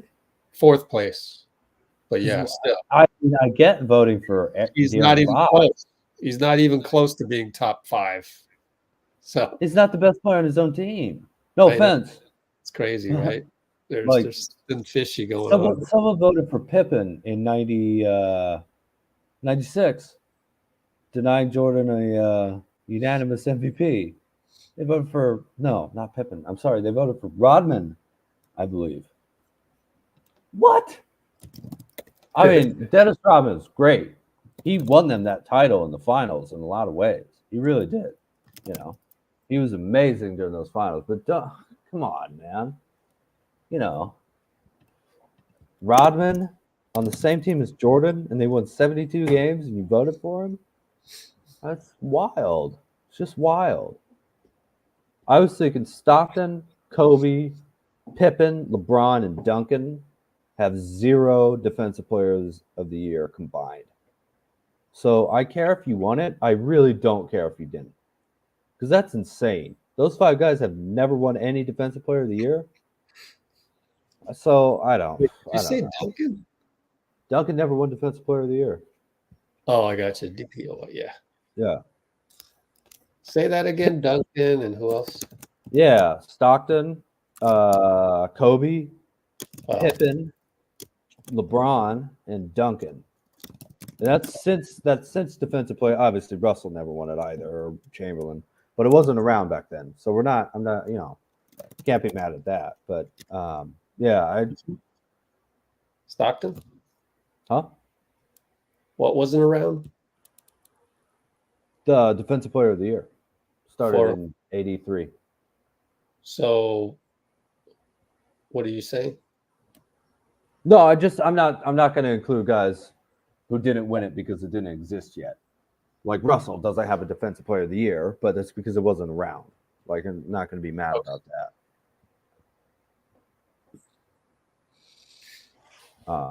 But yeah, I care if a player won it because that's great. I don't care if they didn't. Like, Kobe and Steph have 3 MVPs combined. You know, Jokic has 3 on his own.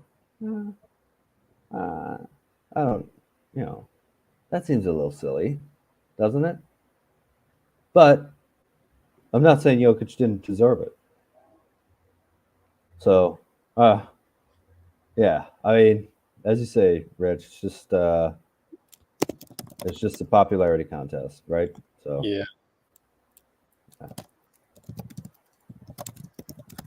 Yep. Rudy Gobert, Ben Wallace, and Dikembe Mutombo. All have 4 defensive players of the year. And Draymond has 1.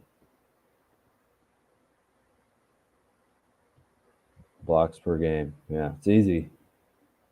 Yeah. Easy. But I mean, it's not hard to come up with who's the best defensive players in the league. You don't have to vote for 10 of them. It's not 2 teams of defensive. I mean, I guess there's first and second team all defense, but I don't know. Media people with votes suck, man. Oh, it's just frustrating. Yeah. When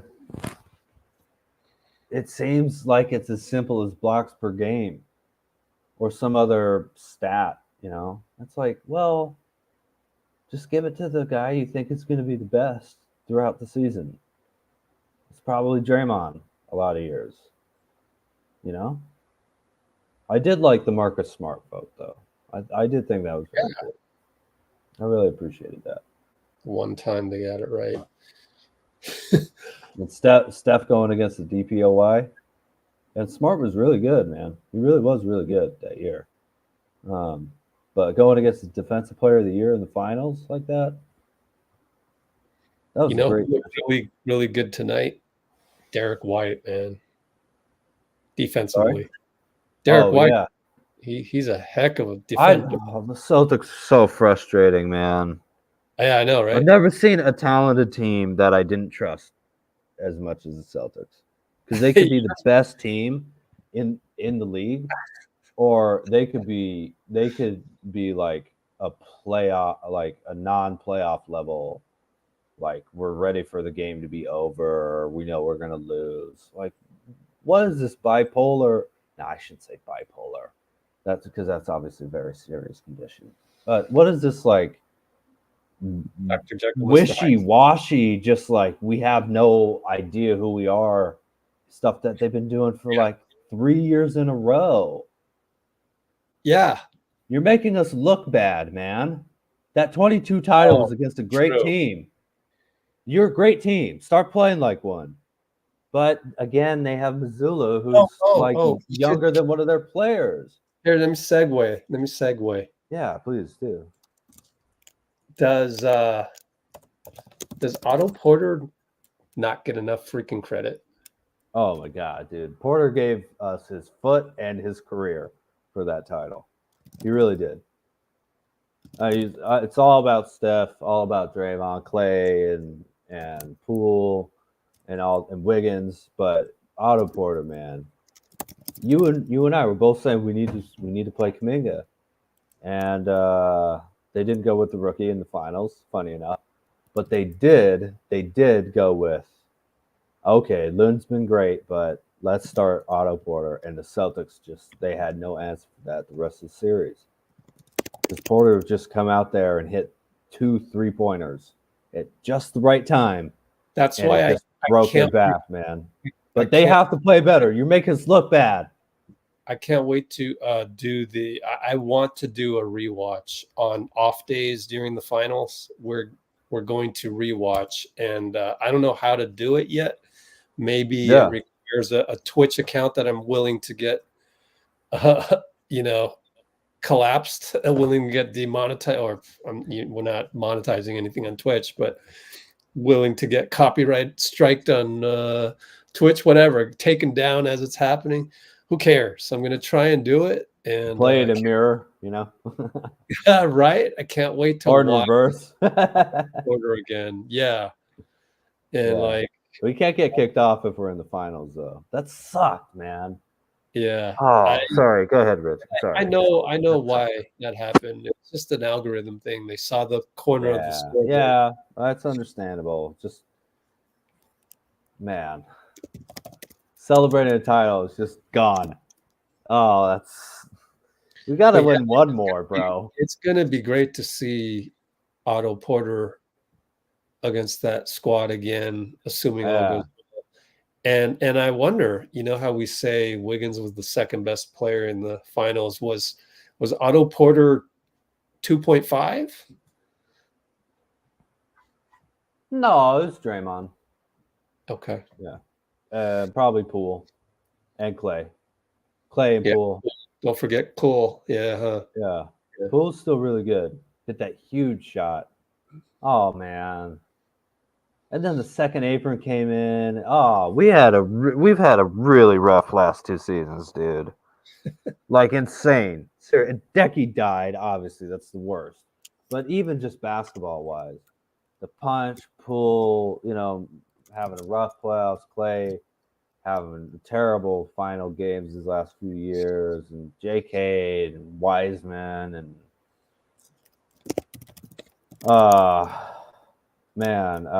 Wiggins and his dad, and oh my God, CP3, all that stuff, just wild. Yeah. The second apron, just like, hey, here you go. Now you don't have a mid-level. Now you don't have draft exceptions. All your plans that you planned for in 2022 just gone. Start over from scratch. And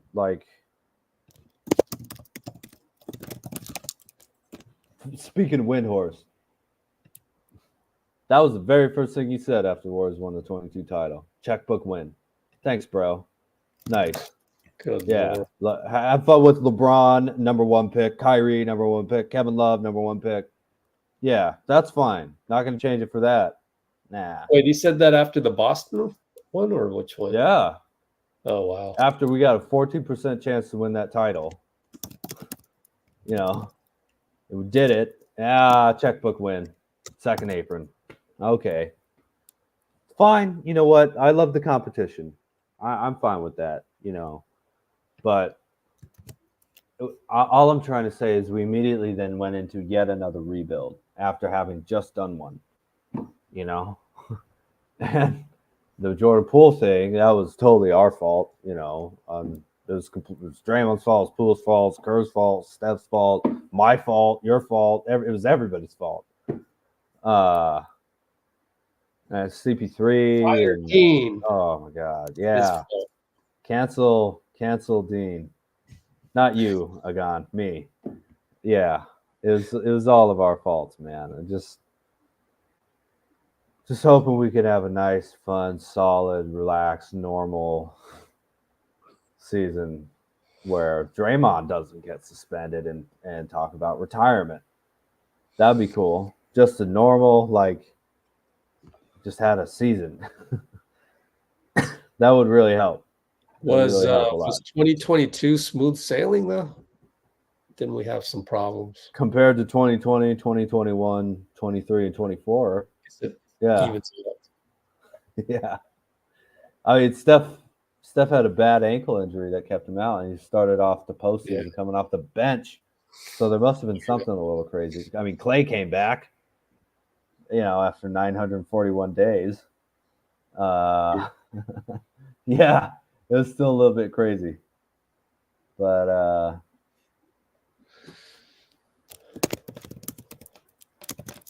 oh, thanks, man. Why fire a chill, laid back guy? I've been fired before, man. I just hope I don't get fired here.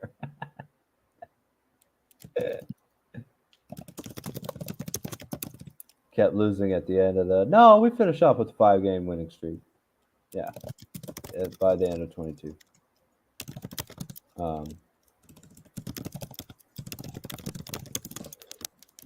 What an insane ride, man.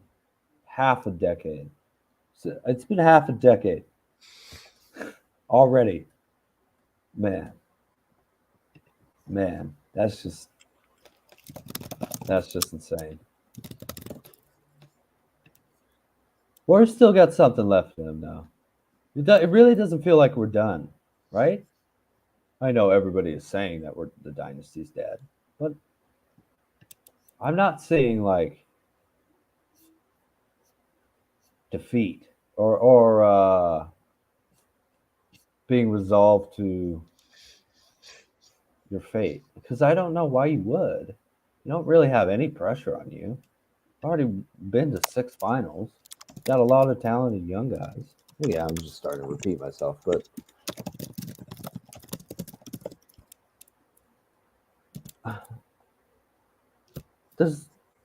there's no way that we're looking at the teams in the playoffs right now, or any of the teams that have been eliminated either, where the Pacific Division won 5 total postseason games, and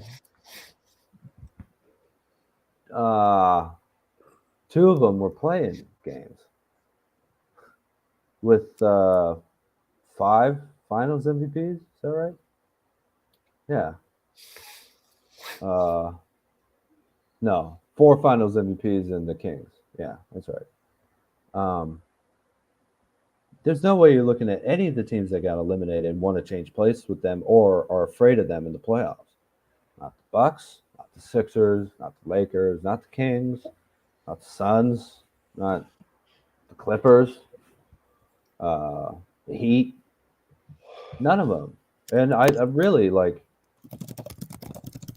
if when we rewatch the 22 stuff, like you're saying, Rich, I hope I'm there to watch some of it, but we were just on a string completely that season.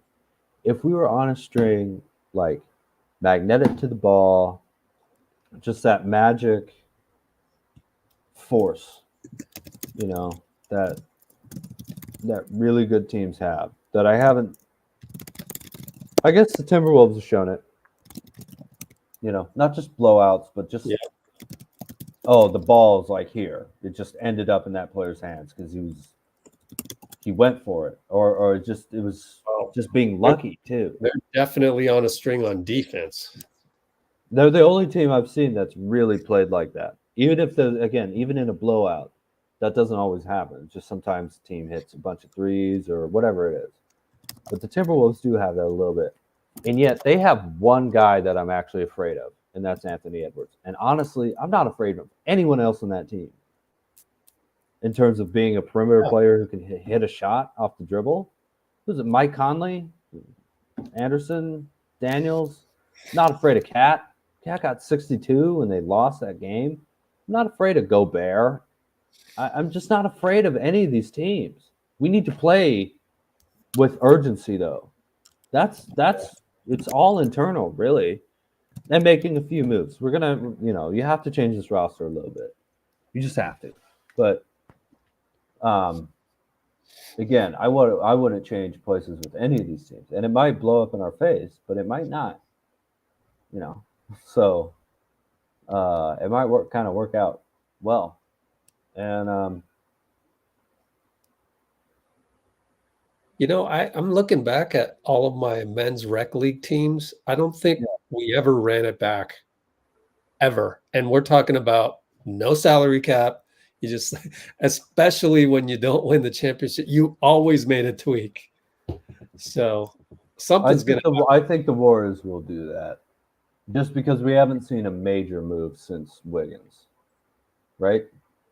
I mean, other than draft picks. I'm talking about a trade. Wiggins is getting moved, in my opinion, but it's hard to see another thing unless it's like a Draymond and why, Nope, can't touch Draymond or Steph and J.K. Yeah, and so you're not signing, trading Klay. I mean, that's not happening. That's right? Not happening. You'd rather just open up the cap space and not hard cap yourself if he really wants to leave. So. There's only one thing that makes sense, and that is Wiggins will get traded. There's nothing else that you could trade. Not much, yeah. You can't even trade Kuminga technically, right? It's only making $7.6 million. Well, people are talking about it. That doesn't seem because they don't. That seems like a totally short-sighted, reactionary move, and that's not the way you want to operate. Yeah, those people don't understand these tables. Really? Wow. Yeah. Sadly. Crazy. But you really do have to do the homework and get educated on this stuff. So, yep. You don't even run it back in men's rec league. I'm really trying to think back any time when we always made some kind of change. It might not have been our top, might not have been for a starter, but you always made some kind of change just to make it more fun the next season, to make it more interesting. You never brought back the same team. It's strange. And I'm talking rec league, which is crazy. Now, unless you won the championship a few times and you're like, yeah, you always tweaked a little bit. Even in men's rec league, you always looked out for the future. Really, what's the last big tweak the Warriors have done? What is it? Let's see. Well, Poole for Chris Paul, right? That was kind of an emergency move. If there had been the Draymond stuff, I don't know if they do that. But it was a big tweak. But I mean, before that, we think this will help improve the team. Not I think the problem was he had Klay coming back from a major injury, and he's basically a $50 million player. So so you couldn't really do it, and you didn't have him. So then now, and then getting lottery picks, adding them. Yeah. So last major one was really Wiggins for D'Angelo. Yeah. And J.K. turns out. Amazing. Yeah. But that's, I guess to bring it kind of full circle, that is why it came upon Middleton. It's just okay, so we're moving Wiggins, and it can't just be for salary dumping, probably. Who do we get that might be available?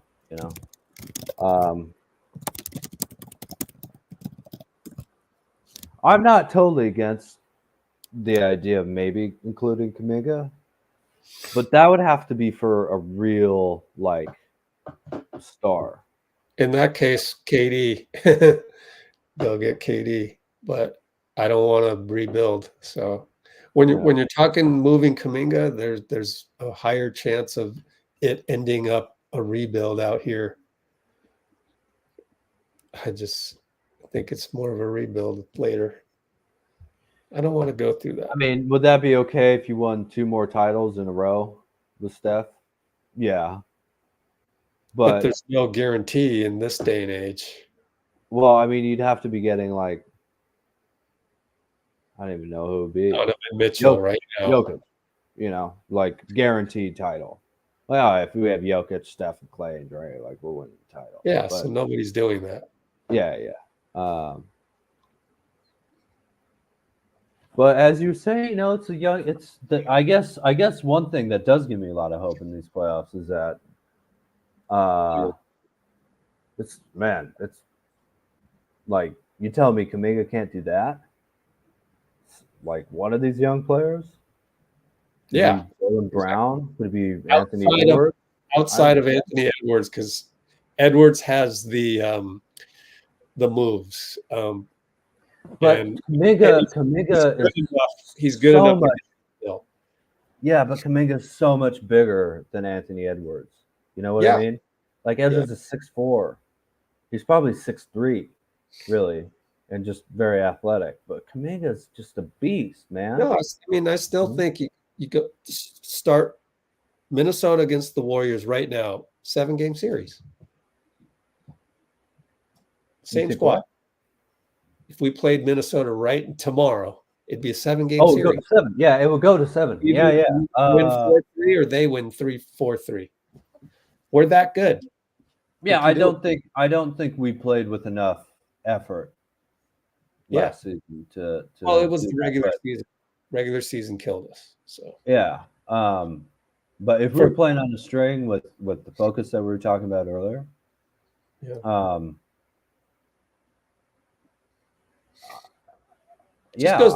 I don't know. I think we could beat them in 6, maybe not. They're a really good team. You do need 82 games to become a team on a string. So, and we didn't have that, did we? We didn't have a good 82 game. I mean, obviously 82. We didn't really have a good 10-game stretch. I'm not here to kick Draymond when he's going through some mental issues, but that first half was all pretty much. And that's why I'm excited by next season. He's learned his lesson, right? You could say Klay and Wiggs out the gate could have been better and all that, but then it would have recalibrated with Draymond there consistently. So then him getting suspended and not even playing. Yeah. But again, you know, that tension was building up for whatever reason, and we solved what we had to solve last year. Draymond got the help when he was out. Draymond got the help that he needed. You know, he said he's going to cut out the antics, and that's what I expect for the rest of his contract now. So all that shit that we went through last season was to get that all out of the way. I hope, you know. And I mean, if the Nuggets go down in the second round, we got to feel like we can do whatever, you know? There's just no stability left in the league. So why not? Why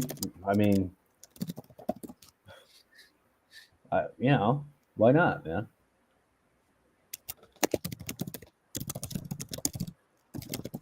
JK is a fellow Zoomer. He has my vote. You know when Gen Z was born, Rich? Years? I think it was 97 to 2012. Oh, okay. Yeah. Did not know that. Yeah.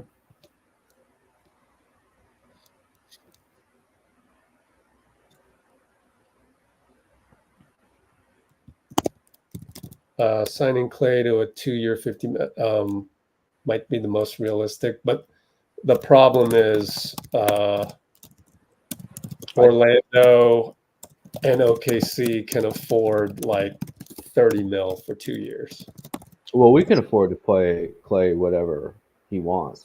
Oh well, I mean whatever is right. So we can give Klay a third year. They can't. That's my guess. They have Or cap space though, willing don't to. they? Yeah. So I think probably you're right that it's the number of years. It's just impractical for Orlando to sign a 34-year-old with 2 surgeries to more than 2 years. Don't blow up your They're not offering Klay more than 2 years. No way. Don't blow up your legacy, man. Please don't do that.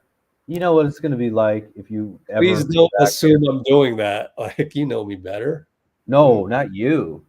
Yeah, Klay, man. Just in general, right? Yeah. If you leave, man, it's just going to be terrible, bro. Oh, you're saying Klay, please stay. Yeah, don't mess up. Yeah. No, not you, Rich. Well, yeah. I'd be shocked if he left for that 30 million. Yeah. But what if Orlando says, F it, 35, 40. Nah, it won't ever go that high. I think it's just, yeah. You know, it might be that you just sign whoever you can sign and bring Klay right up, you know, minus the vet minimum salaries in the mid-level, probably taxpayer mid-level. You just sign Klay to the rest of them and you have to be under the second apron, which could be like 120 million over 4 years. I would love it if Klay didn't ask for that and, you know, we had a little bit more room, but I mean, it doesn't buy us that much more being a little under the second apron. It really doesn't, you know. So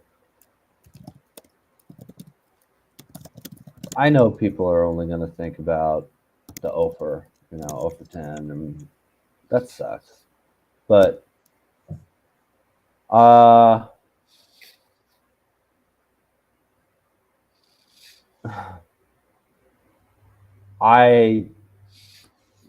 there's no better fit for Steph in the league. Having 2 shooters like that out there on the court is vital. And the only thing I really needed to see was, can we take you off the bench? Because if we're able to just take Klay off the bench whenever is necessary, man, he's such a dangerous player for the other team that, you know, having that option is just absolutely insane. That's another reason I like the Middleton idea.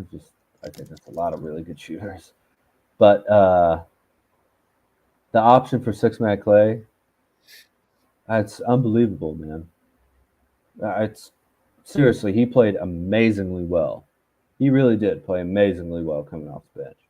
I think, aren't we saying here that they're just all the signs point to Klay coming back? Like everything that would have to happen if he didn't come back, it just kind of is out of whack. Like, see, okay. I hope so, but I also worry that I'm maybe like wishing it into existence. But I don't feel terribly worried about that. Yeah. You know? Just drastic things would have to happen. Yeah. First of all, he'd have to be offered, say, more than 2 years and then more than 30 mil. Like, I think we can afford to have him be paid 24-ish million, maybe even more, since the cap's going up over here. What else? Yeah, like Dina gone.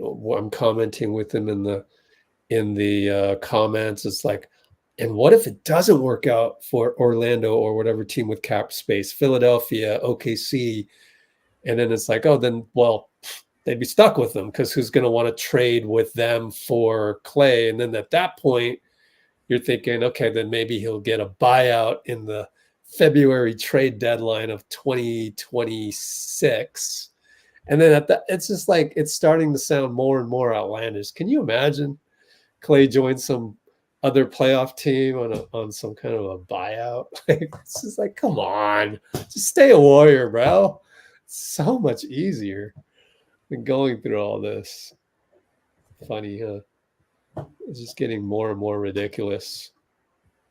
Klay as not in the blue and gold. It's just like, what's the point, man? Like, you're 35. You know? He was a free agent.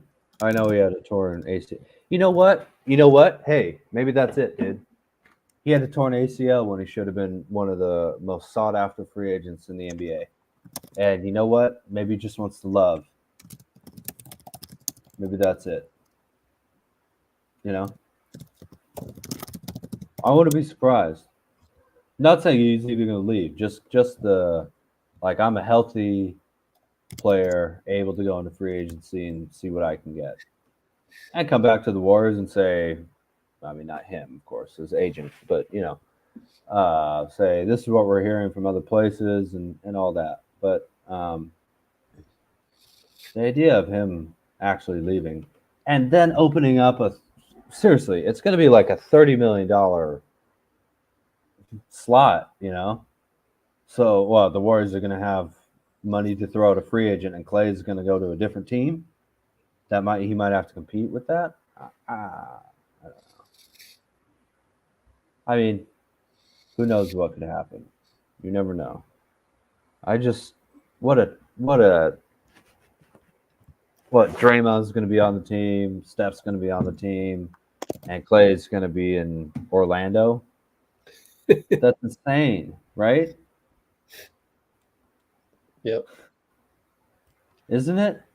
I mean, I think it is. But on the other hand, you never know. You never know. Amy said Klay will stay. Boom. Yeah. Boom.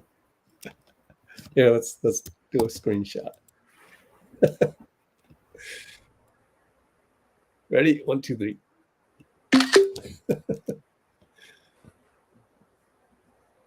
It is written. It is written by Amy. Klay will not be tempted to go to Disney World every day. He will want to come back down Tiburon in his boat to chase. I mean, really though, imagine Klay watching the Dubs win title number 5, and he lives in like Florida. Yeah. Come on, man. Like he's a West Coast dude too. That's the other thing. But maybe I'm just projecting. I never liked Florida climate that much personally. All good though.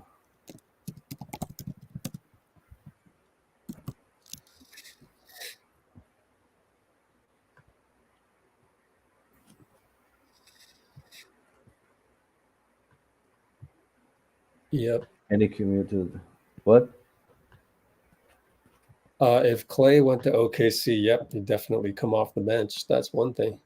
So I don't think he's starting on either team. Maybe only Philly has a chance for him to start. Philly, yeah. I mean, Maxey, I guess. What's the point, though, man? You're 35. No. Yeah, he'll be 35 by the end of the season. You know? I'm not saying he won't contribute. I mean, obviously, you never want to say that. Like, you're not good enough to go anywhere else. You wouldn't want to say that in a negotiation. But, like, the Warriors are really good with him when he's right. And we know that. And once he signs that dotted line, man, the dynasty, they're retiring together. You know, I really think if Klay signs that dotted line this summer, I think Not completely done, but that's like, oh, there's only 10% left, to go. Just have to make sure that you're all able to retire as Warriors for life.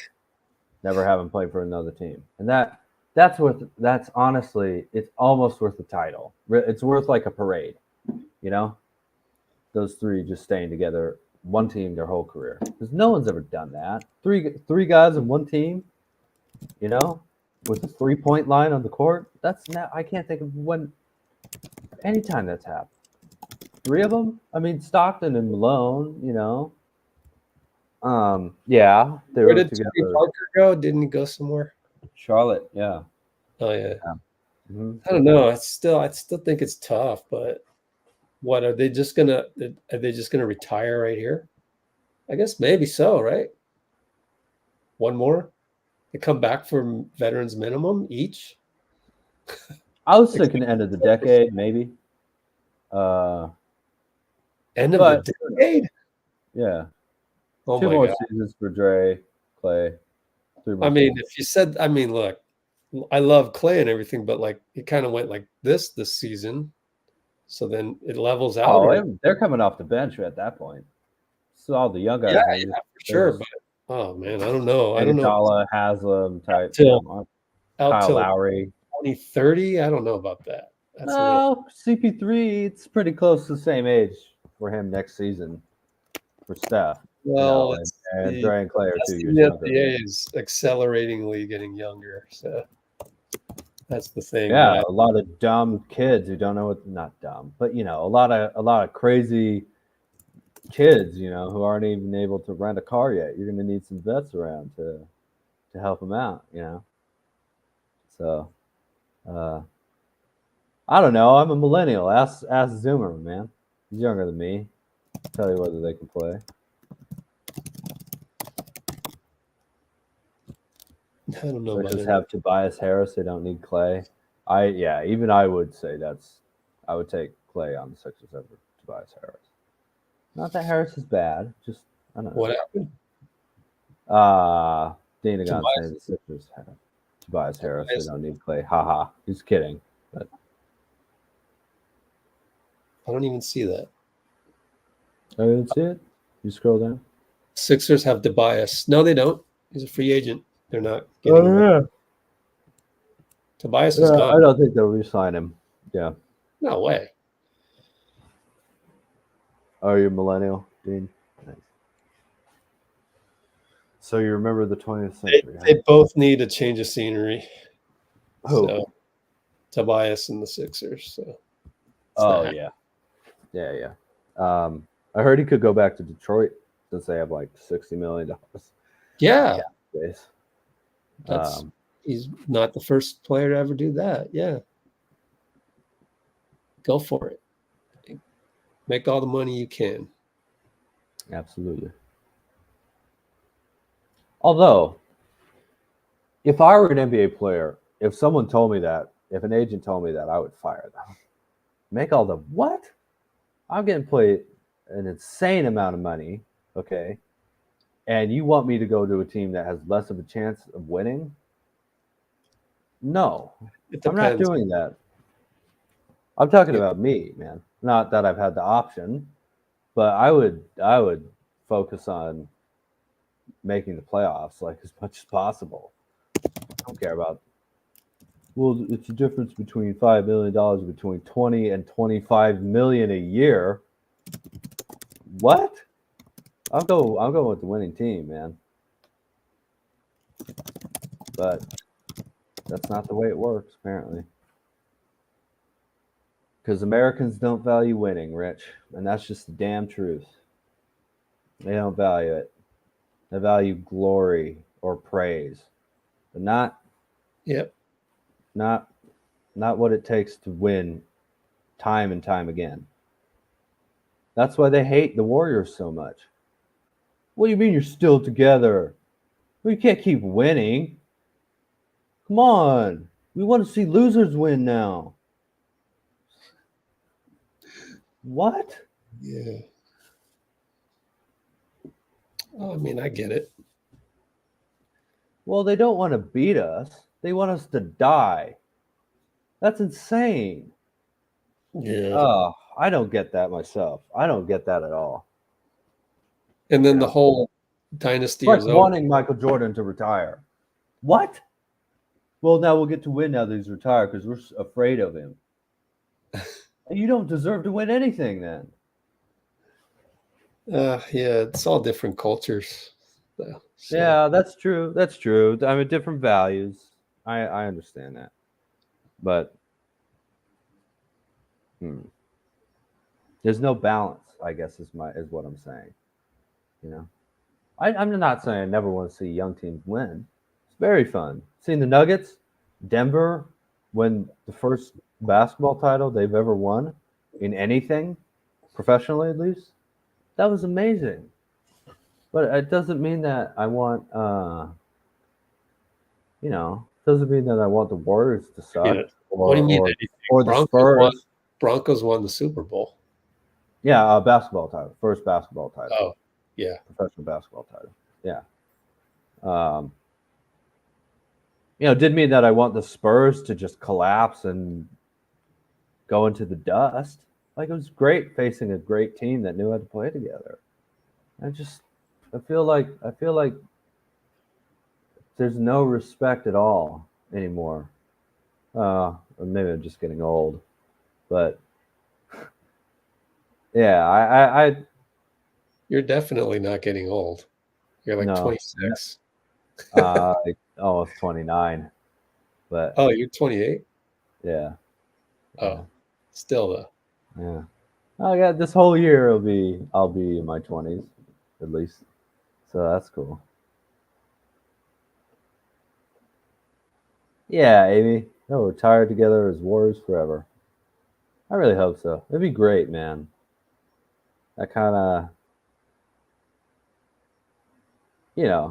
20, 35, they're all sitting down together. Like, man, we played 17 years together, the three of us, or whatever it would be. Oh, man. It's just, I think we'll probably see another dynasty. I don't know if we'll ever see that again. Yeah. Really. I really, in the modern NBA, this might be the last time you ever see that. It hasn't really happened before, but it almost certainly won't happen unless there's major changes to the CBA and stuff like that. Yep. I mean, you think Jaylen Brown and Jason Tatum are going to stick together 10 years from now? Probably not, right? Maybe, but maybe not.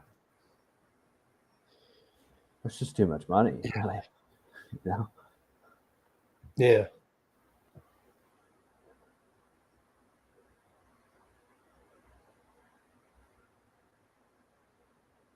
Yeah. So, anyways, well, I'm ready to call it a night. And by the way, you were talking about San Antonio and all that, and I've actually got a little compilation video for David Lee of all people, because somebody because David ended his career as a Spur. David, I forgot about that. Yeah, his birthday was a week and a half ago.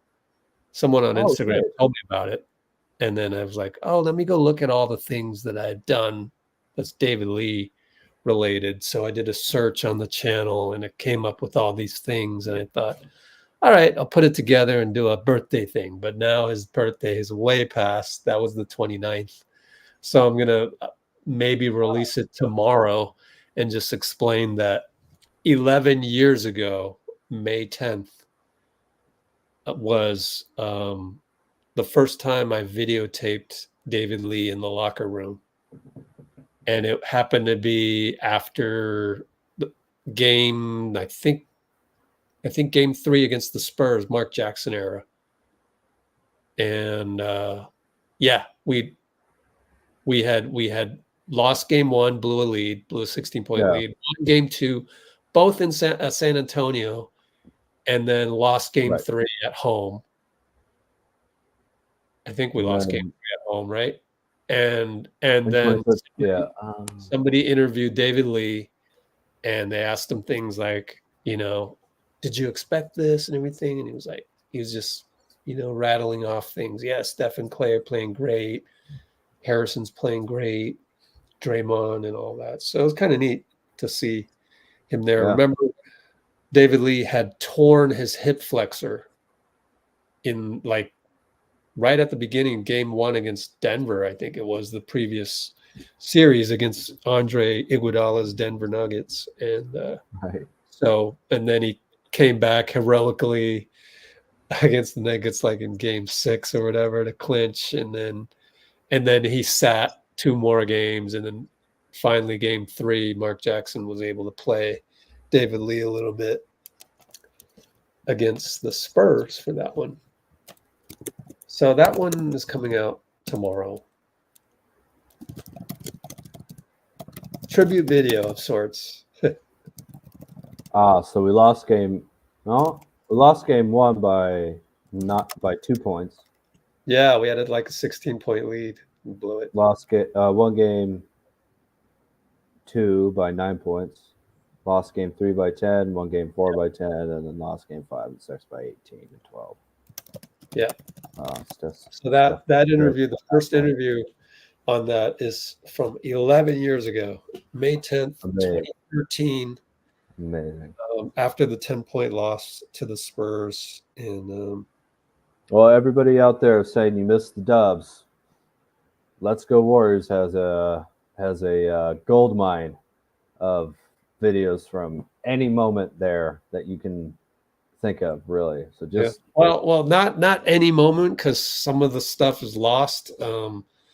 It just, who knows what happened. Okay, you can find incredibly entertaining, awesome stuff. Certainly any since season. 2017, I think, is when I really went full bore into the channel. Oh yeah, the KD Steph stuff, and and even the little pig game. I love watching that.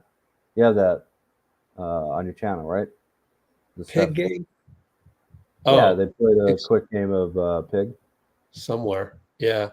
I kind of want to spend the rest of the off season, I guess, after the finals, between the finals and the draft, because there's 2 weeks of nothingness, and then right after that, we'll go straight into Summer League, which will be Sacramento and Chase Center, then Summer League itself in Vegas, but during which there's Team USA training, and then they go to the Olympics, and then August 12th, I'm going to take a week off, and then August 19th, 20th until the start of training camp, which is the end of September, I think.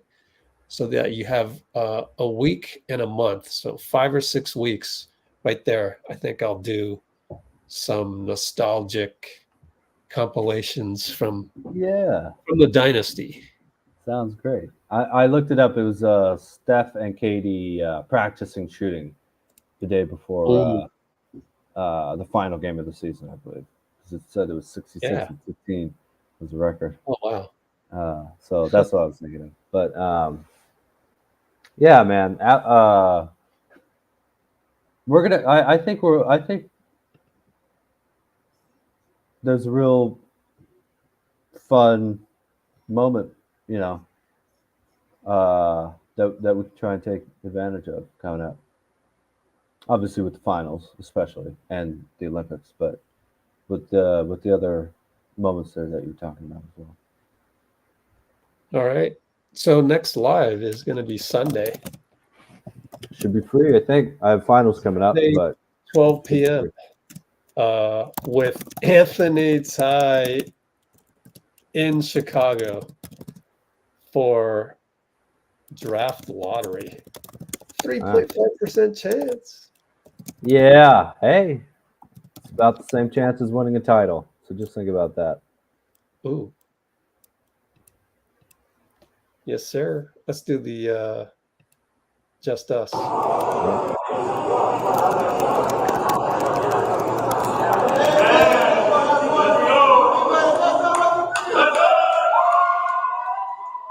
Oh, and by the way, Jokic wore a Decky shirt I saw that. Yeah, right. The trophy. Yeah. Brate, everybody. Yes, sir. All right, Dean. Take care, man. See you Sunday, man.